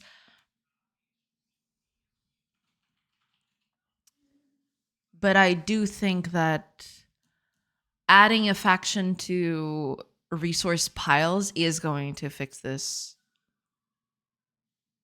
at least partially. Yeah. Or the go and pet that dog. Hell yeah. It's just so cute. It's very cute. Oh, Johnson, welcome in. Hey. Hello. I hope you're doing good. How's development going? How is everything going? Welcome in. How's the mailroom happening? How are those froges? I hope you're treating those froges well. How's it going? Doing good. Just adding more stuff. I'm adding stuff to the game and, adding a bunch of things. I recently as in today, we just added mouse dragging to scroll the view. So, got that going for me today. took a while to get this working on all resolutions, because that's one of the biggest problems is when the game changes resolution. I needed to keep, I need to keep the mouse movements done. So yeah. But outside of that, did that. I recently added. It's a bunch of. Right now, I'm at the point where I'm just making very small, quick fixes to things before I actually get to the big stuff, because there's some big stuff coming. I want to get a playtest going soon, TM, and I'll be adding a few more things because I want to give players a bit more stuff to do, right? And the game still doesn't have a lot of content. I added recently. I don't know if you were here when I added this.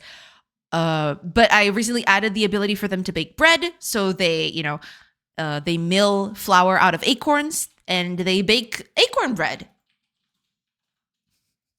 But I haven't done that. They're not doing that. I think I've got a bug here. I got to fix that tomorrow. But I'll add another oven here and that should fix that. Yeah, they're not working, which is weird.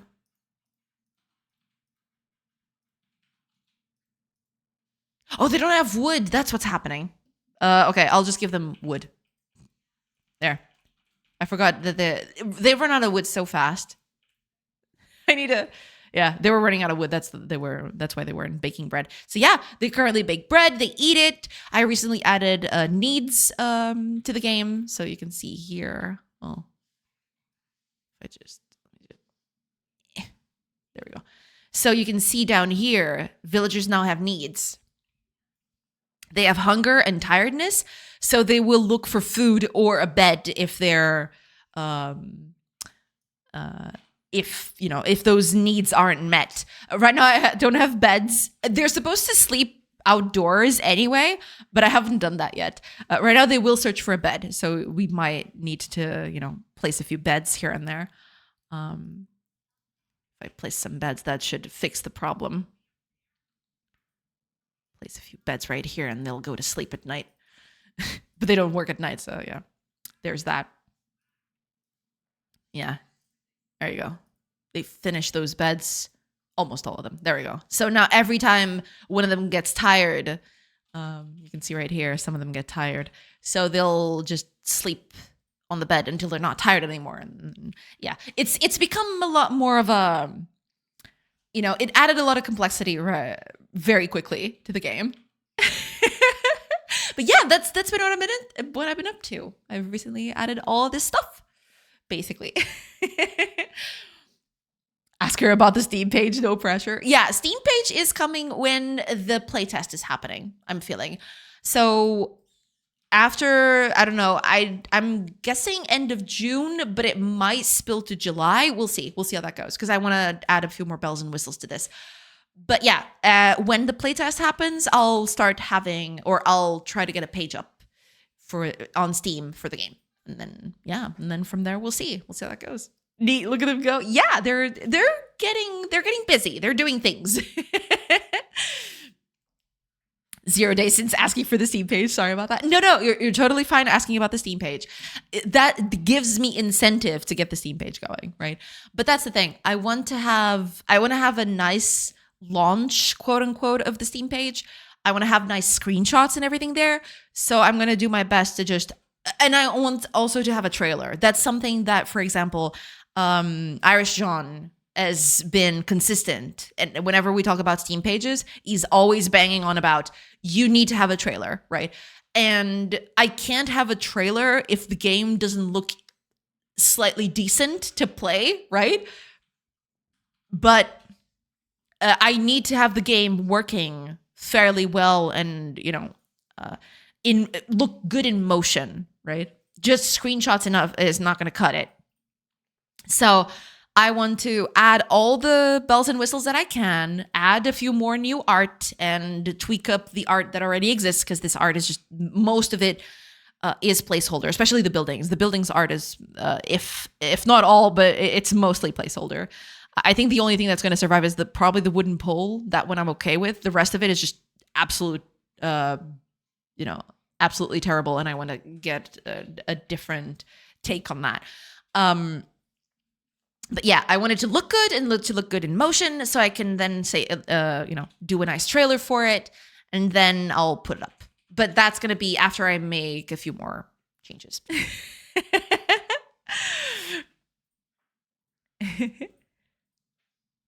Someone on the chat gave me that mission. That's okay. That's okay. I understand that that's a very it's priority number one. I get it. It's totally okay. You can ask about the Steam page. It's totally fine. I am not bothered by it. Don't worry. There's a German word, Wusselfaktor, that describes the good feeling of watching a thriving virtual environment. Your game will have a high Wusselfaktor, and you should highlight that in the Steam page. I see. Well, I did not know that word, but I very much agree that that's a good feeling. Yes. Yeah, I haven't started writing anything or adding the texts or anything like that. But yeah, I definitely want to highlight the whole community building aspect of it. And, being able to give them nice houses and having them work on things and seeing them thrive and improve. Yeah, I definitely want to focus on that for sure. Not the word specifically, but your trailers and stuff should show it. Oh yeah, absolutely. Yes. I definitely want to add that in. Yes, I want to lean at this moment while I don't have the rest of the game. I definitely want to lean more into the community aspect of it, having a small community, seeing it grow, seeing it improve, building little houses for them, seeing them, doing their thing daily. Yeah, I definitely want to focus on that. But thank you. Now I know a word for that feeling, which is nice. So thank you for that. But yeah, I definitely want to lean on that aspect of it. Yes. What's the German word for laughing like a demon when your dwarf fortress traps butcher goblins? Damn, I don't know. But probably, I don't know the German word specifically. I mean, there might be one. Hinterhalt? What does that mean? Does that have direct translation? Oh God, I'm afraid of even asking. Emboscada. Oh, I see. But, oh man, ambush, right? Ambush. But that doesn't describe the laughing process, right? The laughing process is a mix. I'd say it's a mix between megalomaniac and I don't know, psychopathic behavior. Because those poor goblins are getting butchered by your traps.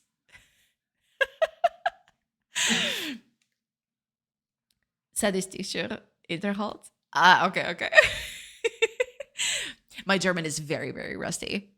Poor goblins. Yes. What did those poor goblins do to you?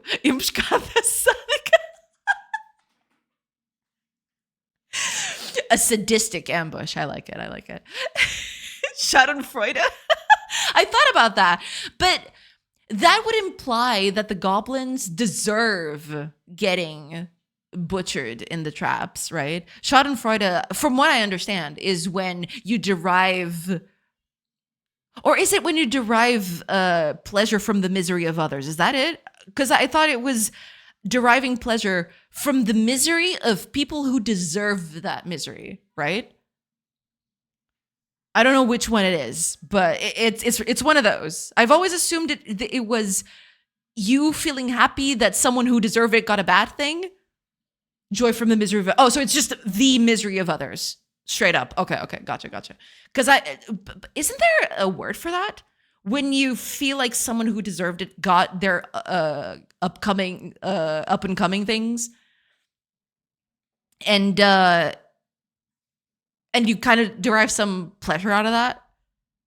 There's a different word for that, or am I tripping? Am I completely inventing things?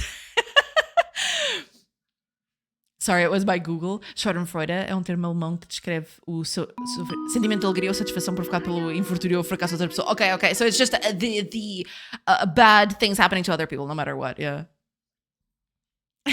Oh, Jevons Cherries Game Dev, welcome in. Thank you so much for the raid. Hi, welcome in. Let me give you a shout out real quick. I can type.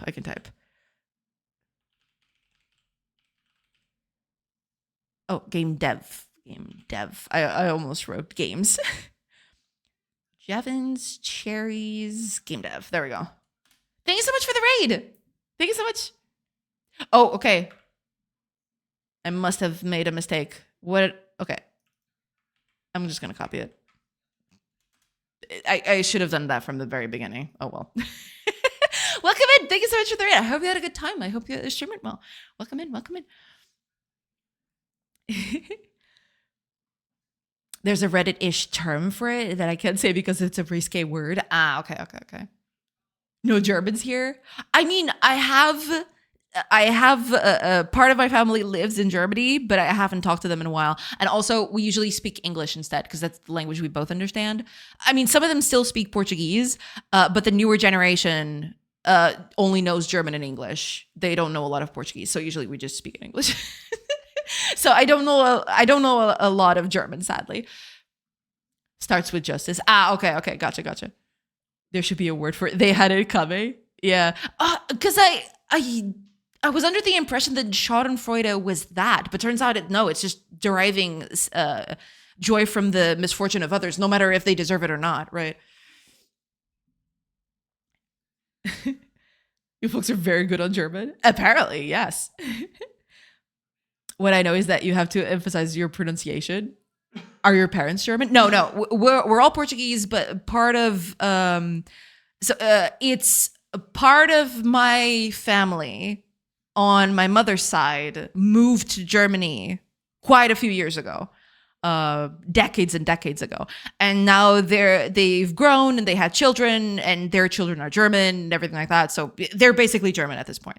But they still have the Portuguese roots, right? Some of them, the older generation still speaks Portuguese and all that. Yeah, that's basically it. Yeah, but no, we're all Portuguese. Yeah, it's just that part of our Portuguese family moved to Germany quite a while ago, and then they basically became German in a way. Yeah. After a few generations. That's what I meant. Thanks for the shout out. No problem at all. Thank you so much for the raid. I hope you're doing good. I hope you had a nice stream. Welcome in, everybody. I need to learn a second language. I feel like a caveman. It's fine. You don't have to if you don't want to. It's totally okay. Plus, you already know a bit of Portuguese, or so I was led to believe. So you're on your path. You're on your path there.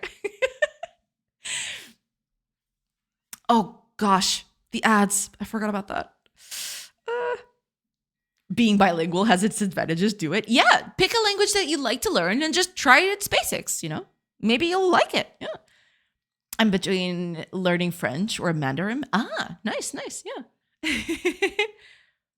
Meu Portuguese is very good. Yes, it is. Right. I am so sorry to everybody who just came in. I postponed the ads up until the very limit, so sadly I can't postpone them anymore. So in about 15-ish seconds, they'll be back. Yeah, I'll have to go after the ads are up, but I will leave it for a little bit. I'll leave the ads playing, then I'll come back. Then I'll be here just for a few more bits, for a little bit more, and then I'll have to raid out because it's getting close to dinner time. But yeah, there is that. Oh, okay. I'll catch up with you when I come back. So I'll be back in a bit. So catch you on the other side of those ads. See you in a bit, everybody.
Hey, everybody. Sorry about that.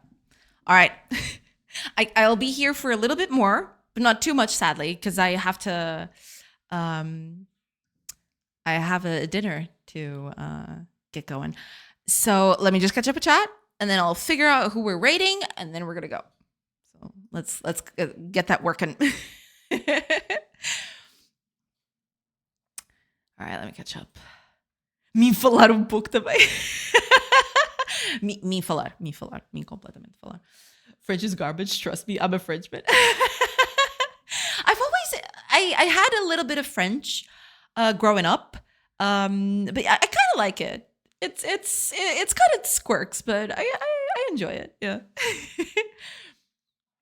I heard stories about counting to 100. Oh my gosh, the French numbering system is so complex. It's a lot of words just for one thing, you know. They were better off just inventing a word for every number instead of having to do, you have to do maths basically. See, I'm back. Seems like you haven't finished yet. Oh yeah. Still doing the maths, Kaga. 1, 2, 3. Where was I? Damn it. Carvandis for 90 is crazy. Yeah, you basically have to do maths. Yeah. It's kind of weird. 97. Yeah, that's for 97. It's so weird. The whole French numbering system. I mean, it's quirky, right? I guess it's just quirky. It's part of the language itself, but that was one of the biggest things to learn, was how do you make the numbers, you know? How do you sum all of that and multiply? Because it's 80, it's 4 times 20, and then add 10. 90. It's so crazy. But, you know, I guess it's just part of the language. I guess, you know, we all languages have their own things. To be fair, I always found it weird that English has unique names after 10, but stops at 20. Yeah. I guess it's just because they were used more. So they just invented words for those numbers. And then, you know, numbers started getting bigger and bigger, and they just, you know, just adapted a whole system of just 21, 22. I'm guessing there's some historical fact behind that. I'm pretty sure. Yeah. But yeah, you know, I feel like most languages, the weird system is usually the numbers, you know. Sometimes it's not.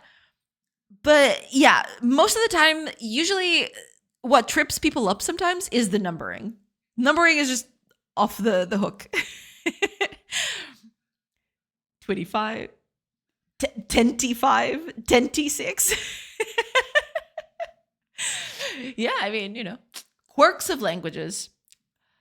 It is what it is. All right. With that, I will sadly need to go because it's getting close to dinner time, and I have to, you know, plus I have other stuff to take care of after dinner. So yeah. Let's see. Who is up at the moment that we haven't rated recently? There's a bunch. Which one do we pick? All right. You know what?